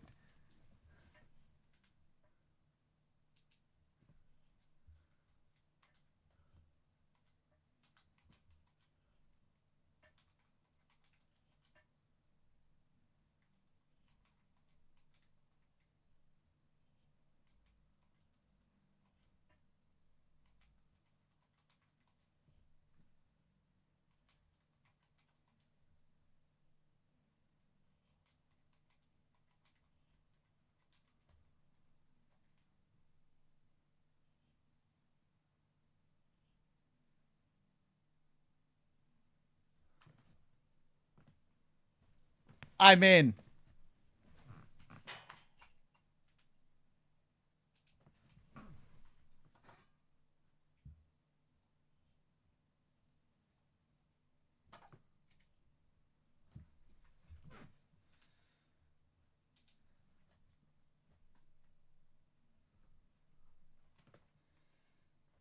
Okay. Sorry about the delay there, chat.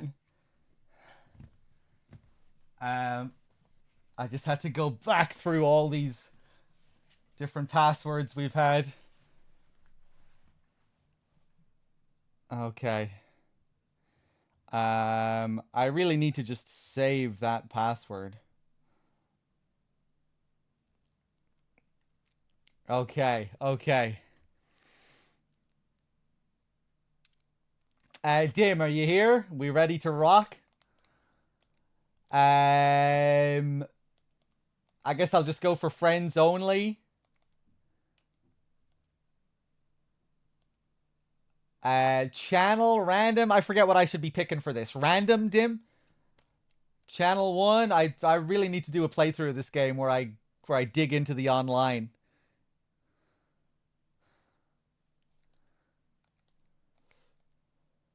Channel is meaningless on HD? Okay.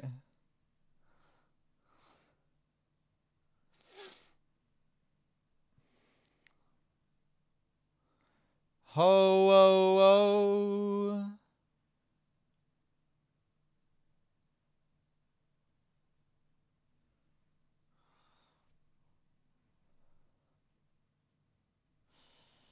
Okay, let's do it.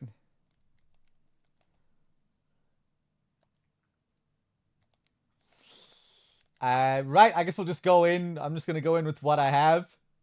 Hold up all enemy mercenaries in the Puerto del Alba area. Killing, knocking out, or tranquilizing enemies will result in instant mission failure. Triggering an alert will also result in instant mission failure. Let's do it.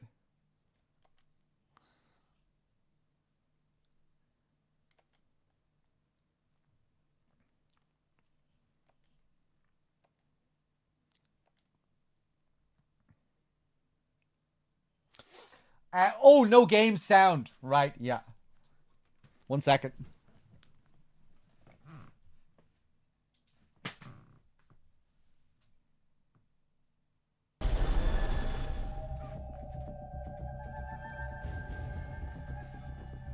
I didn't want you to hear my keyboard sounds while I was entering the password. You know, who knows what kind of tech wizard might be lurking in the chat who can figure out my password based off the sounds.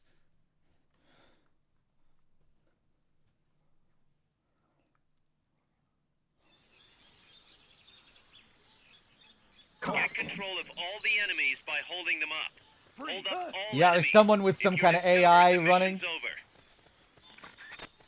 Sneak in. Freeze. Sneak out. Freeze. Where are we going next? Did we get everyone here?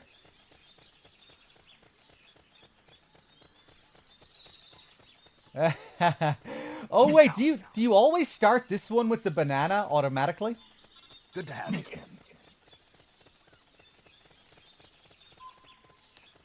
All right.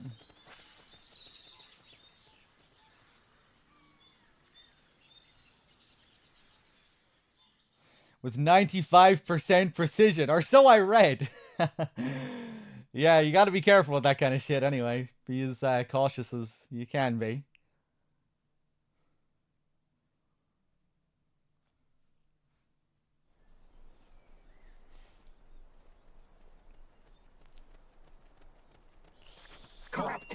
Oh yeah, we have the Hitman banana. Sneak in. Oh yeah, you got the Head for the recovery zone. the fucking surrender cry. You can just get everyone to sit down. I forgot about that.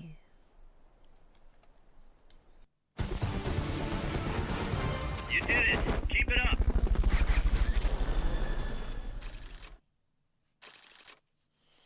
Nicely done.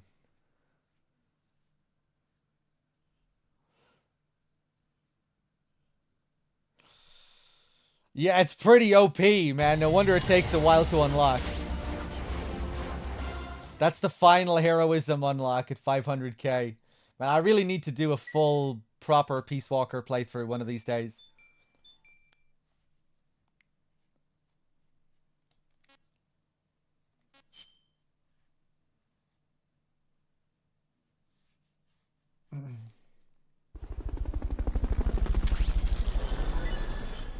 Banana, rank 1.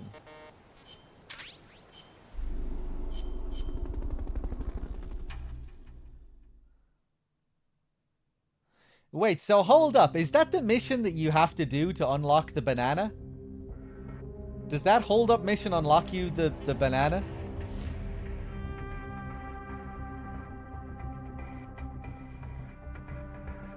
Yeah, I don't remember getting the banana from this mission. I couldn't really remember where you unlocked it. This is where you get it. That's cool.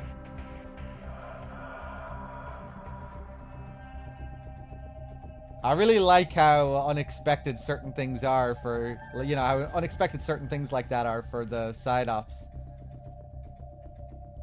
You know, Trenya just being in a random mission. You think it's just going to be another random mission. Oh, fucking, there's a whole other world here. A whole other world has opened up based off a secret you find here. Then in the hold up mission, oh, I've unlocked a banana. Just starting the mission with a banana is a surprise. Pretty cool.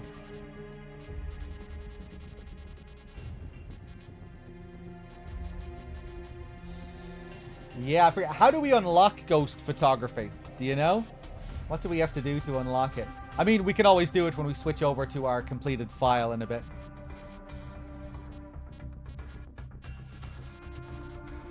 Let's just do another random Fulton recovery. Here's a rundown.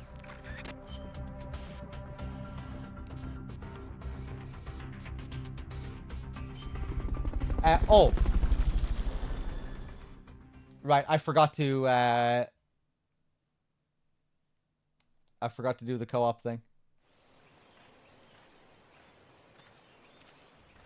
Hold on, I'll go back.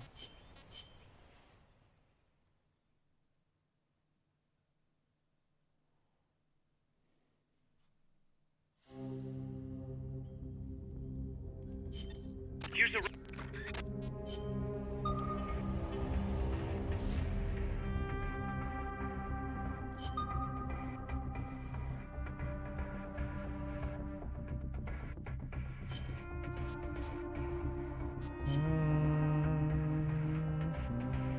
Stealth.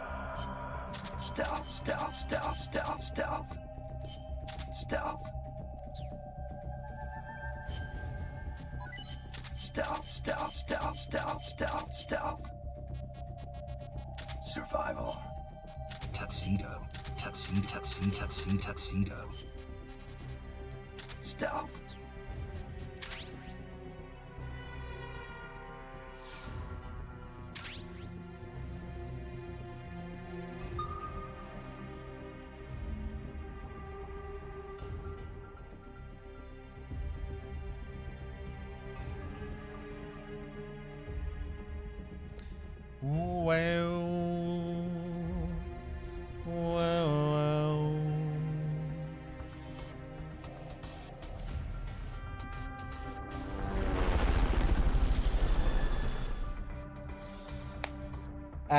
That's Dim, X2404. Dim is helping me here with some co-op.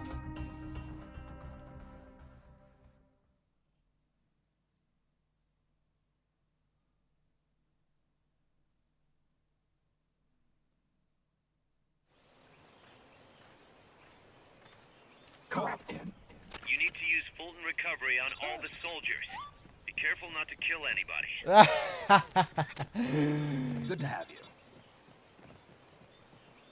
Just getting them all to surrender.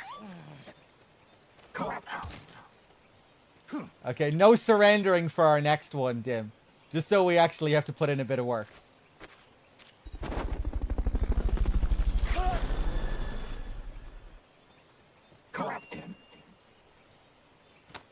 Fulton recovery helicopter is complete. You're pretty good.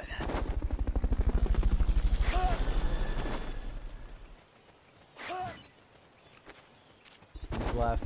Fulton recovery subject confirmed onboard helicopter. Head for the recovery. Sneak out. I knew you could do it. Piece of cake, right?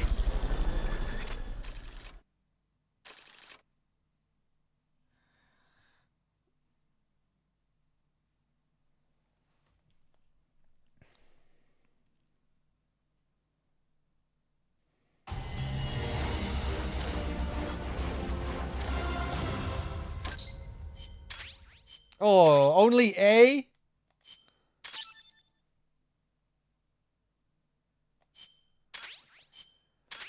How did we get only A for that?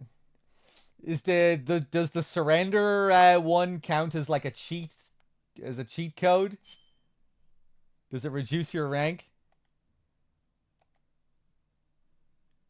Battle cries cap the rank at A. Right. I had a feeling.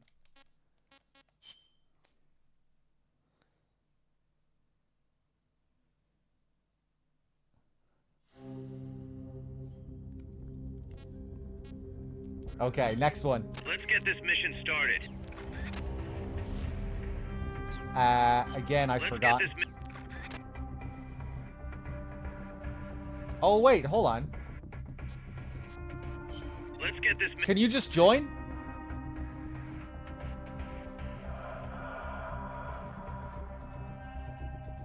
Oh, wait, no, this is a solo one. Okay, I was wondering. Let's do the next one that has co-op then. Let's get this. Hey, there we go.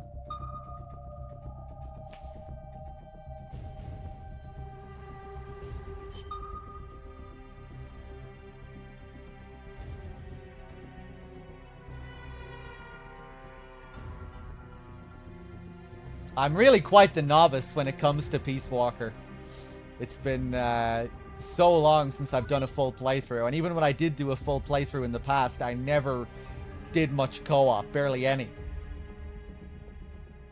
I've been putting off for the longest time a big, in-depth Peace Walker playthrough where we do lots of co-op. It'll definitely happen one of these days. I just have to pick the right time.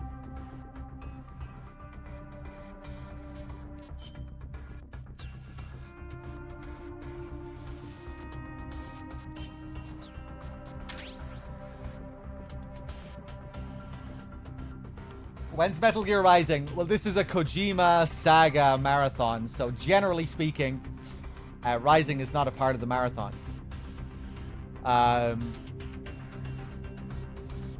But if we have enough time at the end of the marathon, I've been thinking maybe I'll add a couple of other games at the end as a bit of an encore, but I'm not sure if that'll happen. DRK has some IRL shit going on, some unexpected IRL shit that he's had to deal with during the marathon, so it might have to end with the Phantom Pain. We'll see what happens. But maybe, if you're really, really lucky, you'll get a marathon extension where we might do some other games, like Snatcher or Portable Ops, Rising, shit like that. We'll see what happens.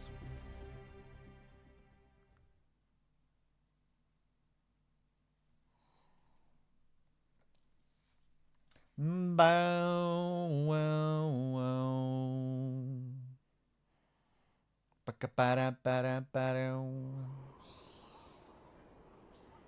Captain. Your current objective is to retrieve the prisoners. Sneak in, sneak out. Sneak in.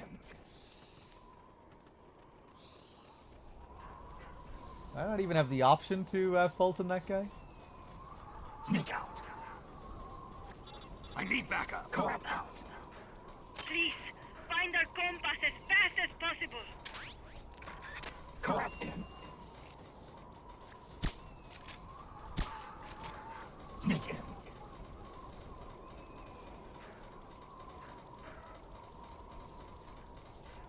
Nothing.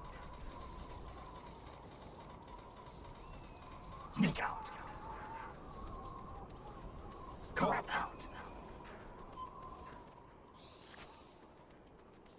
Captain.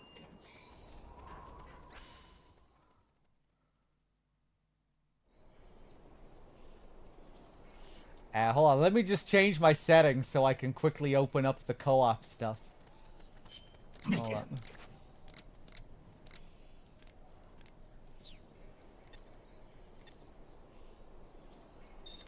Hold it.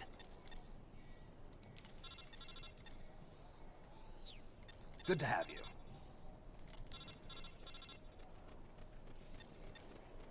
Give me a hand.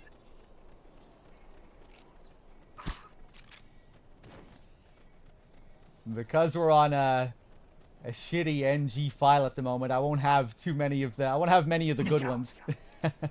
What was that? Sneak in.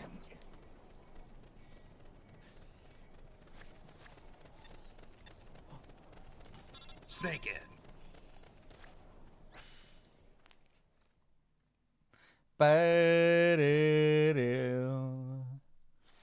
What happened? None of your business.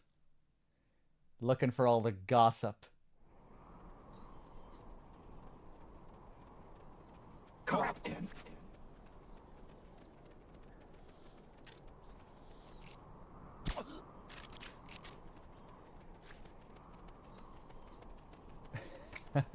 I'm assuming you're using the maxed out Trank, Dim, with these one shots. Wait. That wasn't one shot.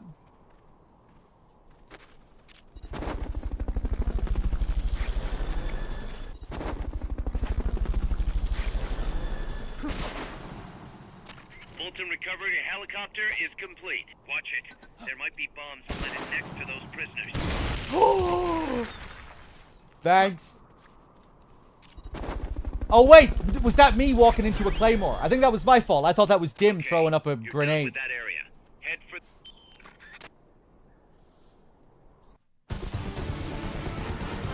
Mission complete. Great job.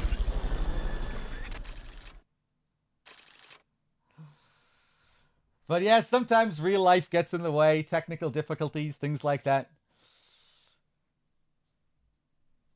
When we're doing these marathons, shit happens, you know. Da-dum-bum.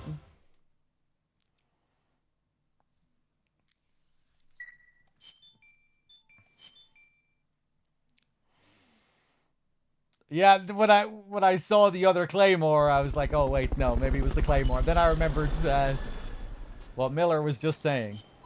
Hey, do we get the liquid magazine? Let's see if we can take a look at this. Nice. We have no past, no future. And then underneath in tiny text, and even if we did, it wouldn't be ours.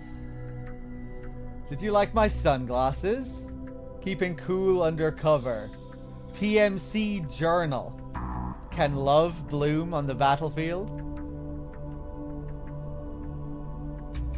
Nice.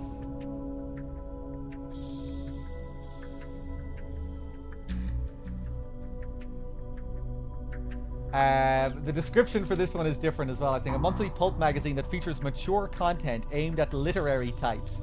The real-life travel logs submitted by soldiers from around the world are a must-read. Also boasts an ample supply of scantily clad pin-ups.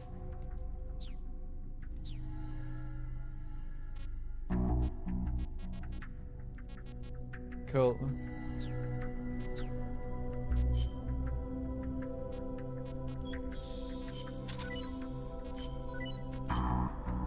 Oh yeah, we never did go back and check Zeke. We sent Zeke out onto the battlefield. Yeah, let's see how he performed.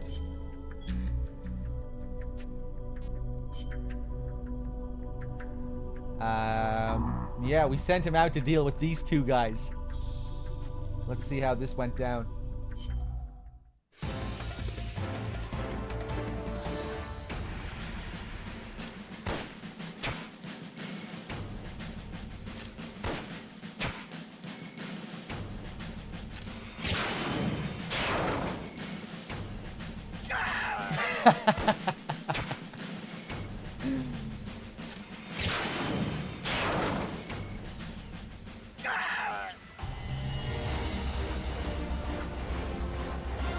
Alright. Yeah, Zeke is looking pretty formidable. I mean, they actually dealt a decent amount of damage with those couple of shots.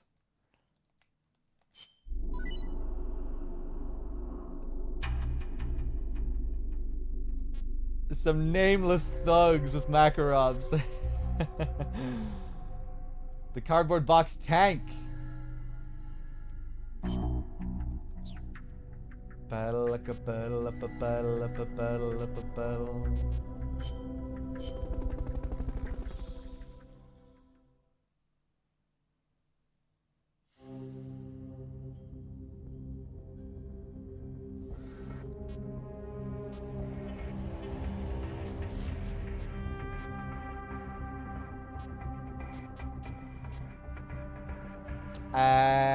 Dim, let's go retrieve some documents. Here's a rundown of your mission.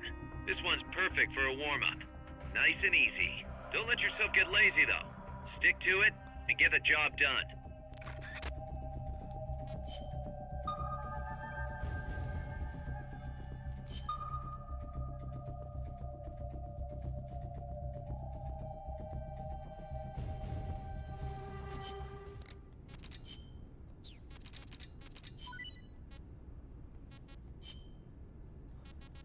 Oh, we didn't actually do these tapes earlier. Yeah, DRK didn't do the box one earlier. That's a surprise. Snake, about cardboard boxes. It feels kind of weird me explaining this stuff to you, but there have been a few recent developments in cardboard box technology. So just to be safe, here goes. Go on. You can do much more with the box than just hide under it. You can put it someplace and leave it there. Huh? You can get on top of it and use it to reach high places, or hide from the enemy in its shadow. I like what I'm hearing so far. And that's not all. You can even put items in it and send them to Co-op's teammates. Really? I never thought of any of that. Damn. Is there anything a cardboard box can't do? Every soldier should have one. Yeah, well, don't get too excited. This isn't exactly what they were made for. Which reminds me, don't you think the boxes around here are a little on the big side? You're right. I bet 2 people could fit under one box, if they packed in tight enough. They call them love boxes. Love boxes? Of course, you don't need a love box to fit 2 people inside. Any box of similar size will do.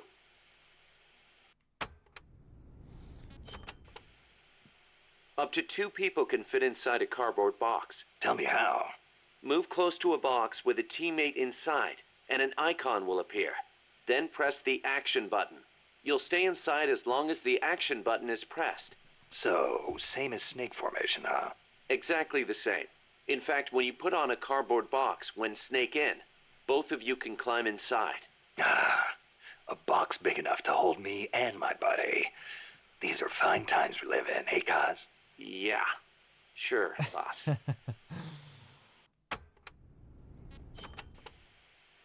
Snake, about that cassette player Galvez was carrying.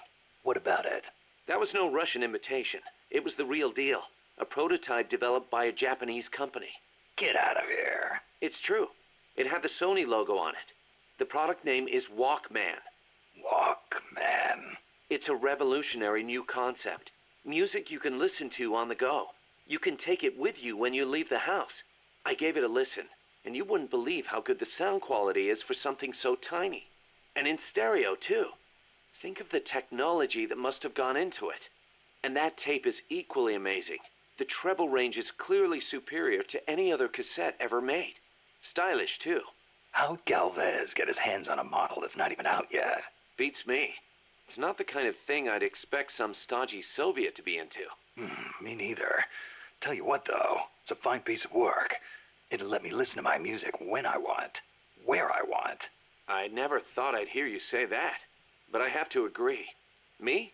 I'm a recording freak, and I always used to laugh at the idea of a portable player.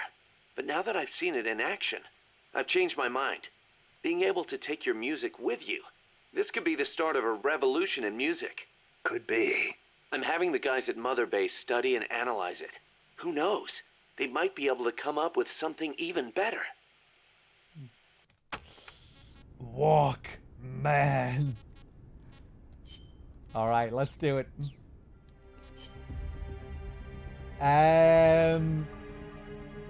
Dim, do you want to get inside my love box?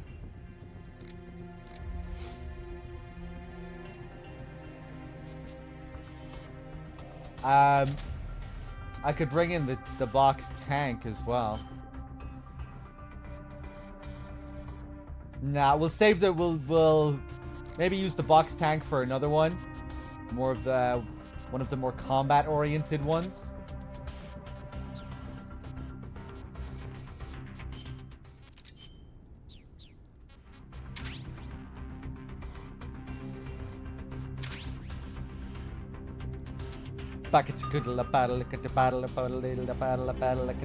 Battle.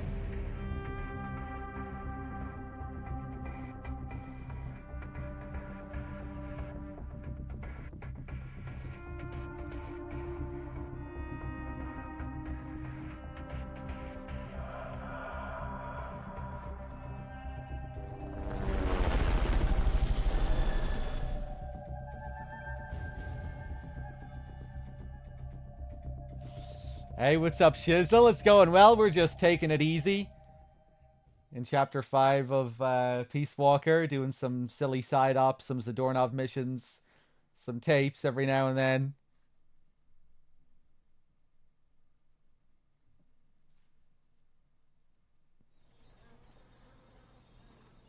Captain. Okay. Sneak in.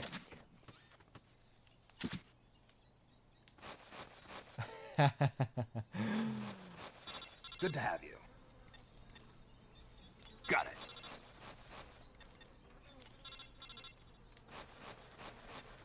Loyal to the end, people. I'm counting on you.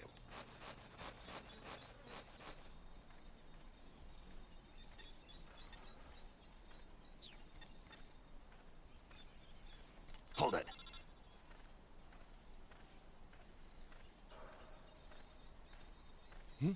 Oh no.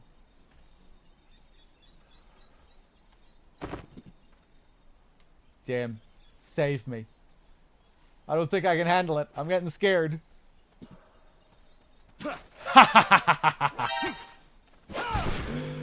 Nice. You can creep out from the back.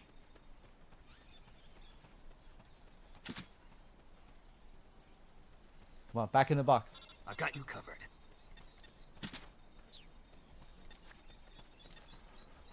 Go, go, go, go.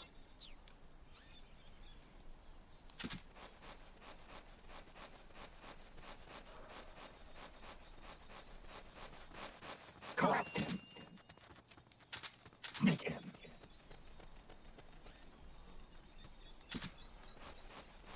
in. Okay, we got one.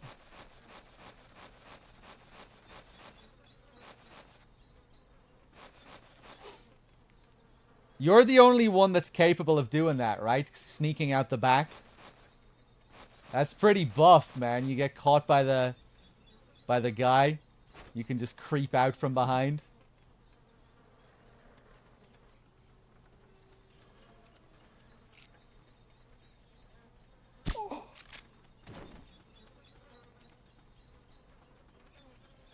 Go out.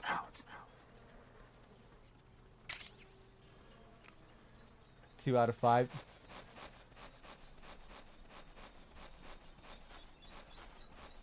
Shizzle, thank you for gifting a sub to Neoletta.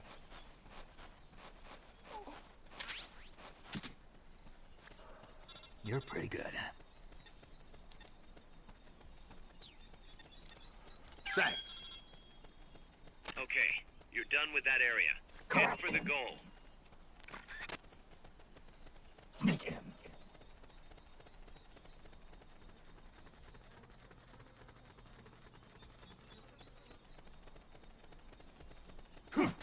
Oh! Nice. You did it. Keep it up.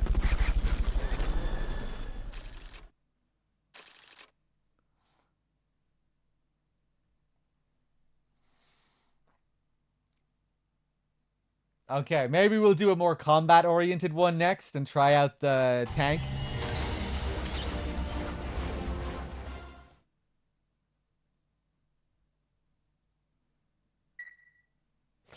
Although if you're alone in a box, you can still just do the MGS2 thing, right? Yeah.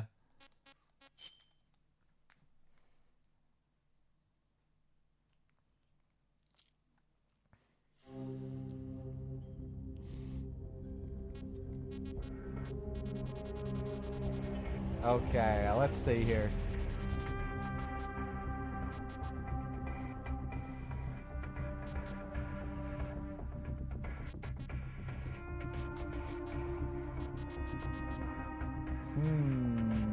I forget how difficult the base defense is.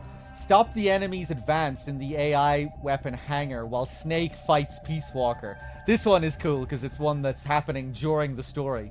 Ties in with the story. Allowing even a single enemy to breach your defense will result in instant mission failure. We do this one? Let's get this mission started. Complete the mission and proceed to the Fulton recovery point so we can get you back alive and well. Good luck out there.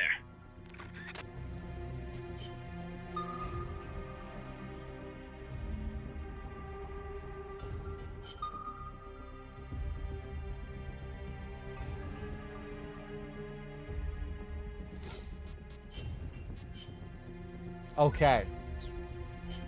Yeah, of course we can't bring in Snake.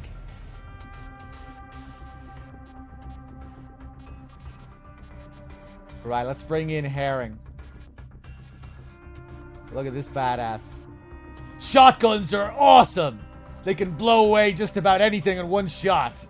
Only problem is they've got short range and low ammo. You look prettier every time I see you.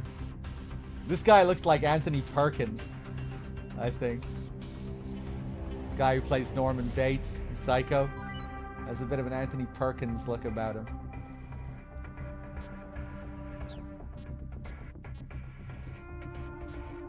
Combat. You want me to forget last night? Too late. It's all in my diary now.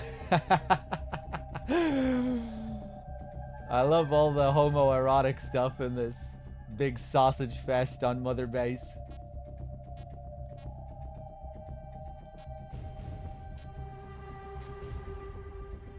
Hey boss, thanks for always listening to us grunts. I mean, even we can teach you something once in a while, right?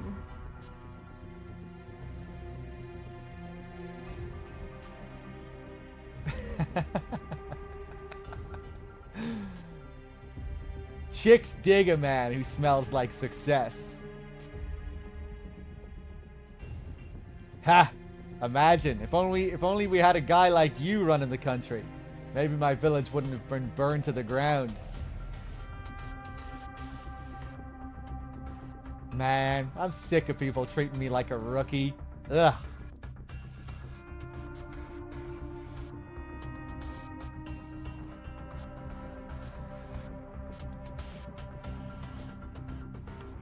Drinks later? It's on me. Alright. Imagine this guy sticking around until MG1 and dying in the NATO bombing. Alright, let's bring Herring in. Suck my balls.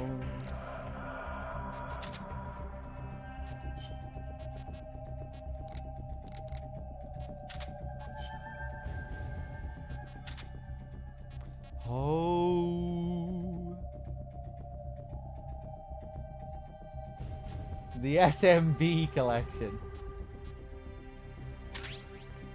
I'm not sure what I want to bring in here.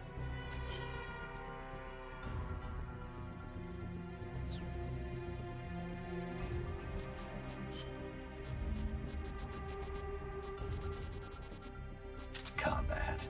I guess I'll go in with the battle. I don't know, I'm not sure how full on this is.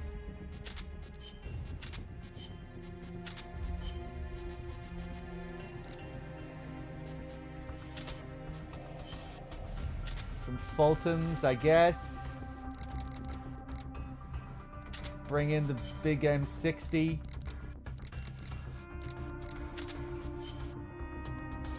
I feel like going lethal. Guess I'll bring in the Mark 22 as well.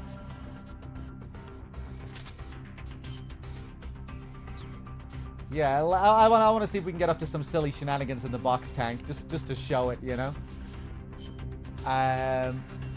Also, let me just take a look at this.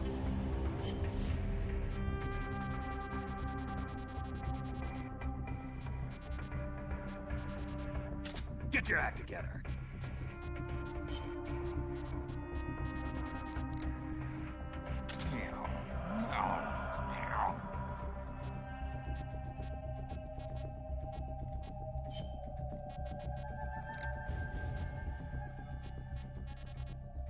I like it.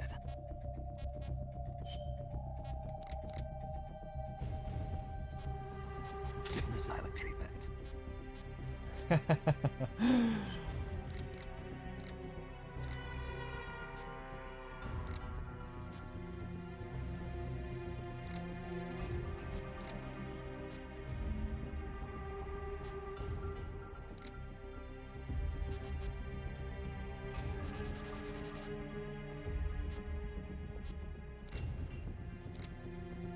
Guess it's time to launch some fireworks.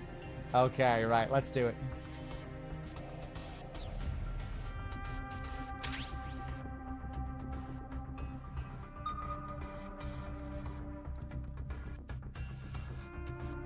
There's an Easter egg tied to the meows. I know that Paz will respond to the meows. And I can't remember what else is tied to the meows.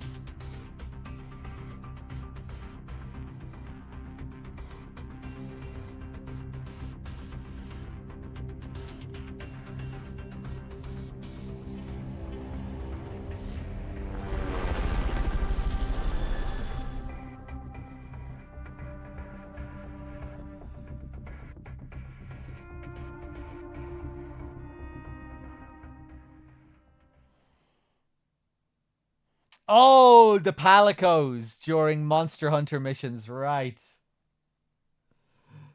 Yeah, that's cool. Makes sense.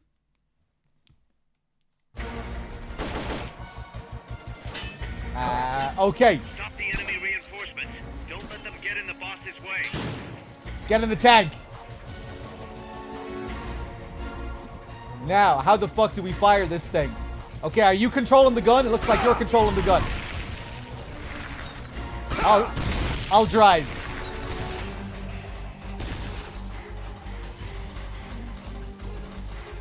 Oh, hold up. Oh! Okay, we'll go without the tank for a bit.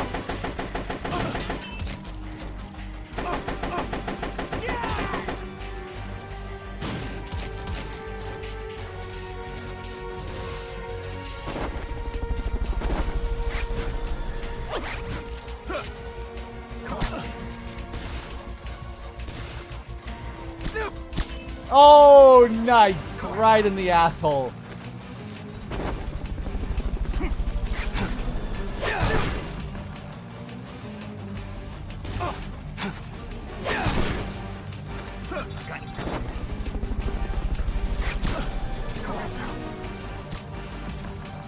All right.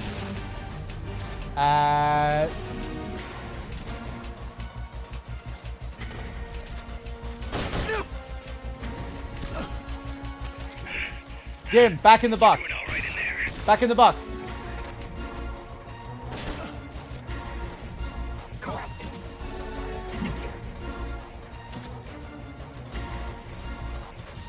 Hold on, let's hold back. Let's hold back.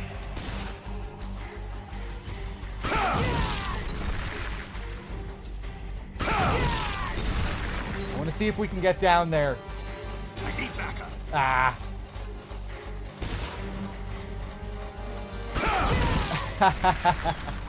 Whoa.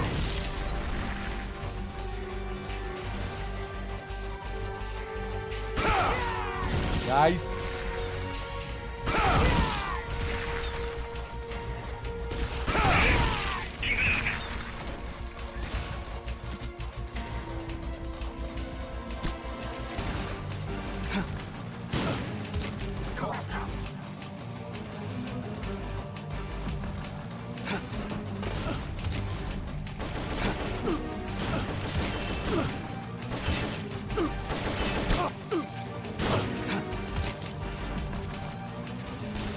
Okay, back in the tank. Oh, this thing is looking busted up now.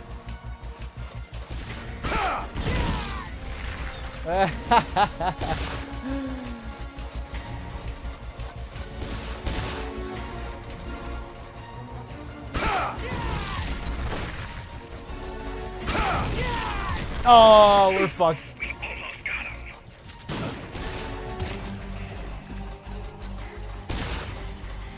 Oh, you have won. Okay. Wait.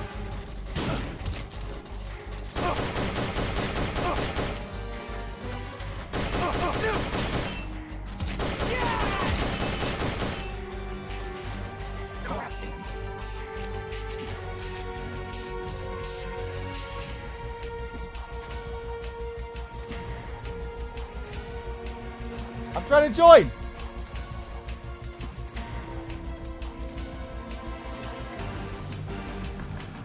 Okay, we're good. Yeah, I forgot to hold it. And oh, okay.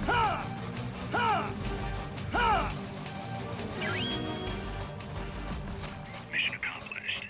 Returning to base. Ah, we already had them all taken out. Damn, it's a fancy piece of work, this cardboard tank.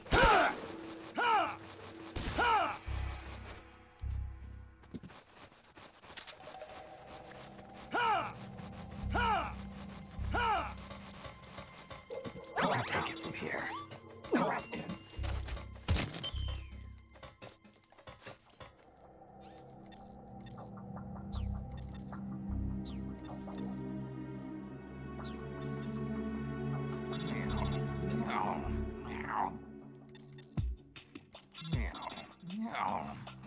There we go. That woke him up. Not over yet. Good job. Return to base.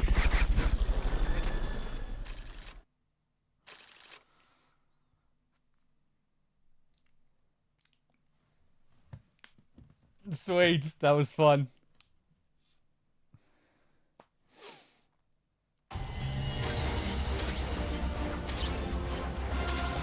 Can you Fulton your partner? I don't think so.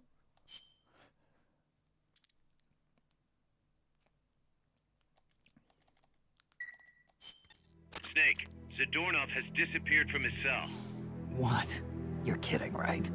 Afraid not. You got a new mission. Find Zadornov.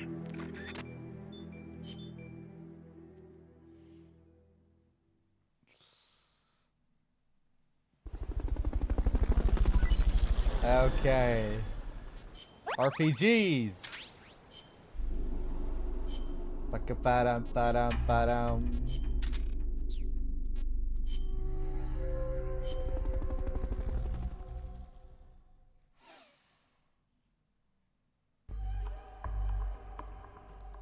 Okay, Zadornov, mission 3. I'm not sure if I'll do all the Zadornov missions. You know, it takes a fair bit of time. I mean, I guess we are also fucking about with the co-ops. But even still, you know, I have to do a lot of missions to unlock them.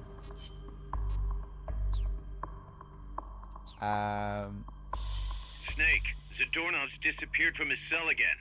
Find him. You want to come in for this one, Dim?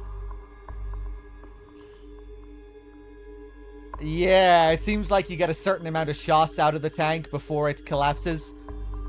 Maybe it's a combination of the shots and damage that you take while inside it.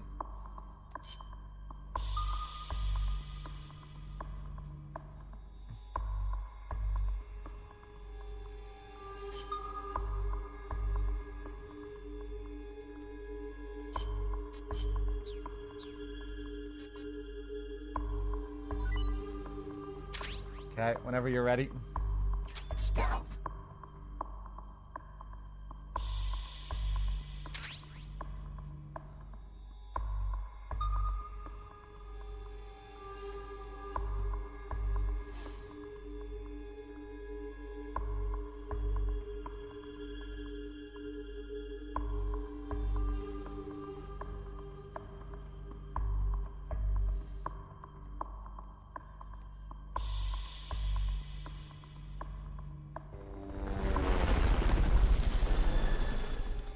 When the host readies, the mission starts. Oh, it's on a timer after that. Right.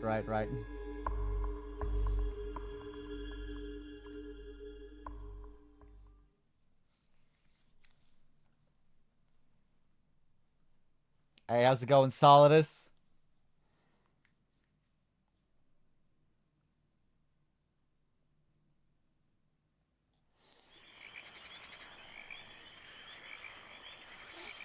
Oh, damn, it's foggy. Bring him back here with Fulton Recovery.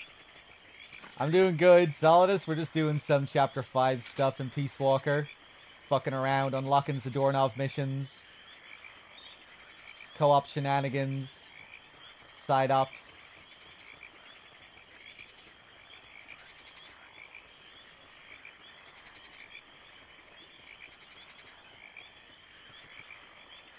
Don't move.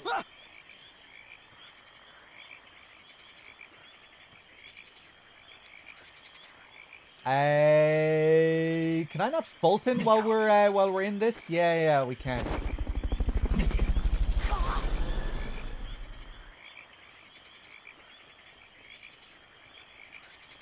Fulton Recovery helicopter is complete.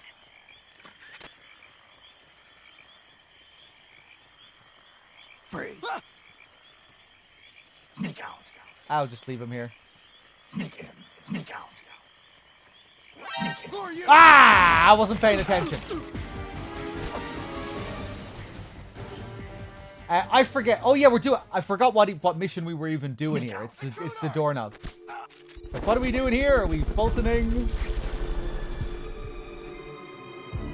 Sneak in. Sneak out. Ba-dum.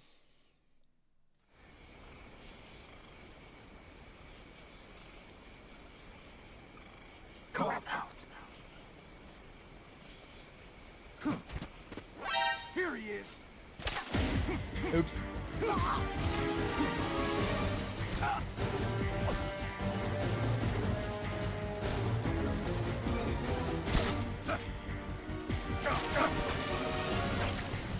Oh, these fancy lads. Stop that. Thanks, Tim. Saving me there.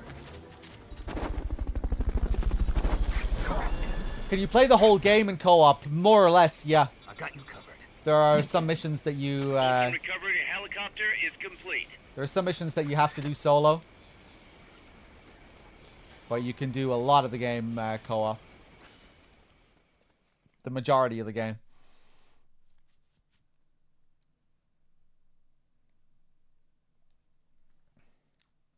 Up to 4-player co-op. Sometimes you can only just do 2. They'll only allow 2.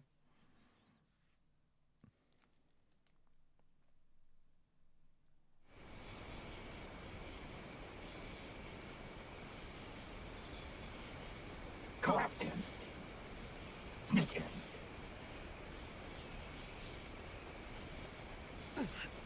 Sneak out. Co-op out. Do you get more camaraderie for saving someone from being wired? That's a nice touch. Little reward.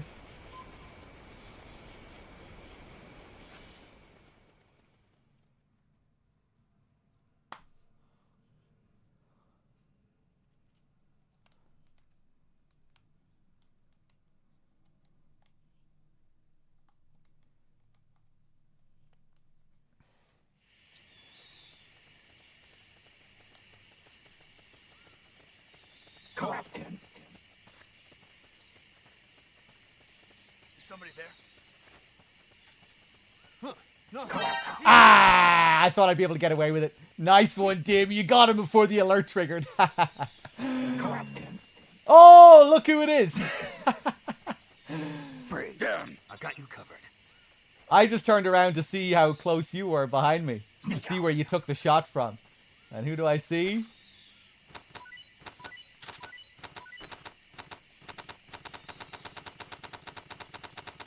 Spank that ass. Don't ever try that shit again, Zadornov.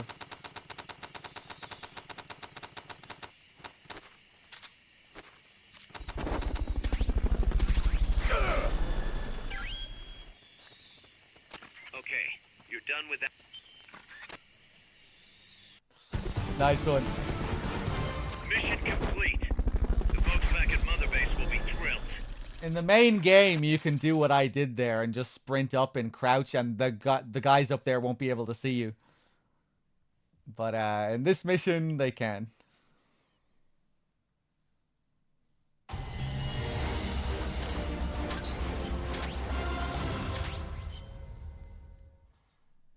Found our friend, Kaz. Damn it! And I was so close. Great. Good work, Snake.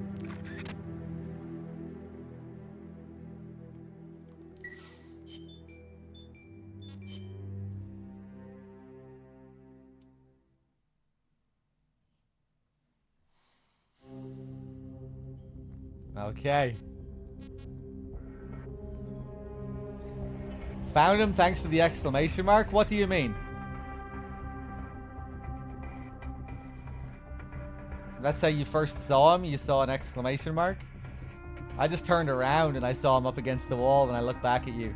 When I got the alert, did he also gets an exclamation mark?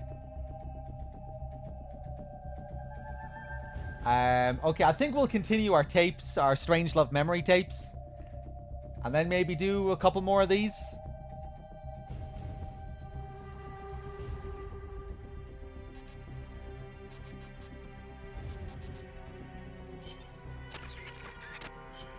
Yeah, we still have to do the last two of the Strangelove memories. I spoke out against her going, submitting a report stating the ray shielding was inadequate. But the Brass's response was brusque. She's already been exposed to a nuclear test in Nevada. She's the perfect candidate. It was completely irrational. Repeated exposure to radiation would only increase the danger. But the government was still reeling from the Soviet success with Sputnik. There was no hope of getting a rational response. They were simply too panicked. People can be so obtuse when it comes to things they can't see. I, however, understood all too well. Just as invisible ultraviolet radiation scorched my skin, heavy particle radiation from space would cause irreparable harm to human tissue. In a word, she was expendable. It was during the boss's pre-flight checkup that I noticed something strange on the X-ray of her skull. Part of the right hemisphere of her brain was damaged. It seemed inexplicable, given her keen intelligence and amazing physical prowess, but there it was, and I decided to report it. I hoped that perhaps my discovery of a physical defect would result in the flight being cancelled. But as I went to make my report, she stopped me. Why? I demanded. How can you let yourself be their guinea pig? Ignoring my protests, she took me up to the roof of the lab. The night sky was ablaze with stars. It was there that I learned how she had wounded her head. 1943, Los Alamos. She was serving with the Special Forces when she received new orders. A German spy had infiltrated the Manhattan Project, which aimed to build the world's first atomic bomb. She was to eliminate him. His name was John von Neumann, a mathematician with superhuman computational abilities and the designer of the explosive lens. The Manhattan Project was a top national priority, security accordingly tight. The guards couldn't be allowed to know what was going on. She'd have to slip past them and make the death look like an accident. It should have been an easy enough mission. But just before the operation, she received unexpected news. A new life was growing inside her. She was overcome with joy, and for one brief moment, it clouded her judgment. She accidentally got into a shootout with the guards, and without thinking, protected her belly. She was shot in the head. The bullet only grazed the surface of her brain, but the tissue around the wound was destroyed, leaving her in a coma. She wasn't given much chance of recovery, but 3 months later, she woke up. Within 6, she was able to move around as if nothing had happened. It was functional compensation. The other parts of her brain took over for the part that was lost. It made logical sense, but such a full recovery was nothing short of a miracle. Perhaps her superhuman willpower made it possible. Or perhaps my body knew it had to survive for the sake of my unborn child. She smiled as she said that. I understand how she must have felt. Some have taken to calling me Ms. Left Lobe, she said, because I'll do anything for the mission. She was tough, yes, but she had feelings too. I knew that better than anyone else. As it turned out, von Neumann wasn't the spy. The assassination order was a deliberate bit of misinformation planted by the Russians. She had been deceived. The Eastern and Western camps were united on one point: opposition to the Nazis. The Allies needed to develop that bomb before Hitler did. But in looking ahead, the Russians found the Manhattan Project's progress a little too quick for their liking. Mass production of a uranium bomb, like the one that was eventually dropped on Hiroshima, would be difficult from a material perspective. But a plutonium bomb, once perfected, could be mass-produced, and eventually even miniaturized. And Moscow did not like the idea of America having that kind of head start. Explosive lens technology was critical to the plutonium design, so the plan was to get rid of its pioneer, von Neumann. And when that plot came to light, the US and the Soviet Union parted ways for good. It was one of the rare cold nights in Florida. She put her arm gently around my shivering shoulders. As I listened to her voice, I was wrapped in her soothing scent. I felt as if I were dreaming. Even in failure, she seemed perfect. Oddly enough, the failed assassination attempt helped preserve America's edge. A true super genius, von Neumann went on to make his mark in numerous fields outside of the Manhattan Project. Economic game theory, stored program computing. Almost all computers today use stored programs, the so-called von Neumann architecture. His death would have set back computing 10 years, and I wouldn't be at NASA doing research. I wouldn't have been there in her arms that night. I thanked the fates for giving me that chance. But then she said something unexpected. I should have killed von Neumann when I had the chance. Why, I asked. Wasn't the order a Soviet plot? I looked up at her as she began to explain. Yes, von Neumann was innocent, and killing the innocent is a grave crime. But I can't help but wonder, had I succeeded, what would the world be like now? Even without von Neumann, the explosive lens would have eventually been developed.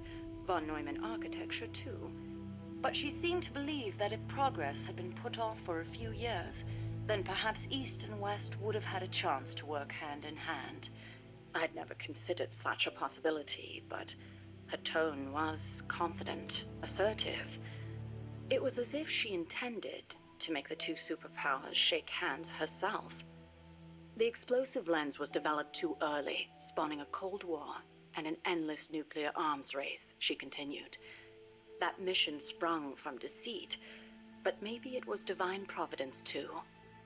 It was like she was speaking to her own child. Her large, warm hand was on my head.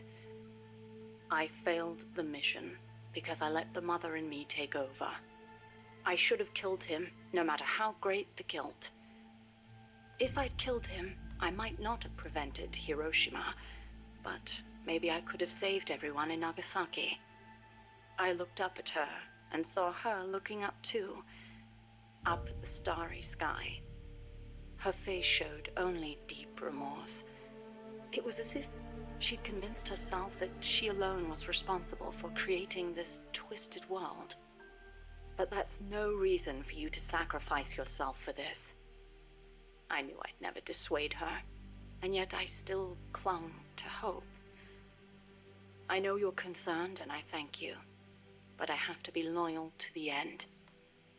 And then she smiled at me. Loyal to the end. Loyal to what? I asked. But she didn't answer.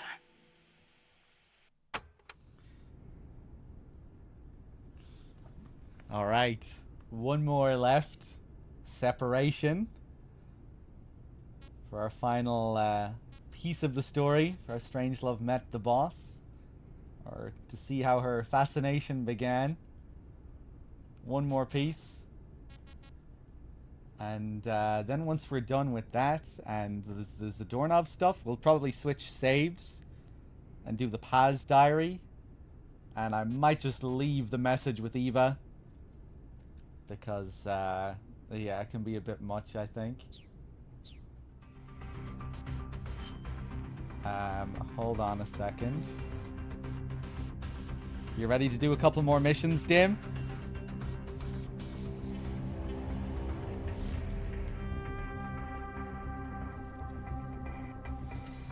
Yeah, we do another couple.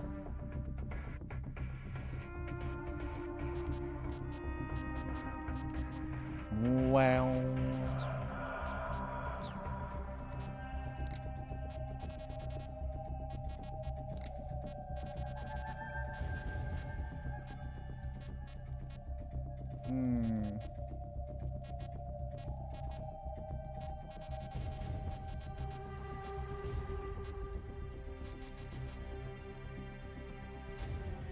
We do another base defense at the sorting shed.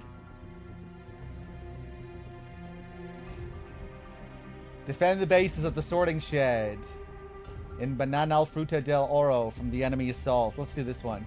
Bases will be captured by the enemy if enemy soldiers remain in the base for a certain period of time. Let's do it.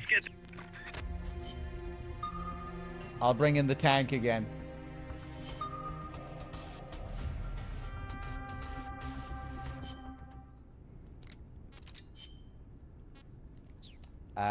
Let me just check something as well. Hey, nice. Now we have the cardboard tank. Snake, the R&D team came up with something new. I saw. What's this? It's a cardboard tank. It's got enough room for 2 people. Same as any other cardboard box. Apparently the guy in front drives, and the guy in back is the gunner. Hold on, Kaz. Who the hell came up with this thing? I'm sorry, boss. He meant well, I swear. I know it's nowhere as good as a real tank, but still. It's brilliant! Huh? The perfect synthesis of stealth and attack power. Compact, elegant design. The finest example of a weapon I've ever seen. Seriously, Kaz, I need to meet the guy who made this. I want to shake his hand. You serious? Snake, look at it. It's a masterpiece, in every sense of the word. You don't agree? No, What is that? A tank? I like it. Paz? I hate tanks, but this one I think I could get used to.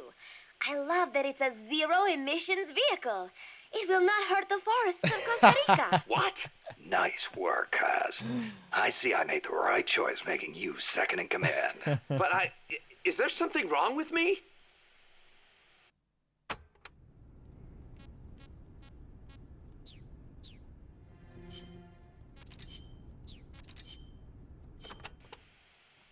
The enemy has launched an attack now that they know where our base is. The time for hiding is over. We have no choice but to fight back. Be sure to select equipment that focuses on defensive power rather than camouflage. Who knows how long this all will last, so do not forget the rations. But as we are on the defense, we have the advantage. There's no reason to panic. The enemy will be on the move, so they cannot stay hidden forever. A sniper rifle would be a safe means of slowing their advance, depending on the sniping position, that is. We could also plant mines and C4 along projected movement routes. I do not really like fighting dirty, but protecting our compass is more important. Okay.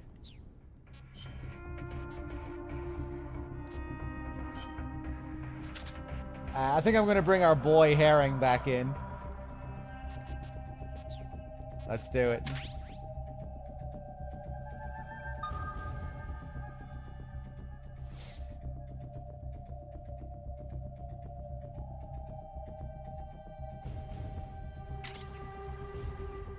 Hey, Fish with the 4 years and the 8 months. Thank you. I don't think Big Boss was ever right in the head. I mean, he's 29 in MGS3 and he's a bit strange in that game.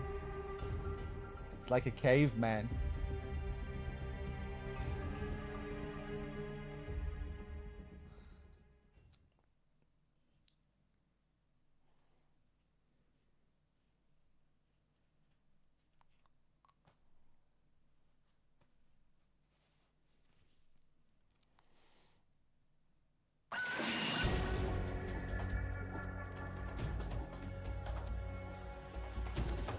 Okay, so we're defending this.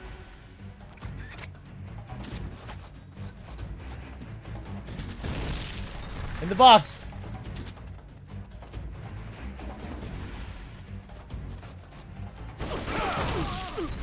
Oh shit.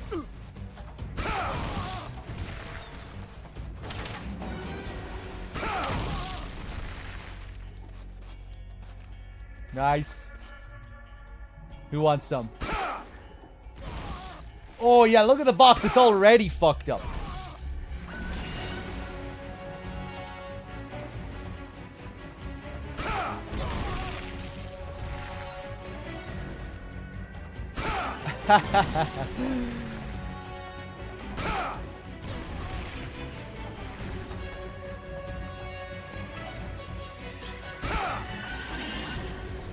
Another dude over there.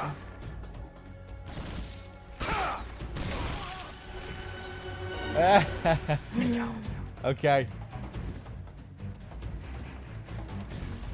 The enemy's taken over one of the bases. I can get inside the ambulance box if you want, just to show it.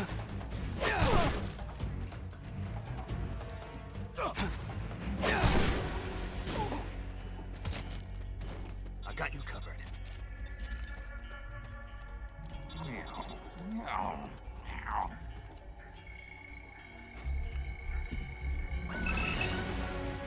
Good stuff. Nice. I'm counting on you.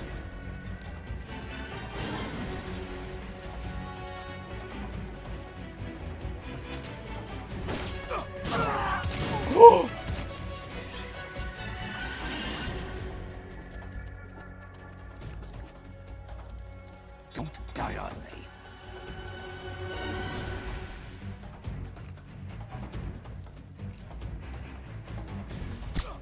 Corrupt him.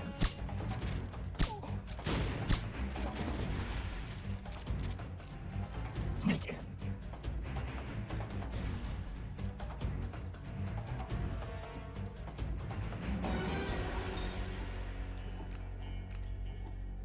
Okay, I think we're good.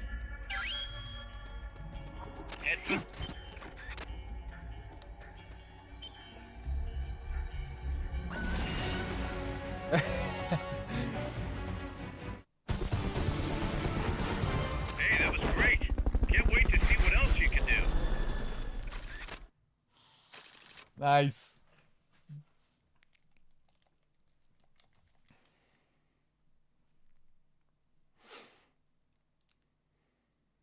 Bam ba-dam ba-dam bam bam bam ba-dam ba-dam bam bam bam.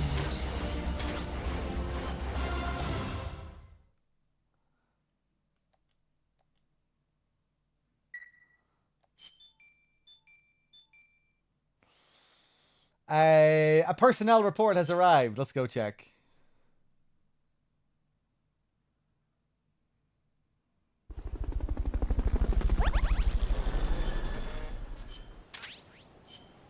The doorknob is back. The other day, out of the blue, we got a big box delivered to us. No return address, but it was full of all kinds of stuff. Kind of creepy, I know, but I wasn't about to complain. He's referring to the trading system, right? You can trade with other players online. You receive your own mysterious cardboard box full of goodies. Quitting smoking is easy. Why? I've quit 20 times myself. Hey boss, at dinner, do you eat your favorite food first or save it for last? Look boss, I caught a male elephant beetle. The world's heaviest insect.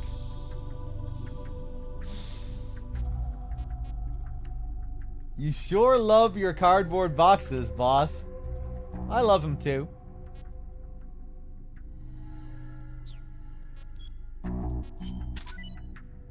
Hey, we got our law rank 2. Let me just look through some of these. DRK probably looked at some of them earlier, but there's probably some that we haven't seen. I love this one. You want me to forget last night? Too late, it's all in my diary now.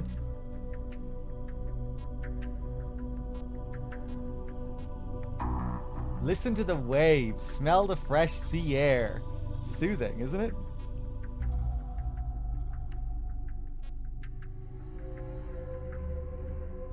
Well now, looks like my boys gave you some trouble. Sorry about that. I'll make it up to you. Here, take this.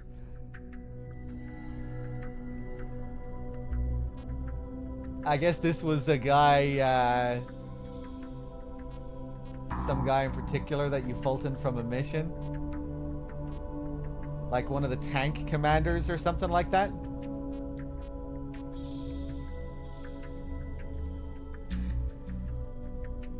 Night vision goggles aren't just useful at night. Foggy jungle, enemy smoke grenade. They come in handy anytime you can't see more than a few feet in front of you. Get nice little gameplay tips as well. Ba-dum, ba-dum, ba-dum.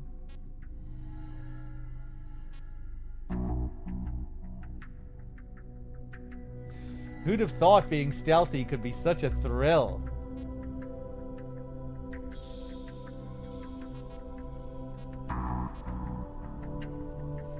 So what if you get knocked out? A few good smacks and you'll wake right up. Is this a kindergarten or a PMC?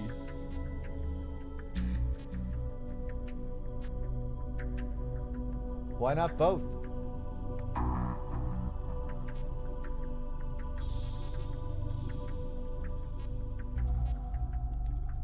Let me check some of the other units.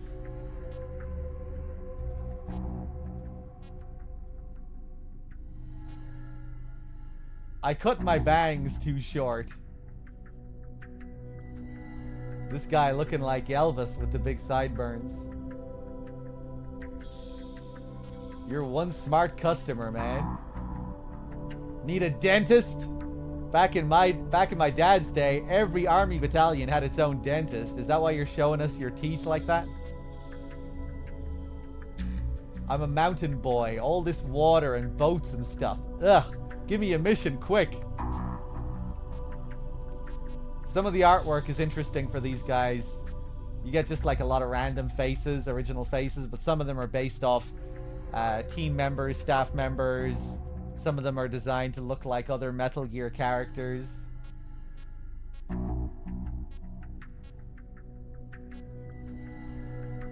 This guy kind of looks Johnny-esque, doesn't he? Ba-dum, ba-dum, ba-dum. The shades. I always go into a mission empty-handed. I can always borrow gear from my teammates. Balls to the wall, boys.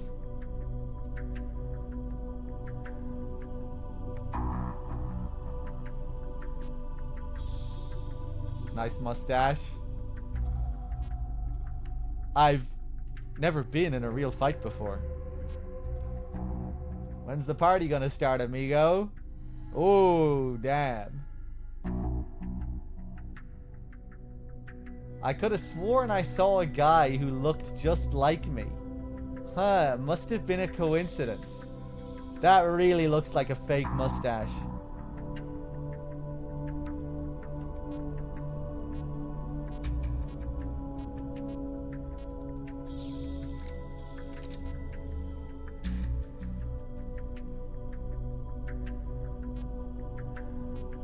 Kind of reminds me of Johnny Depp.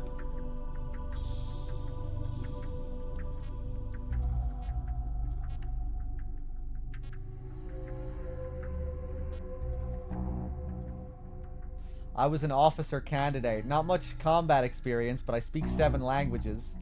There's got to be some use for me here. I'm saving up my pay to buy a house and get married. I'm former SAS. What, you think I'm BSing you? Just so you know, the more praise I get, the better I do.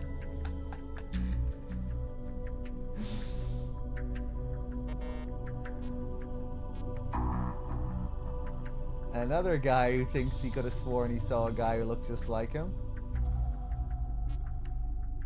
I'm bringing home the bacon.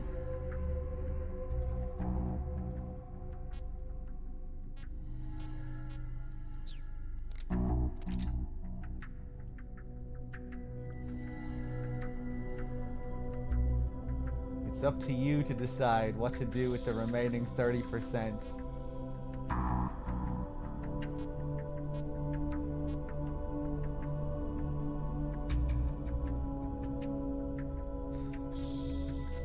Oh, this guy's like Meryl. Check out this tattoo. Each one of these stars stands for a battlefield I've slogged through. They're actually just stickers, but still.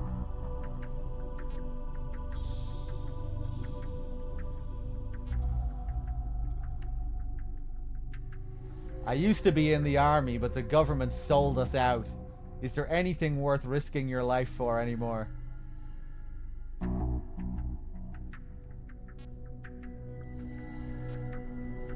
Snake feels that one. Orders, boss?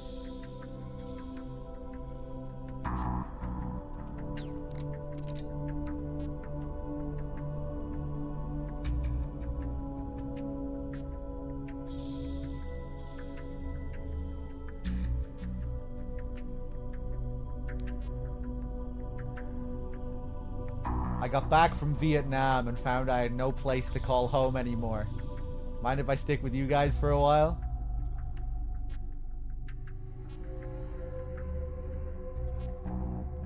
Jesus Christ, the fucking head on that guy. The neck.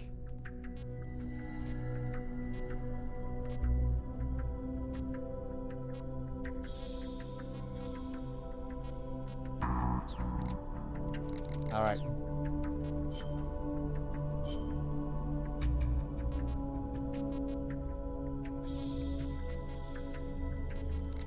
Ba-dum, ba-dum, ba-dum.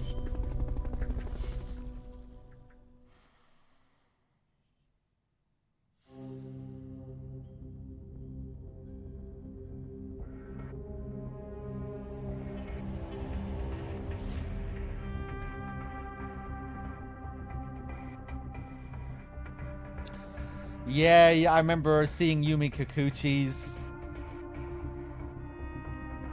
Is there a Shinkawa portrait in there as well? Yeah, I'm trying to remember what, is he like a very particular guy that you rescue in one of the missions? Johnny, Jonathan, Ed, right. There's a trophy tied to him.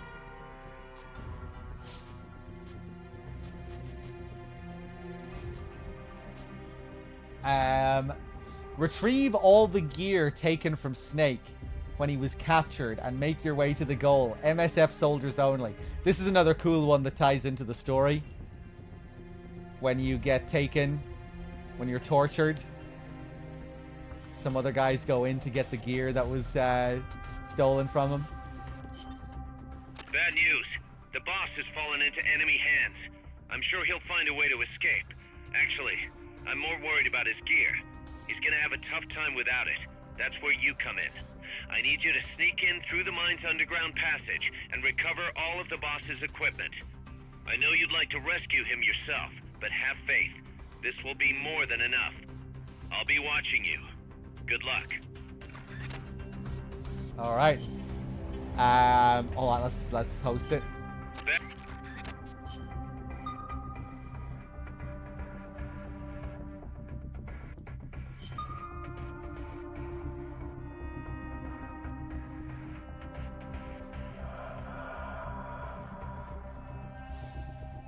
Assuming you want to join again, Dim.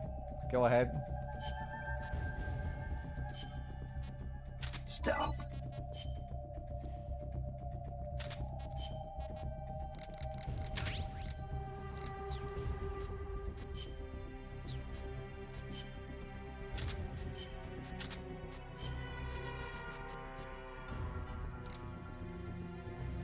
Okay, I think I should be good with just the basics here.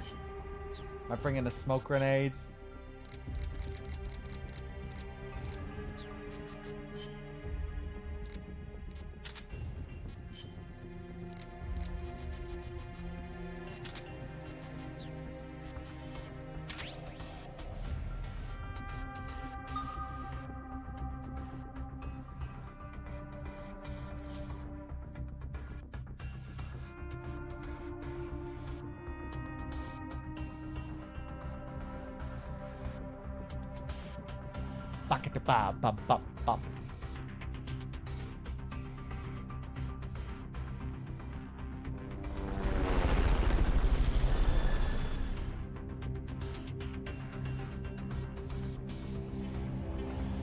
Okay, after this, I might just spam out Fulton Recovery Mission 1 to get the last couple of Zadornov ones quickly. Just so we're not fucking around all day here. It's fun just to show off some of the stuff here, the cardboard box tanks and some of the silly shit. Gather up all the boss's equipment. But we should probably start making some progress soon.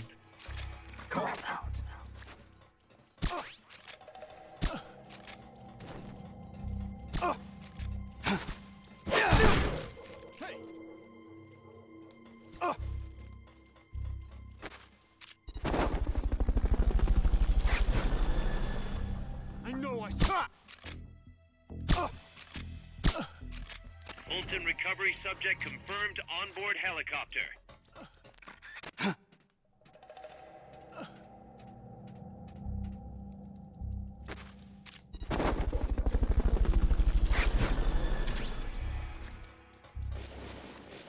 Ooh, a little slide animation.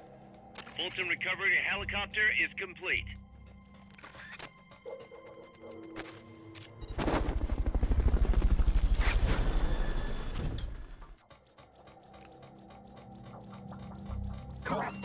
Fulton recovery subject confirmed onboard helicopter.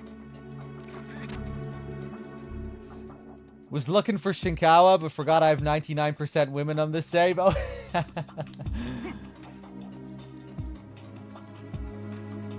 Liquid Ocelot. Do we actually have stuff to find here? I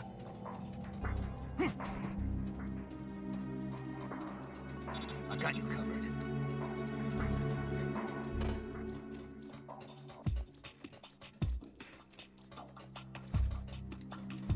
We're still in this fight.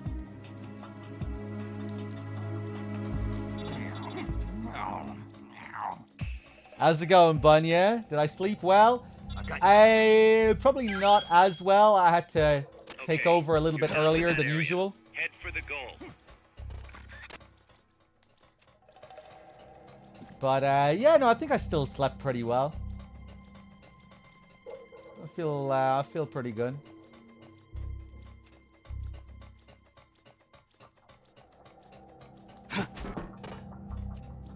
Oh, we didn't even have to go down. Right. I get maybe that battery I found was one of the things.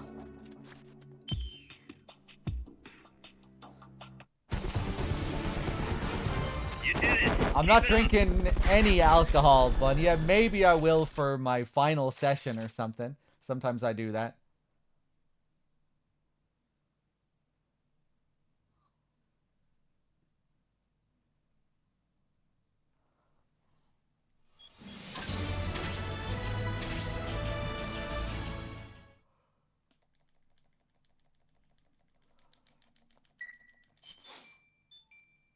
Okay. I'll just do a few missions solo, Dim, I think, to finish off this Zadornov stuff.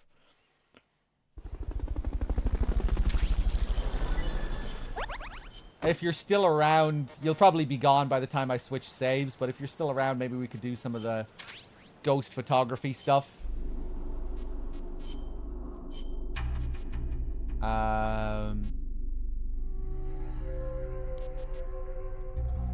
Oh, did you send me over something? Ba-da-la-dum, ba-dum, ba-dum.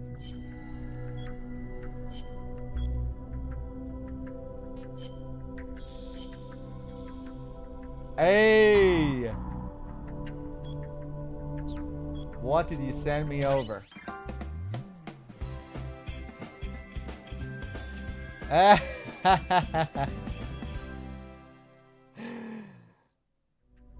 Nice, the little jingle. 2 lead balls. Perfect. Rescue box, rank 1. Fulton sleep gas mines. Oh, nice. The Solidus magazine, so we can take a look. Decoys. Sweet. Damn, what a gift. Thanks, Dim.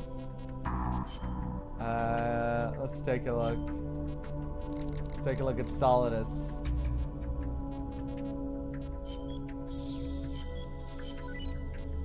Ba-dum, ba-dum, ba-dum. Got the cookbooks.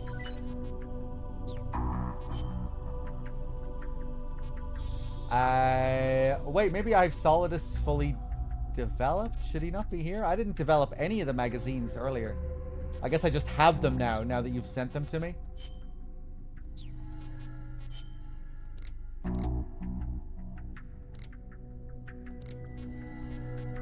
Yeah. Solidus magazine, playing AT. Love the artwork, man. A quarterly men's lifestyle magazine aimed at discriminating adults. Features include articles on news, politics, and special interests.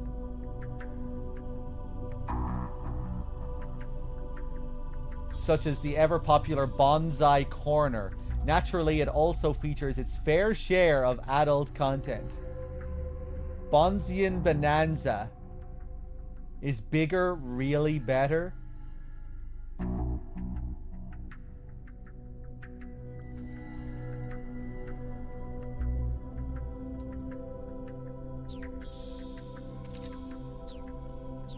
And we already looked at the other ones. We have the liquid and solid.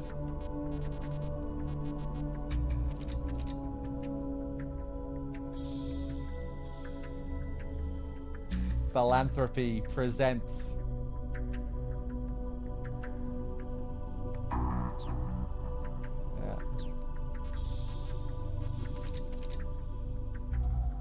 A life-size man-shaped decoy made of wood. It can be used to distract the enemy's attention, but the enemy will see through it immediately when they get close enough. Yeah.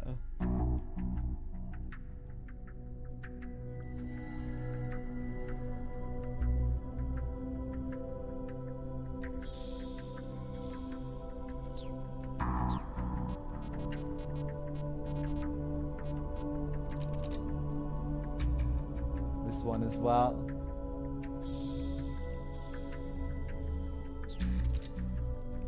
Damn, I wish we could read the text here. Popular monthly magazine, jam-packed with excitement on every page, has a massive fan base that stretches. Wish you could slow down the text here. All the way from the southern part of the US to the Panama Canal, and a circulation of 1.1 million copies per month. One especially popular feature is the Open PAL exchange page. Some CIA mercenaries and MSF members are known to be avid readers of this mag. Put it in front of them and they just might drop everything else.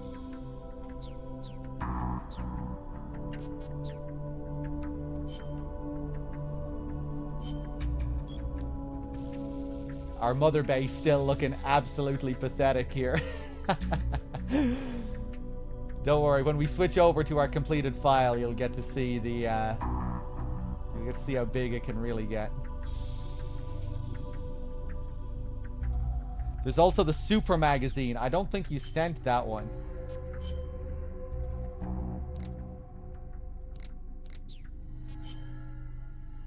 Let me take a look.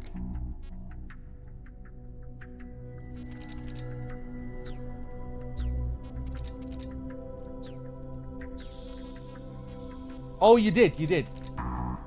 Ah, yes, this one. I remember this one. Bikini Blast. Some Amanda cosplay here. What you can look forward to on the beach this summer. Cologne review. What the ladies really think. Secret mission. Girls of the battlefield.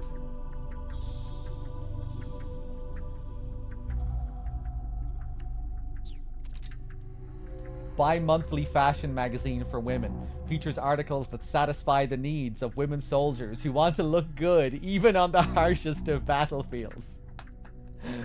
Pictorial spreads featuring lovely models. Wait, what does it say there?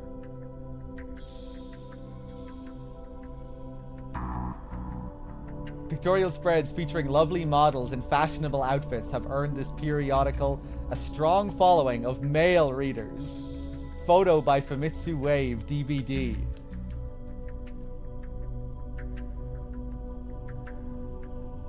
Ba-dum, ba-dum, ba-dum.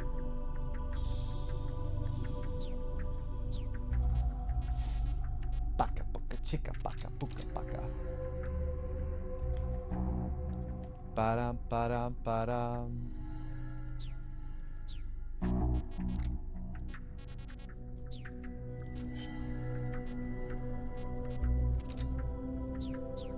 Okay, man, let's spam through a few quick Fulton missions. You know, we've come this far, we may as well show all the Zadornov missions.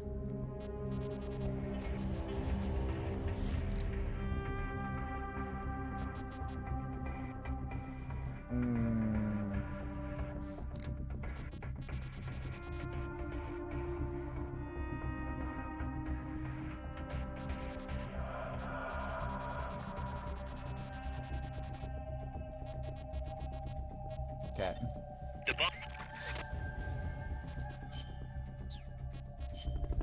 Boo-doo-doo.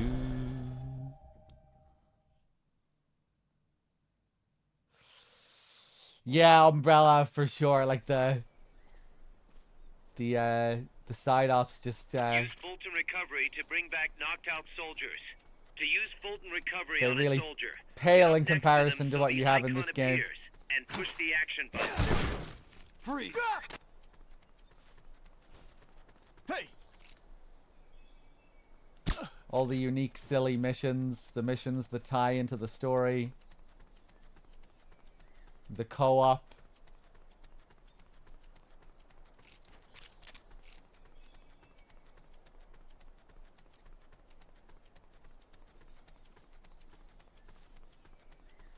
Freeze! Looks like that soldier's out cold. Try using Fulton Recovery on him.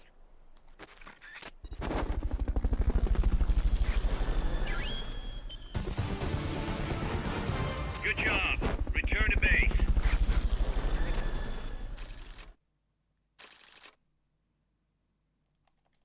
Okay, let's see.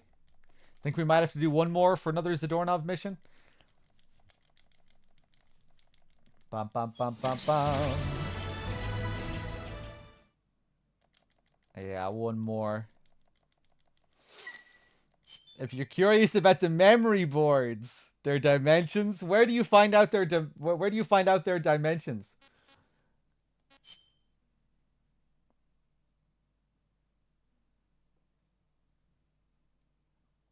The official art book. Okay, okay. The boss is in.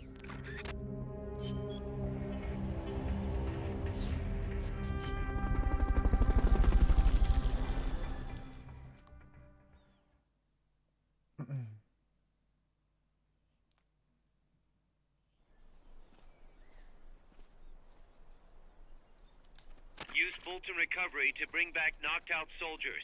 To use Fulton Recovery on a soldier, get up next to them so the icon appears, and push the action button. Are you still living in Japan, Dim?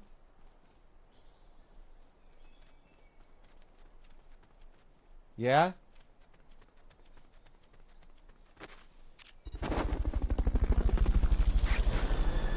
Did you get any of the scenario books? Fulton recovery helicopter is complete. Looks like that soldier's out cold. Try using Fulton recovery on Cool him. that we'll have those now in English soon. Head for the recovery zone. We'll pick you up there. It's the thing I'm looking forward to the most when it comes to this master collection, finally having English translations of these great scenario books.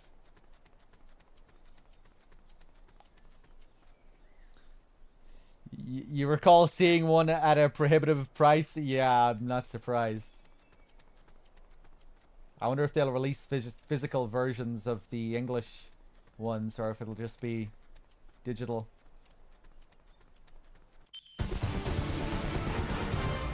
You did it. Keep it up.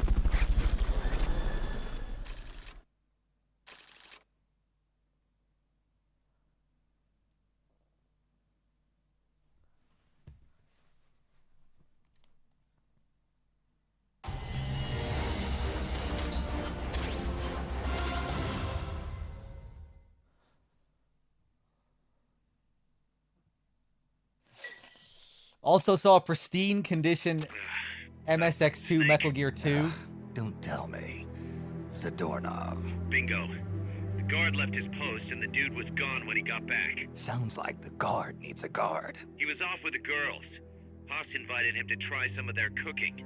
He says he loved every second of it. Is that jealousy, cuz? Anyway, there's a new mission waiting for you. Find Zadornov, Snake. Okay.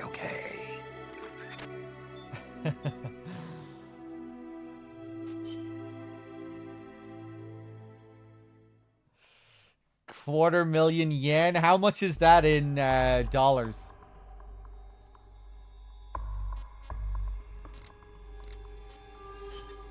Snake, Zadornov's disappeared again. $2 grand. Get out there and retrieve him. Yeah, I'd love to get my hands on those like pristine copies of the MSX games. That'd be a treat.